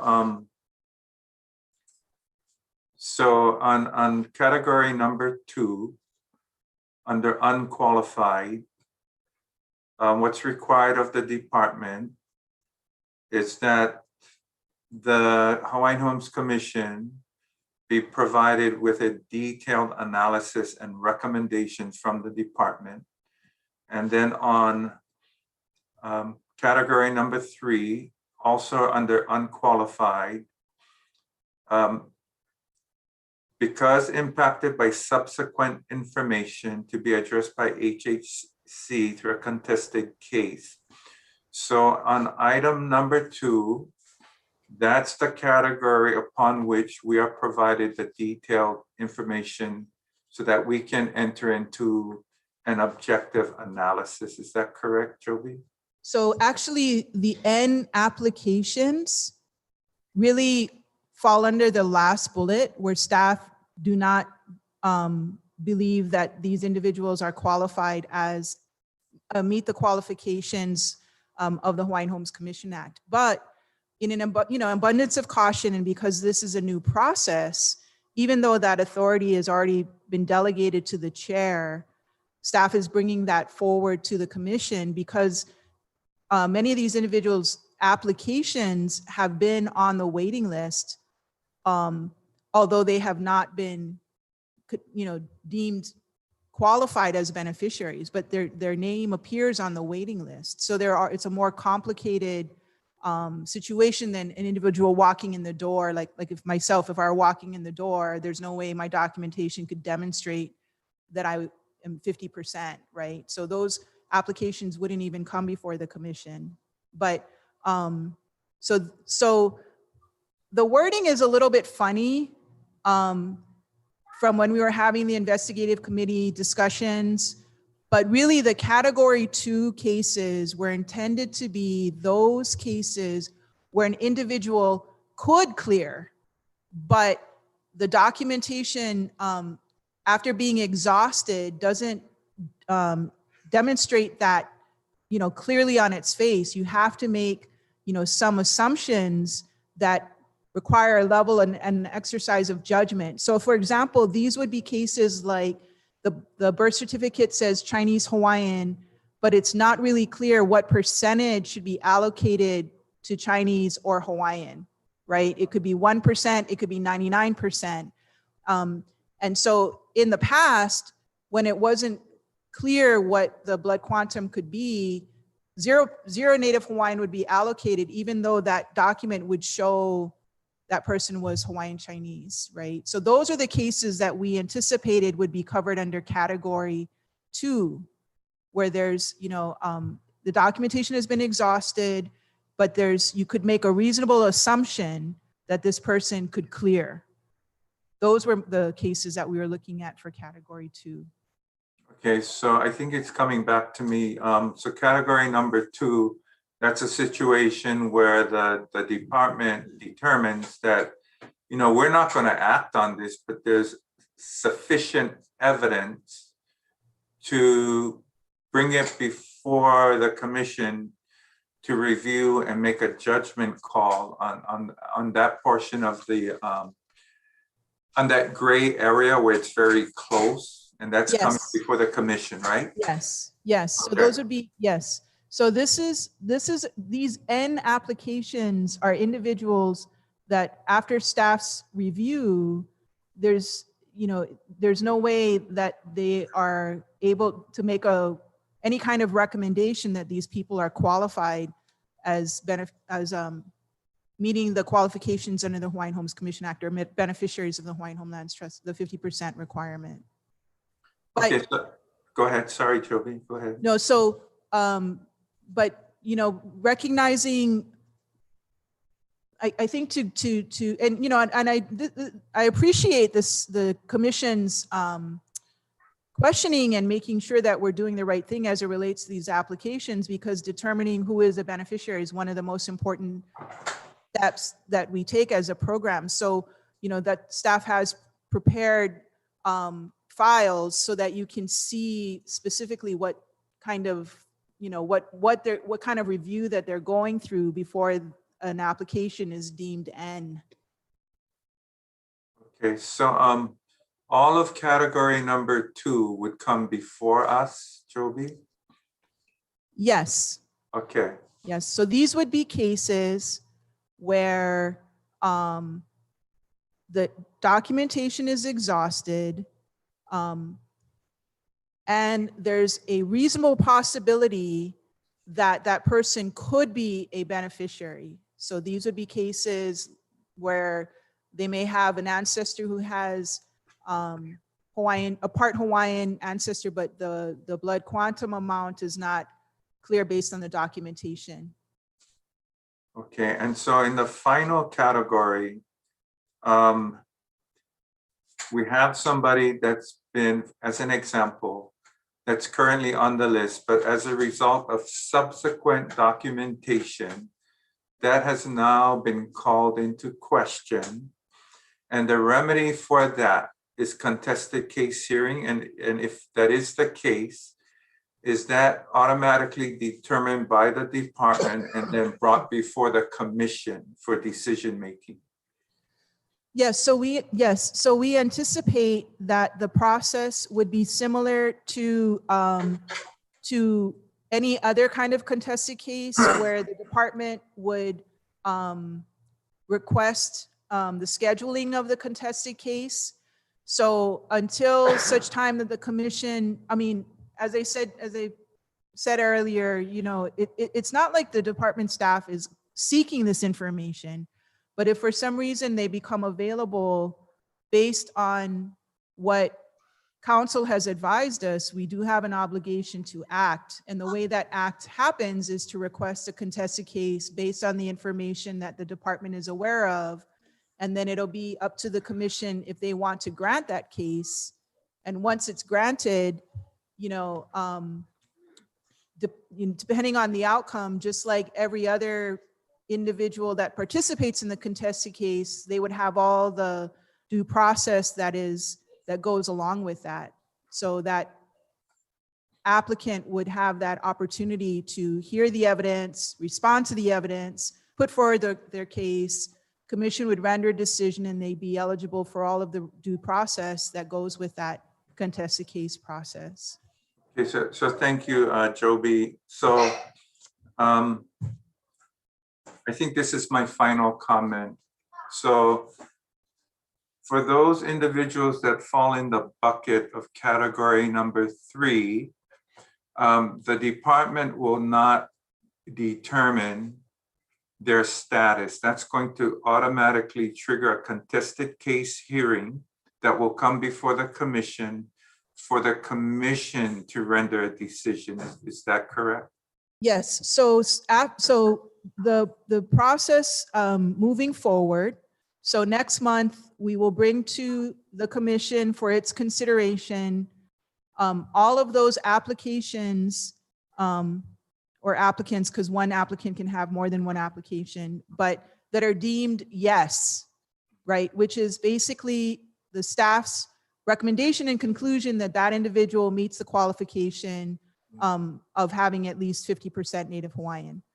So from that day forward, should the department become aware of documentation that brings to light, concerns regarding an applicant's blood quantum, and let's say instead of it being 50, it's 47.5%, then the process would be to request a contested case, and the contested case process would determine the ultimate outcome of that individual's blood quantum.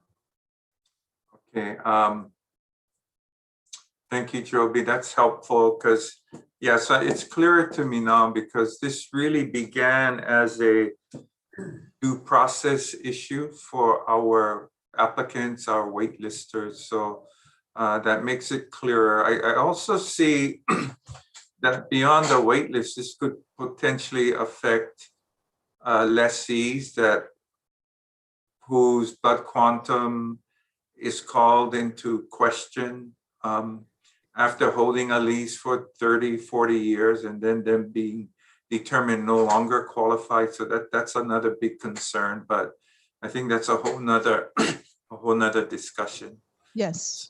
So thank you, Joby. I appreciate it. Thank you, Randy. David, and then Dennis. Thank you, Chair. Joby, so, with the people that were on the wait list that the staff had determined there's no way that they would qualify, I don't particularly have a problem making a decision on that. Where I have a problem is we were not provided with anything. So we're not seeing the analysis that the staff is basing their decision on. So I think if the staff wants us to make that determination that they should be taken off of the wait list, I think as long as they give us the analysis or whatever documentation that they relied on that shows that these people clearly are not, right? I think that's very helpful because it makes it easy, right? If somebody's two birth certificates say Chinese and the other one says Spanish, and somebody had applied and somehow they got on the wait list, that's an easy one, right, to take them off of. And the problem that I'm having is we're not seeing anything. We're seeing a little submittal, but we're not seeing any actual documentation that the staff has considered or description of what they've considered. We have nothing, right? So it makes it much more difficult for me to make a decision on that. Similarly, with the people that they're going to bring and say, yes, these guys are qualified, I would also like to see an analysis, because that may give some assistance to that particular person down the road, that we actually looked at this, right? We weren't just relying on what the staff said, but we actually looked at what evidence the staff reviewed and why they made the determination that this person is qualified, so that in the event that something else does pop up, that may help that beneficiary, right, in bringing that contested case or in defending against the contested case for the future.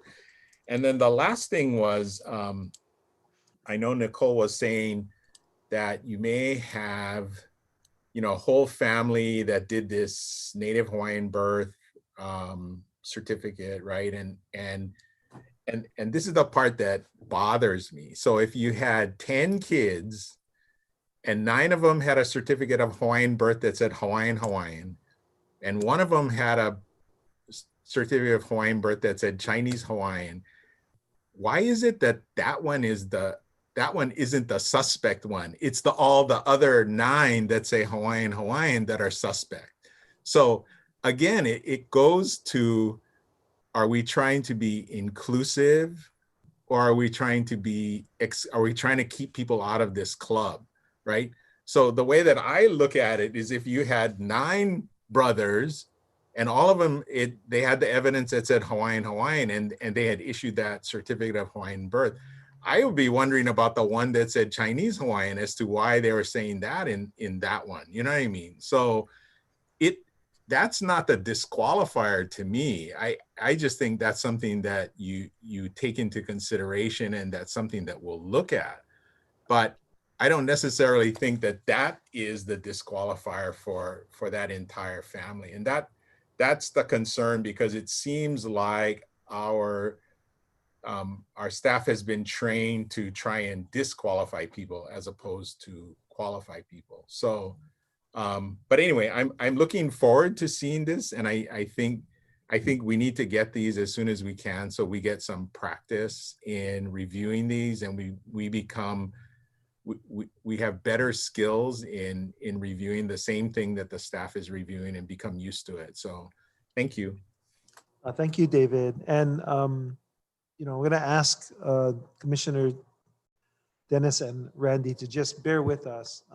I think it would be beneficial, and the staff is prepared to have some of those discussions and provide some examples of the analysis that would go into this. So I would ask for a motion to go into executive session to have that discussion, because I can just see the burning questions.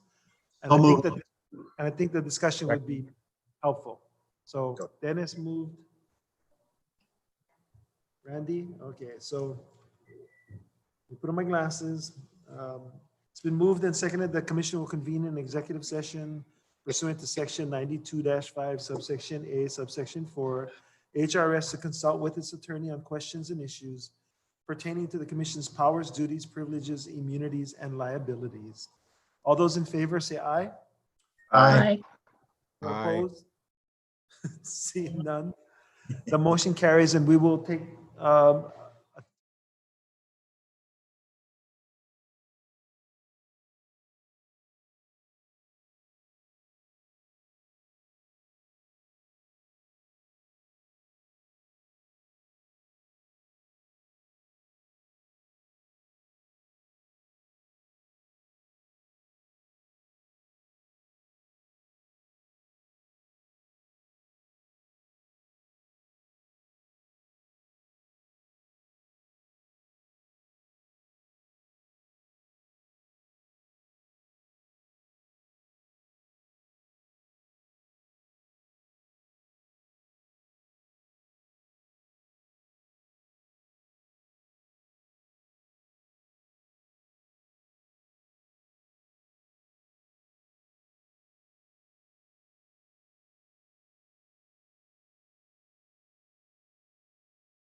And we are on agenda item G2. And we're waiting for staff to remotely.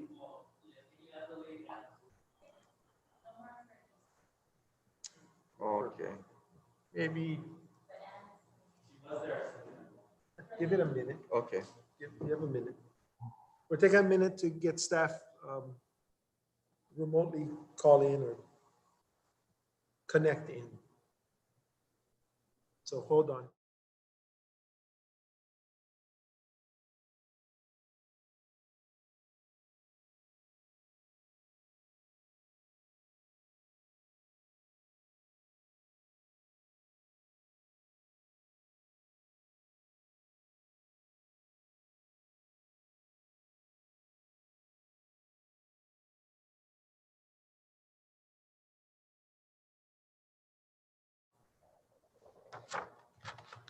Aloha Commissioners, thank you for hanging in there with us. Item G2 for information only, a status update on plan implementation in the Kona moku of the island of Oahu. With me today, I have Perlene Fukuba, the DHL liaison to Oahu. Hey.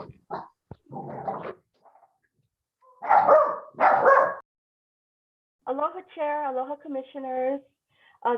Thank you for hanging in with us. Today we'd like to present an update on the Oahu, the Kona moku on the island of Oahu. DHHL has approximately 199 acres in the Kona moku, and these lands are located within the primary urban core of Oahu. It serves as the main business center of the state and is the most populated. Can I have slide 2 with the look? Oh, we're already on slide 2. Slide 2, so the one before, thank you. Oh, 1 second.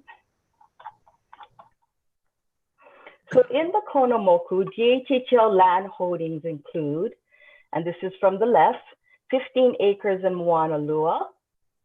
To the right of Moanalua, there is 5 acres in Kapalama, 177 acres in the Papakolea region, which is the largest shaded area on the map, and 2 acres in Mo'ili'ili on the far right. Next slide, please.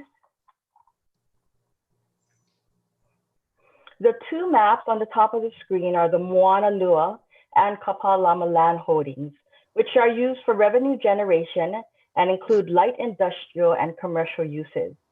These land holdings fall within the Honolulu Transit-Oriented Development Plan areas for transit stations along the Heart Rail Line. DHHL worked with consultants to examine opportunities and identified conceptual plans for these properties. Geotechnical studies determined that the capacity for these lands need to keep in mind the potential impact from sea level rise. The conceptual plan for Moanalua, where the majority of DHHL leases are set to expire next year in 2022, envision continued industrial use and could feature multi-level high-density industrial buildings on the Malka portion. Conceptual plans for the Kapalama properties, which have longer-term leases, could feature mixed high-rise uses with a residential component. The study also made 4 recommendations. 1, lower density redevelopment. 2, an as-is scenario for parts of the area. 3, consideration of early termination or restructuring of the existing leases. And 4, keeping in mind environmental and site condition data that was uncovered. The map on the bottom of this slide is the Mo'ili'ili site. DHHL is currently redeveloping the 2-acre site, the former Bolojome, and it is expected to be the department's first high-rise, affordable rental project. This project will provide beneficiaries an opportunity to live within Honolulu's urban core.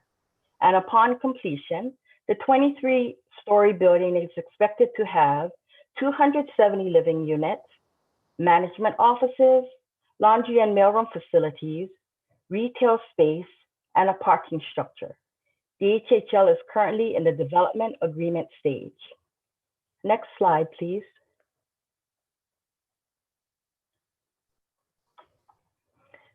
This map depicts the Papakolea region, which contains the Papakolea, Kalavahine, and Kewalo communities.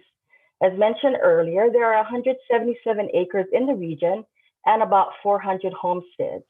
It is a central location within Honolulu's primary urban core. Since the Oahu Island Plan was adopted in 2014, no land use amendments or updates to the Papakoli region have been proposed.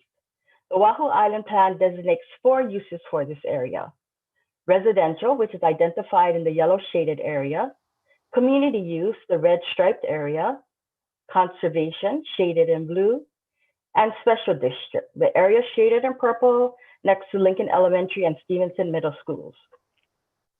Additional residential homestead development, including the construction of secondary dwelling units, is challenging due to its steep slopes, aging infrastructure, drainage and flooding issues, and the lack of off-street parking.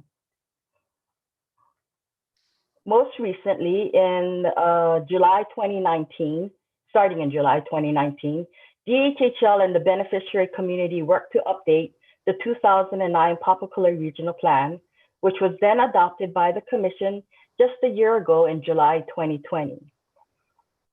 The community's vision is that Papakolea, Kewalo, and Kalavahine homesteads, collectively called the Papakolea region, is a Native Hawaiian community that thrives on the traditions and values set forth by its founding members and serves as a place of growth and learning for current and future generations. Next slide, please.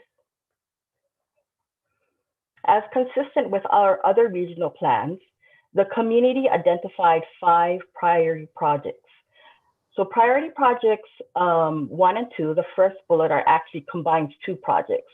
And it is a Native Hawaiian Education and Culture Community Center and Hawaiian Homestead Kupuna Living Center.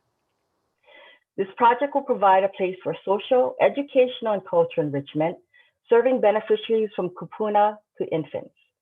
Partnerships with other Native Hawaiian organizations and community programs will help to provide quality services, including Hawaiian language classes, classrooms and offices for Native Hawaiian practitioners and businesses, playgrounds and open space, full kitchen, garden, aquaculture, farm space for native and medicinal plants, a cultural walking path, and parking. The status of this priority project is that in 2021, the Papakolea Community Development Corporation, the PCDC, contracted with Group 70 to facilitate the development of design and community visioning charrettes. In 2021, on April 17th and May 8th, 2 community meetings were held, to review past work, confirm the vision for property, and collect feedback on draft renderings. DHHL also executed a right of entry permit for site visits and archaeological assessments. And on June 8th, a site visit was conducted by Kealapono Archaeological Consultants and Cultural Practitioner.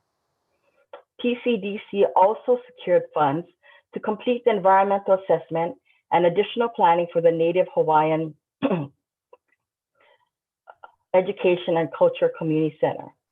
Last, the PCDC executed a memorandum of understanding with the Hawaii Community Development Board to help with financing and development of the Kupuna Supportive Living Center.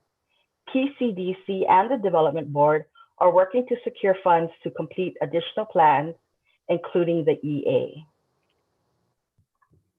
The second bullet on your screen is to build a new community center.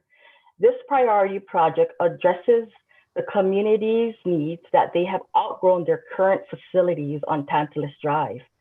Major renovation and additional features are needed, such as parking, outdoor courts, play areas, access for kupuna and disabled persons, air conditioning, and renovating or replacing old or outdated structures. Instead of continuing to repair and renovate, the company would like to demolish the existing structures and construct a new facility that can better meet the needs of this region.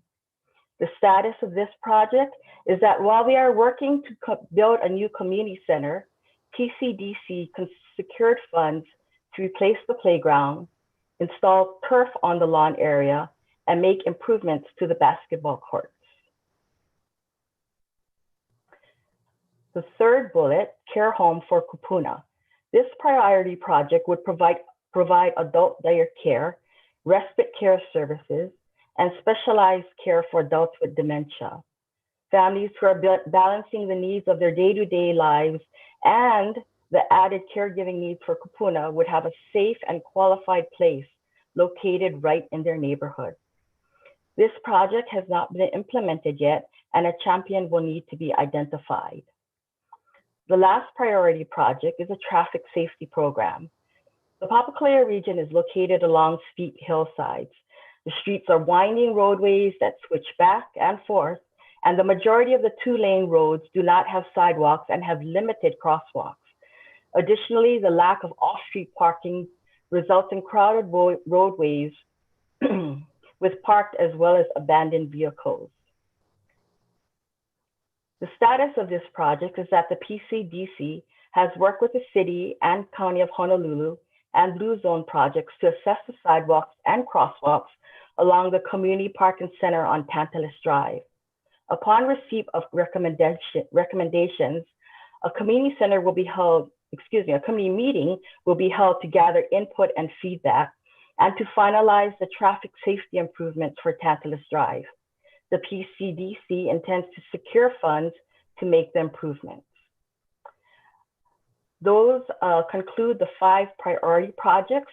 I would like to truly mahalo the PCDC, their Executive Director, Lily Kapuniai, for their hard work and for providing the update information. Thank you, Chair and Commissioner. This concludes the Konamoku update for today. Can we answer any questions? Sure. Commissioners? I can't see your hands right now, so just speak up. I can see your hands now. So anybody has a question, please. Okay, so thank you very, very much, Andrew. And Oh, wait, I had one real quick one. Sorry, wait. Mr. Sure, go ahead. I had a real quick, really good presentation for Papakolea, and looking forward to the new community center and their vision of everything. You showed the Eisenberg project and other projects. Will the Papakolea Homestead, are they working to receive community benefit packages to help them with this vision planning of new facilities and give back to the Papakolea Homestead Association? Pearl? Aloha, Commissioner Turia. For the Moanalua Kai and Kapalama sites, the department hasn't begun the process to reissue new long-term leases or licenses in the area.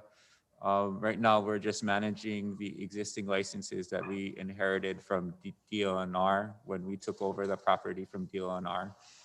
Those leases and licenses are coming up over the next 10 years. So part of the planning process is to look at what's possible in these areas. What about I think it's definitely plausible that we can take a look at potential community benefits during the future redevelopment of those the areas. Eisenberg property.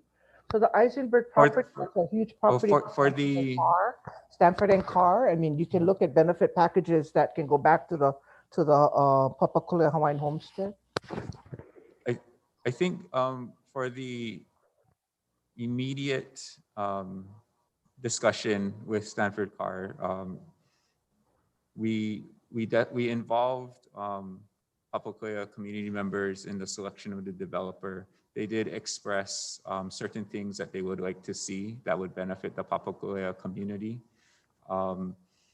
The final development agreement with Stanford Carr hasn't been executed yet, but we are aware of what potential benefits that the Papakolea community would like to see.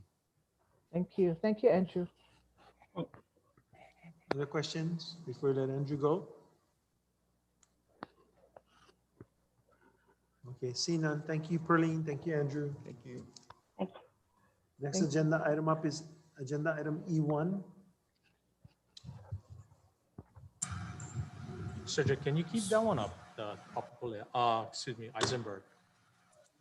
Yeah, since we were talking about.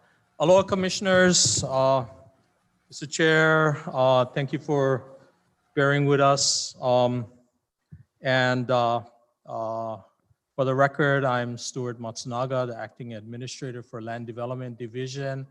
I also have Mitchell Kawamura, who is the project manager for the projects that we are going to be speaking about.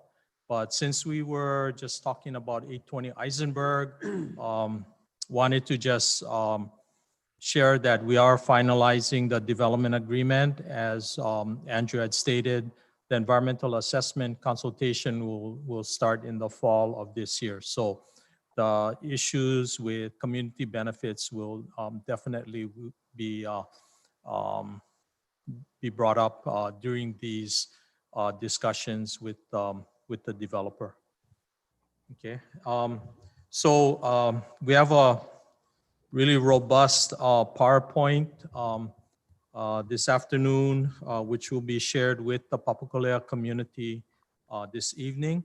And so a lot of our issues in Papakolea deal with the sloping conditions and dealing with drainage, with soils, with walls, with sewers and the like. So I'll go through this fairly quickly. The PowerPoint will be on the website, so details can be followed up with, on our DHHL website.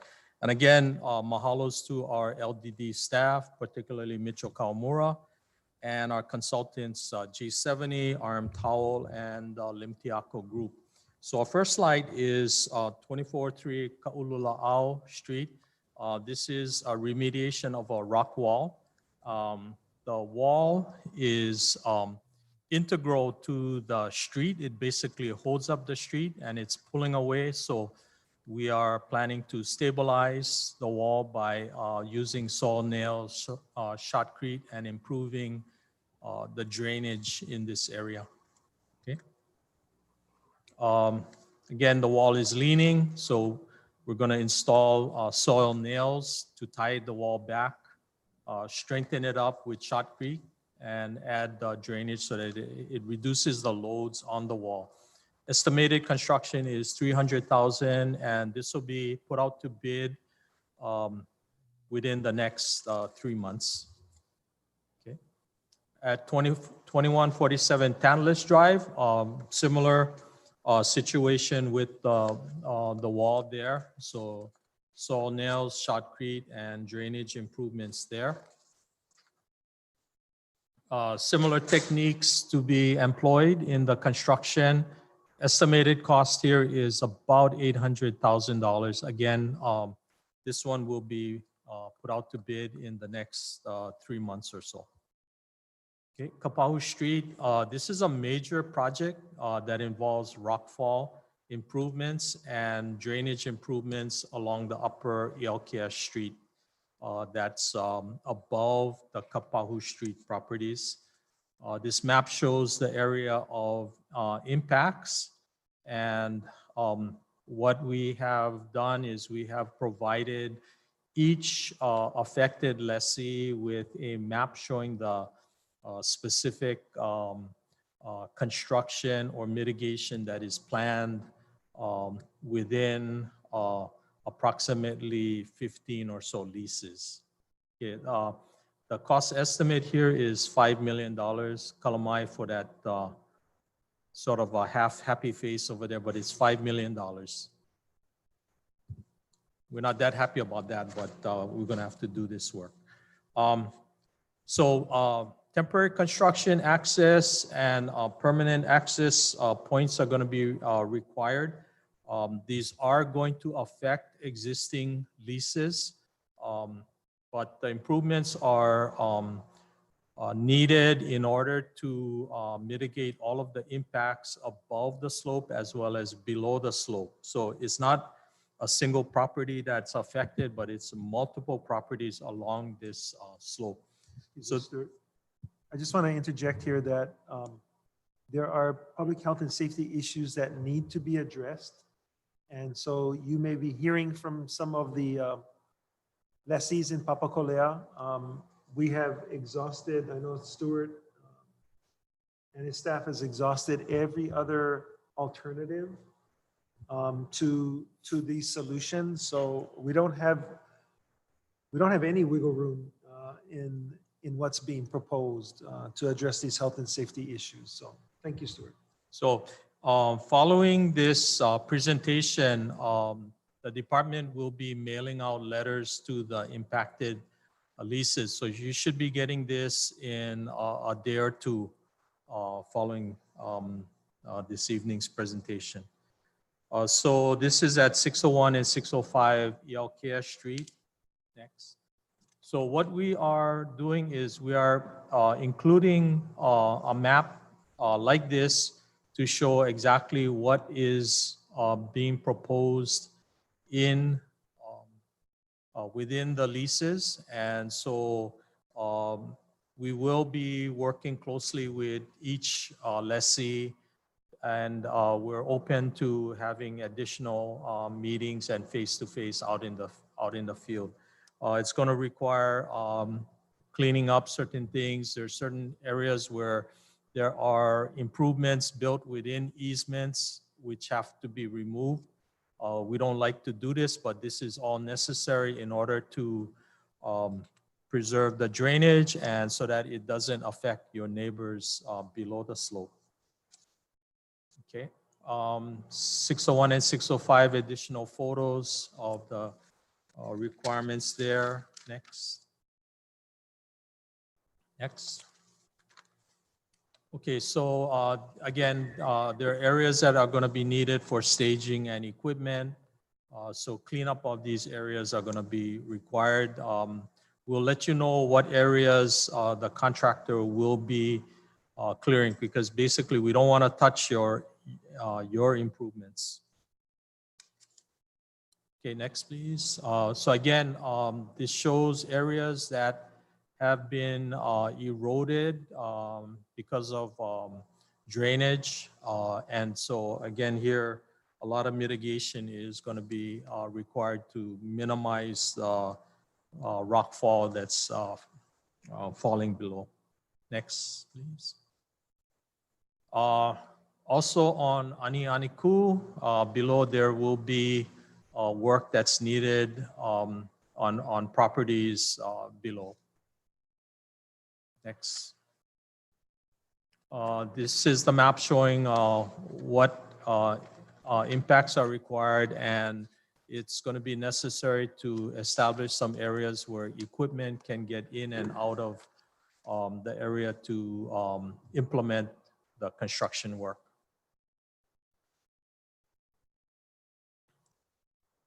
Okay, next, please. So this gives you an idea of the complexity of the slopes there and the reason to use other properties to access, because there's no way that equipment can get up this slope. Okay. There are other areas where temporary as well as permanent access will be required.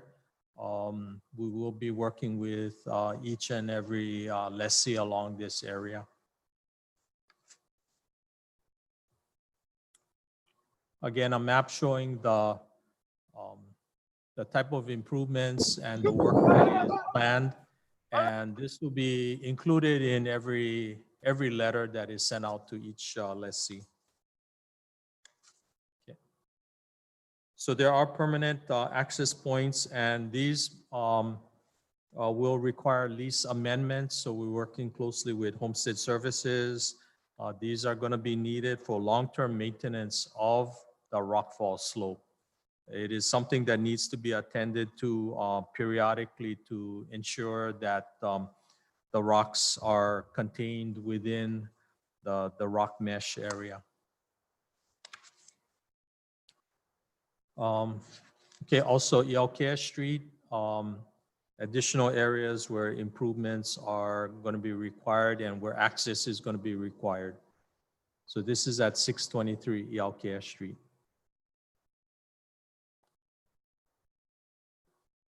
Okay, some more details of this area. Okay.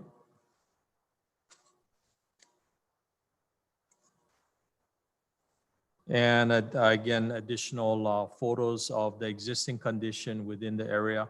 So the contractor will be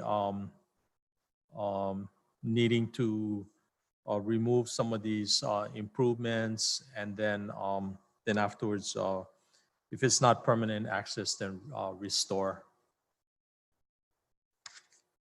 Okay. 653. Okay, next slide, please. This is at 623 Iaukia Street. The photos will show you the existing condition. Next, please. And so these are areas where improvements will be made, and the details are were shown a little bit earlier. So these will be included in, the maps will be included again in the letters that the lessees will be receiving in the next couple of days. Okay, on along Kapahu Street, there will be a need for temporary as well as permanent access to the rear of the properties in order to construct and maintain the rockfall slope area. Next. So some details and the topography of the slope there. Okay, let's see, this is 2136 Kapahu. Okay, next please. Okay, that wraps up the improvements proposed for Iaukia and Kapahu Street and a few properties along Anianiku. We also have another project at the end of Kapahu Street in Kalavahine. This is 2312 and 2316, the Kema Nagasako property. So we are planning structural repairs. The foundation was unstable. We believe because of the unstable soils under the property. So we have completed the design. We're looking to bid out this project in also in a few months at a cost of an estimated $500,000. This is a street view of the area. And I think the next slide may show under the property, you can see that the foundation is slightly tilting.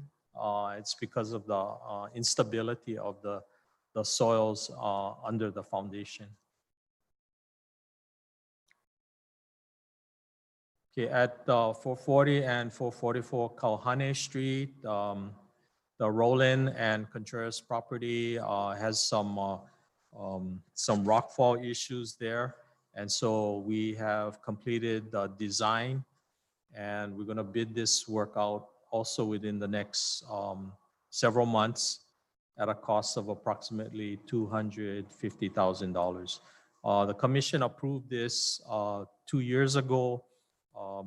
We felt that this was a better design and a better resolution, longer-term resolution to what was earlier proposed with meshing. So this one is proceeding again in the next couple of months. Okay, so this would involve rock removal, shotcrete, and with the estimated 200,000. I think the other slide may have said 250. So it's going to be a low bid contract. So we hope to keep the costs down on this. Stuart. Yes. Is this the one where the rock fell into the neighbor's yard? Is that the one? Yes, if you could go back to the previous slide, you see the rock, which is right there, right next next to the structure. Okay, thank you. Thank you for that question. Okay, so the next section of slides involve the Papakolea subdivision phase 2 sewer improvements. And I believe we have consultants from RM Towel on, and they will present the next set of slides. Hi, my name is Ann Miyasato with RM Towel. Good afternoon, commissioners, chairman. So this is a continuation of what Stuart was, well, the impacts that Stuart was explaining in the previous slides kind of impact what we're doing for the phase 2 of the sewer improvements. So a while back, I guess there were a number of spills that occurred in the subdivision, and that became a flag to DOH. So that's what triggered all these sewer improvements. We just finished phase 1, which is between Tatlish Drive and Ka'ula'u Street, I believe, and the one below Tatlish Drive, down slope of it. The sewer system, I believe, is more than 80 years old. I mean, more than 50. I think it's closer to 70 to 80 years old. I think the subdivision was first developed back in the 1940s. I think this as-built were stamped like 39. So that's how old these sewer pipes are. And I guess in addition to making sure there's no more spills in the community, there is another objective, which is to prepare the sewer line so that it is acceptable for the transfer of the ownership to the city, as they're supposed to take over the sewer system for maintenance. Next slide. So we have, so phase 2, we split into 2 different phases. So there's 2A and 2B. And so we're putting together the 2A construction drawings. We're more than halfway through the review process. We're collecting all the responses from the various agencies, and hope to have it wrapped up soon after we can address their concerns. Phase 2B will have to be addressing the other sewer lines that are more difficult to get to. And I can go into that into further detail later. So the way that we're approaching phase 2A is to either replace the sewer lines by open trench or by pipe bursting. And the difficulties in this project is that there's a lot of structures nearby. The sewer lines are literally next to a retaining wall. They go underneath buildings. So it's just a tight fit in a really old subdivision. So if you go to the next slide, I'll talk a little bit about pipe bursting so people are familiar with what we're doing. So what we plan to do is to pull the new pipe into the old existing pipe. And so while pulling the new pipe into the old existing pipe, you're actually breaking up the existing pipe. And so it will push out into the soil. And that way we avoid open trench, which is more an inconvenience to the entire community, because the whole alignment will have to be open, and you have to have more shoring, you have to have more protection for those walls that's nearby. So even though this comes with its own risks, I think dealing with those risks and fixing things that may be impacted by the pipe bursting will be much less of an inconvenience than if we were to open trench in these areas. So next slide. Oh, and do you want me to share the, you made some changes to our slideshow presentation. Yeah, I'm sorry. I thought it was just, I didn't know it was animated. I can share my screen if you want to do that. Oh, I think you need to enable screen sharing. Well, while you're doing that, I'll just alert the commission that part of the reason for this proposal is there are many unauthorized structures that have been built over the years. So this methodology is being proposed so that we don't have to remove or have the owners remove numerous unauthorized structures, and just have the least amount of impact on the existing community. Oftentimes these unauthorized structures were probably built by their parents or their grandparents to the existing lessees now.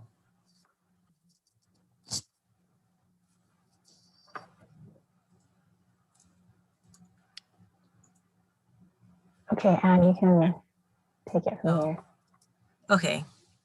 So everything I said earlier about pipe bursting still applies here. It was just two different methods. And so as you can see, the blue line is the new pipe coming in, and we're just putting it through the old pipe, and it's breaking up the old pipe as it goes through. And so at each end, it'll probably be from manhole to manhole, and they'll probably open up the manhole pits. They'll dig a little bit more beyond the manholes to provide access for this new pipe to come in. So as the PowerPoint indicates here, it avoids exposing existing utilities that may be crossing. It minimizes the ground disturbance. Yeah, that's pretty much it. So you can go to the next slide. Okay, so part of phase 2B was to implement this low pressure sewer system.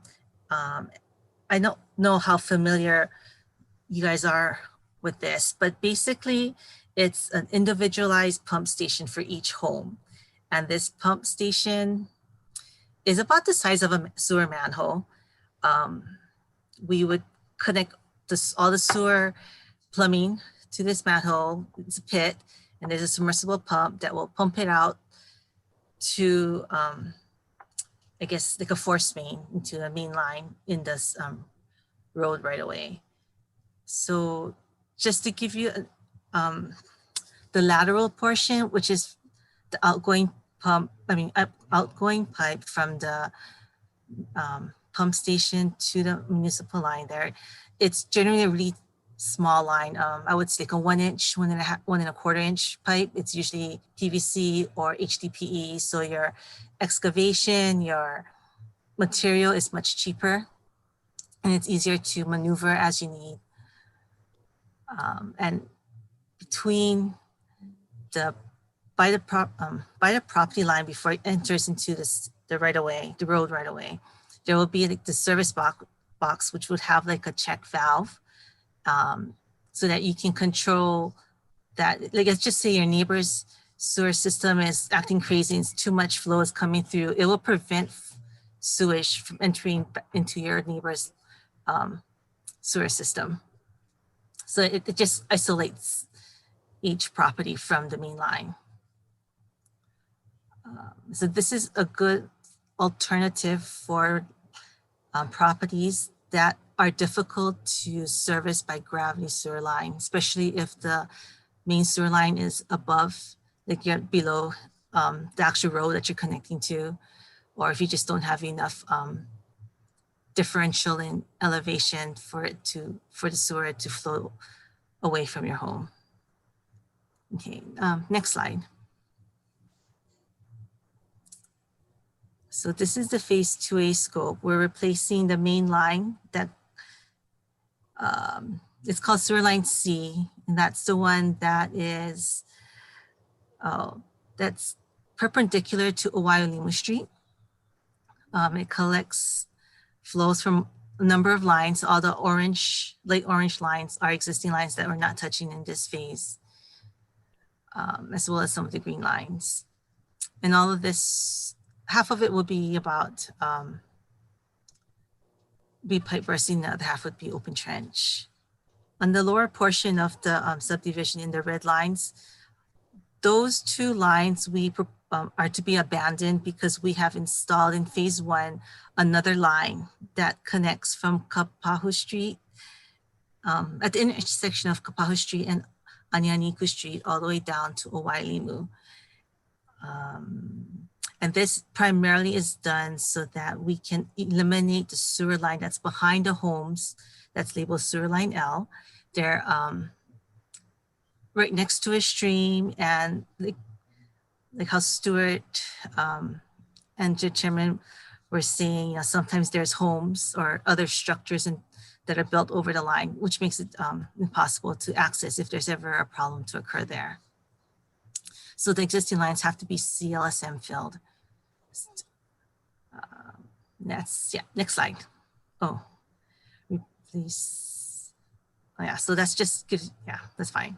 Okay, so the typical impacts for phase 2 would be to remove some trees and shrubs and other vegetation that's on top of the sewer line. And that's because if they're on top of the sewer line, the roots tend to look for water. And then what they do is they try to find all the cracks or the joints in the sewer lines, and they create problems, or they can break the sewer line.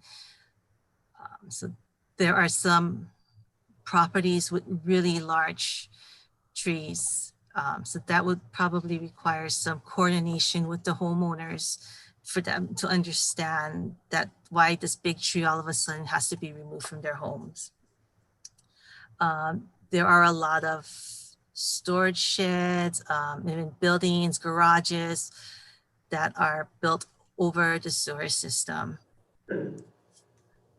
And of course, because a lot of the sewer lines are within sidewalks and driveways, we just have to reconstruct all of that. And that impacts everyone along that alignment.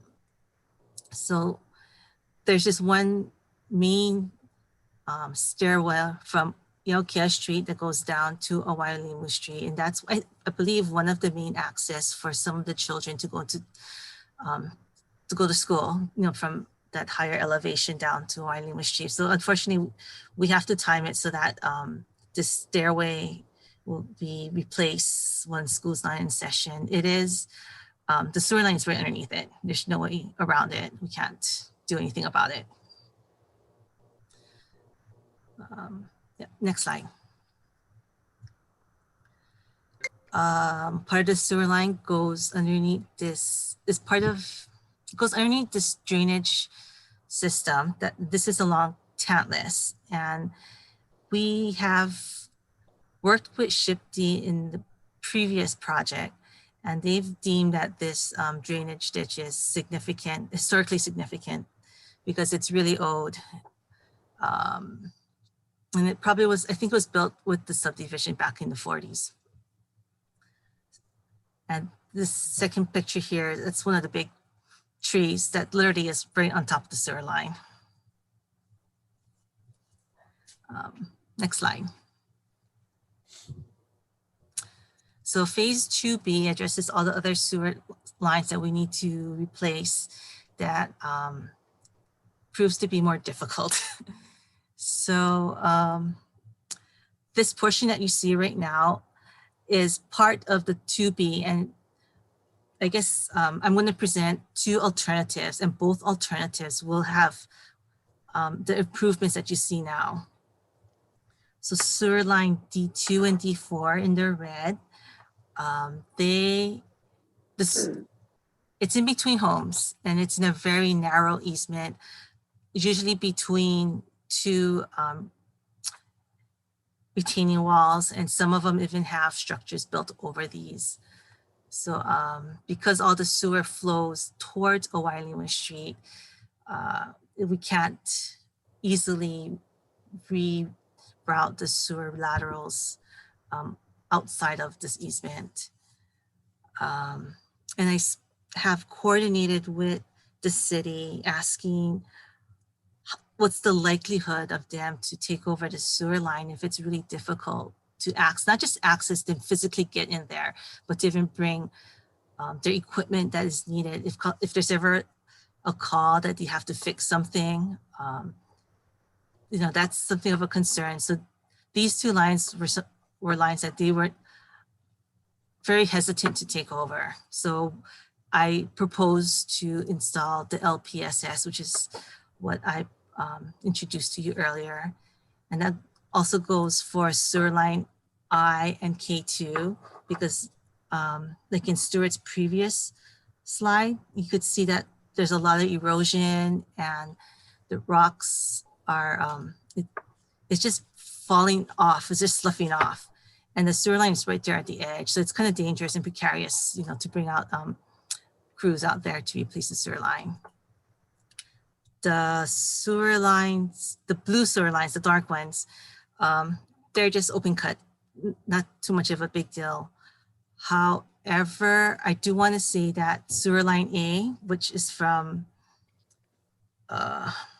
near the bottom of the screen, I want to upsize that to a 12-inch, but before we can do that, we have to coordinate with the city, because the city's downstream line, in that area, is actually an 8-inch. So you have to upsize theirs too. And they are in the middle of analyzing their sewer system to prevent flows from a 5-year storm. So this is one of the areas that they have to look at, and they acknowledge that during these 5-year storms, it causes spills in the Papakolea Sewer Division. But since they're just at the very beginning of doing this work, their timeline is a little bit further out from ours. And they do not recommend at this point for us to upsize it to a 12-inch until they can do their improvements downstream. Because if we do our changes, it will cause spills further in the city. So this is just a line that we have to work with ENV with. So the west part, or the green area that you see, that's also part of phase 2. And this is where we have 2 different alternatives. Alternative 1 was to put majority of all these homes on the LPSS system. And alternative 2 is to try to reroute this line down Oahu towards Pauoa Valley. But that will still require at least half the homes, I would say, to be on LPSS system. So just as for big picture understanding, where that yellow line between the west and east side of how we demarcated the project, it's almost like a ridge. So everything kind of slopes down away from that yellow line, which is why it's difficult to replace or to address that west portion. And I also wanted to bring up, so in that phase 2B area where the outermost sewer line that's at the very top, that kind of curves like in a C. Yeah, so that one is primarily behind people's properties in the back with, then there's a really sharp or steep drop off. And there's I would say maybe almost half of the properties have buildings built over their portion of the sewer line. And that makes it really difficult to get to. That whole C portion. Okay, next slide. Okay, so this is alternative 1. If we put most of the properties on LPSS, there's 38 homes that would have to have this installed. Those are just numbers that you can refer to. So the issue with this would be coordinating with the homeowners to see if they accept this idea, to understand that they have to maintain this new pump station on their property.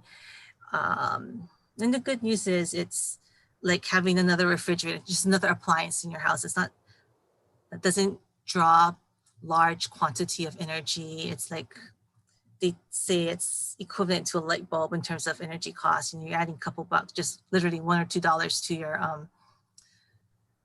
your electric bill per month. But it's still trying to find the right space for it is where we have to work with them.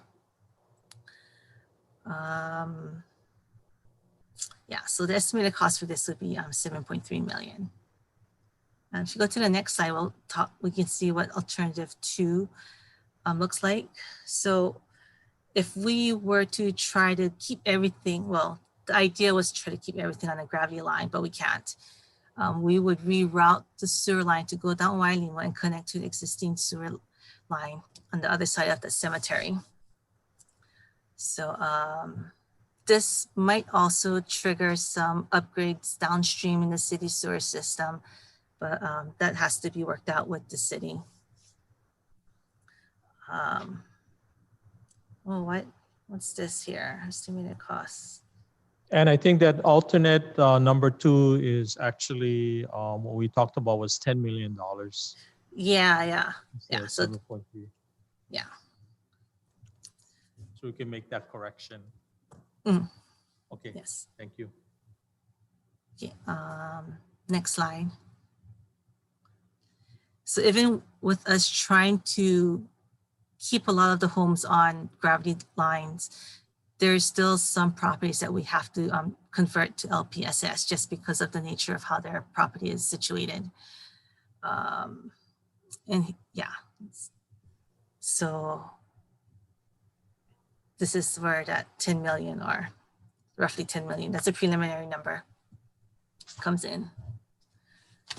So if you go to the next slide, I think it provides a list of typical impacts regardless of what we're doing for phase 2B. So the LPSS requires coordination with the homeowners for placement. Homeowners will be responsible for the management of pump station and laterals within the property. The city, once it gets transferred over to the city, will maintain this force mains within the roads. We have to install sewer in access route from Hiilani to Oahu Street. That would be for phase 2, the alternate 2, and coordinate with, we still need to coordinate with the future city projects. Next slide.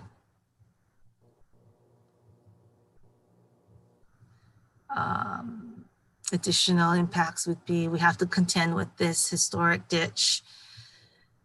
And then the spacing to cross this ditch, it's pretty narrow, it's tight. And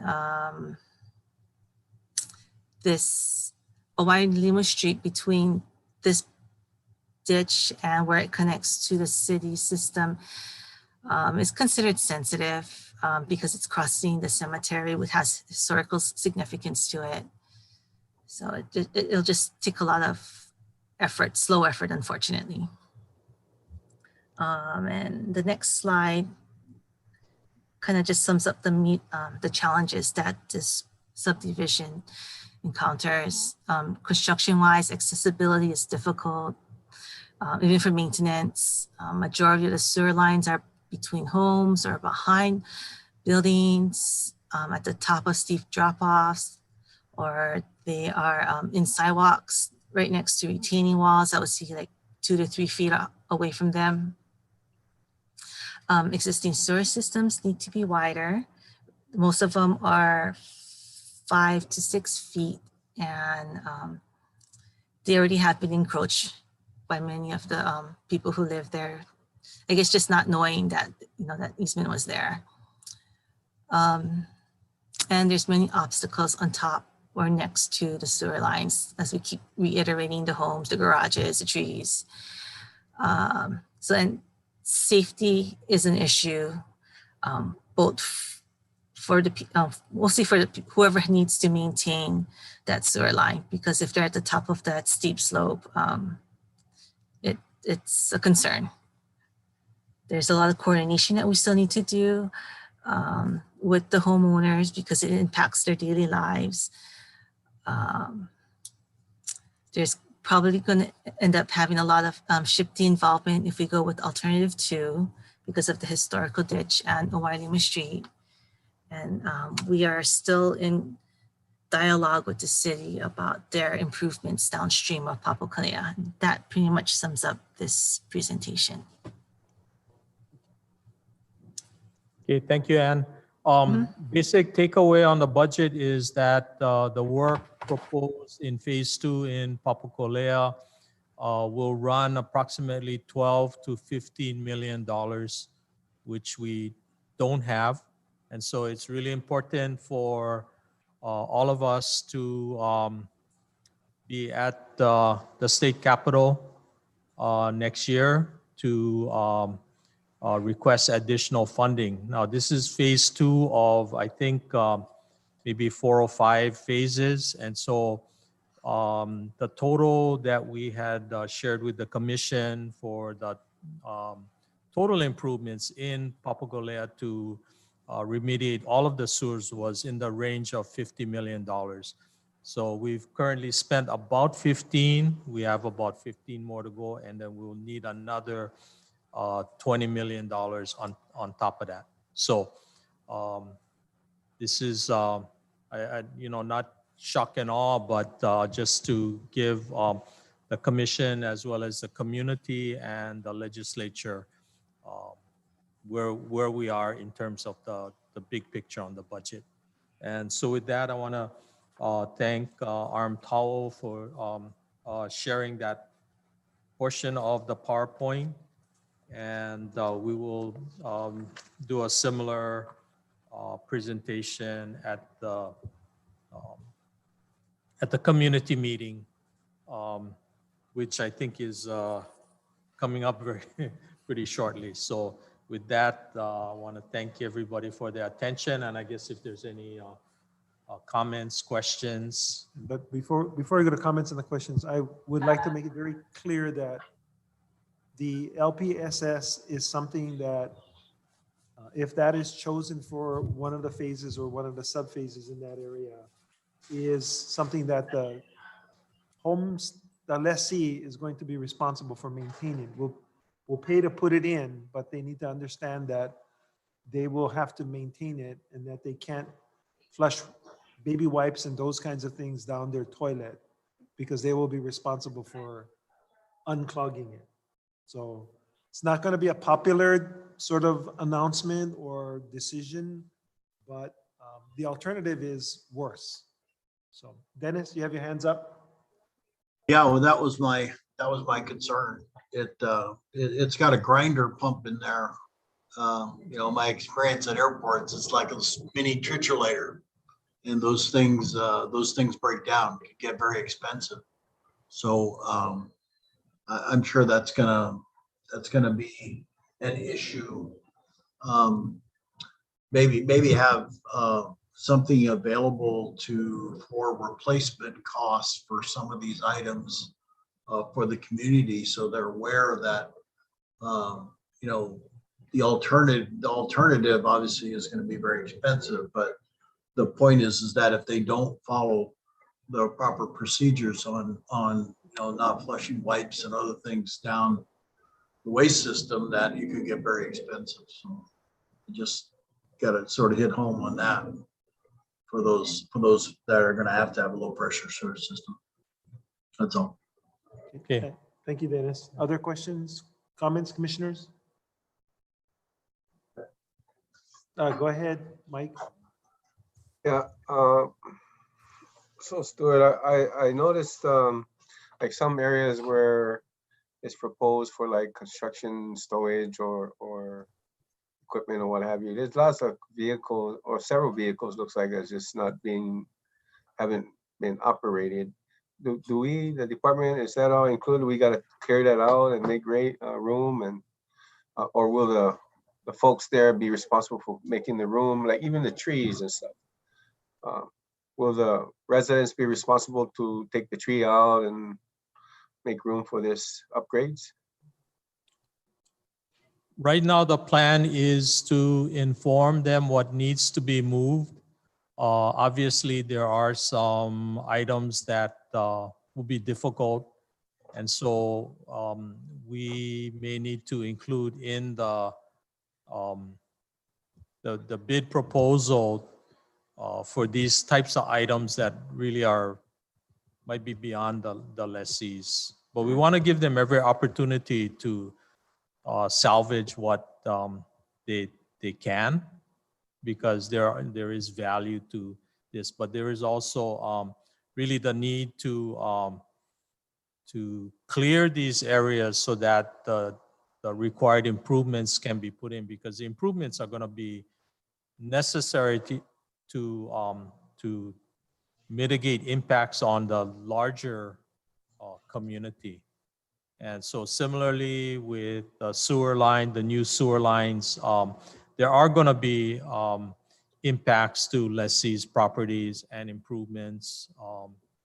And it's we know it's going to be challenging. So we hope to have more detailed discussions with lessees and yeah, it's going to be challenging. Thank you. So the choices are not so good and not so good. But that's the reality that we have right now. William. Go ahead, Randy. Yes, I'm just trying to wrap my head around what constitutes maintenance, especially over the long term. I mean, okay, so you can't, if maintenance constitutes not flushing wipes down the toilet, and then that starts to occur, and then it's on the beneficiary to unclog the sewer line. I'm just trying to figure out what kind of equipment they would need depending on the severity of the clog, how far they go. I just don't really know what that means. It would likely mean that they may not have the expertise to deal with it, but if you have somebody that's adventurous, you pull up the macerator and the pump, you clean it out, you replace the part, you back flush the line back into your tank, and then you start it back up again. The alternative is, and this alternative I'm sure will be recommended by the lessees, is that the department subsidize their new responsibilities. And I don't know that, it's hard enough that we're looking for $15 to $20 million to do this. None of this takes anybody off the wait list. Yeah, you know, I get that, but I mean, I don't even know what a macerator is or exasperator, whatever it's called. You know? I mean, and then trying to find that adventurer, you know, what if we don't? Then what happens? Right, well, if you don't have an adventurer, then what usually happens is, like with an appliance, you call a repairman to come in and do it, right? Yeah, I'm starting to hear that rotor rooter jingle bubble up in my brain. Right. It just, you know, I get what I get the dilemma the department is in. I get it, but I just don't see how that would be practical over the long term. That's it. I mean, I don't, it's just mana'o. I don't know what else to say. I don't know, Randy, if we can't run or redirect main sewer lines where these houses can gravity flow into them, there's no alternative available to us, because without a mechanical process like this, there's no way to make sewage go uphill. Yeah, it does flow downhill. I've learned that over the years. Stuart, what are the dimensions of this LPPSS system? You know? I think our consultants can share, but what I wanted to also add to Chair's message is that you know, an educational program is going to be very, very important. I mean, similarly, when you turn over a house, there is warranty programs. There's education about maintenance of appliances, about plumbing, about electrical, et cetera, et cetera. So this would be something that would be part of it. we're hopefully going to be starting some articles on the DHHL website, because we are actually facing these issues currently.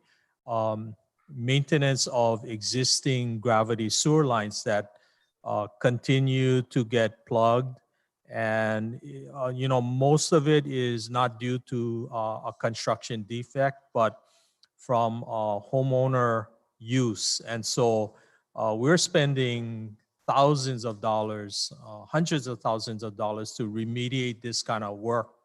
And so in our overall sewer program, which really gets turned over to the city, we need to inform our beneficiaries of the do's and don'ts, and the like, in terms of how they maintain sewer line, even now, sewer lines, septic, cesspools, things like this. So there are big changes that'll be happening. And, I commend the chair for setting the direction for us. And, we're not going to kick the can down the road again.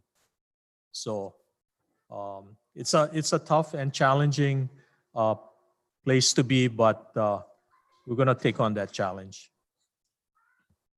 So Stuart, is this a situation where it's once a person is trained in how to mitigate this problem, it's not that difficult? Is that the situation for the beneficiary? I wouldn't say it's not that difficult, but I think it's going to require just a long-term education program. I guess we'll see. We don't. I think we have a few LPSS that have been installed in the first phase. We can take a look at that to see what the problems or the challenges have been. And kind of work from there and learn from that experience.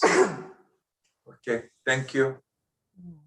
I guess I would just make one more comment that there aren't many alternatives, either engineering wise or financial wise, to this problem of addressing a sewer system that's 50 plus years old. And the fact that many beneficiaries have built unauthorized structures over infrastructure that really should be available for repairs, maintenance, and those kinds of things. So this solution that we're bringing to you is not one that has not been thoroughly analyzed and all alternatives considered. Yeah, I mean, no, I understand and appreciate the department's between a rock and a hard place, and you have to make some kind of decision to move forward. And I do understand that.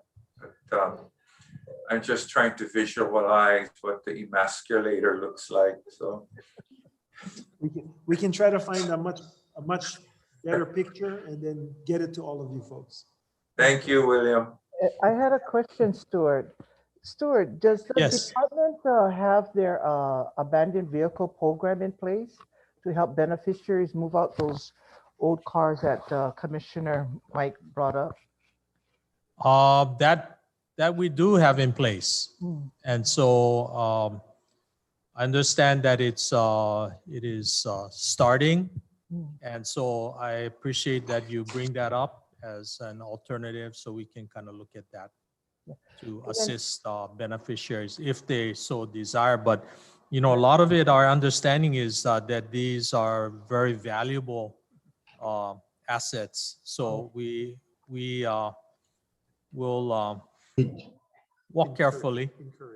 Yeah, we'll encourage and try to make it, I guess, beneficial to those who may want to dispose of those vehicles. Sometimes they don't have ways of disposing, yeah. But when you went over the rocks, the stone wall, the rocks and everything, when you do rock improvements of perhaps maybe a wall and stuff, are you going to be using the rocks to again for the beneficiaries for stone walls or for their use?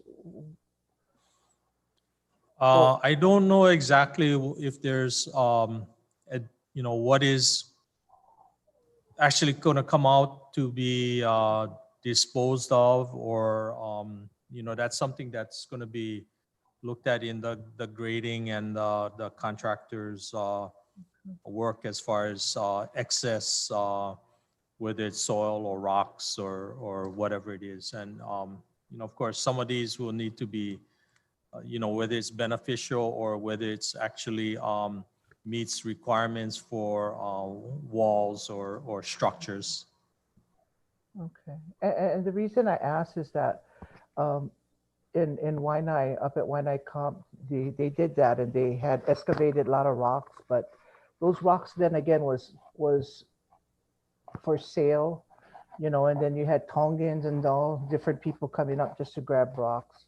So I was just curious how the control on how these rocks, I mean, they're old rocks, there's old stone walls. So I just was wondering how that would be watched and reused again. But thank you very much. Thanks, Stuart. Thank you for that comment. We'll keep that in our minds when we look at the construction. Thank you, Patty. Other commissioners, any questions? Go ahead. Yeah, Chair. Just a quick request. Stuart, I'm just curious, can you send a picture of what a soil nail looks like? Yeah, sure. We can do that.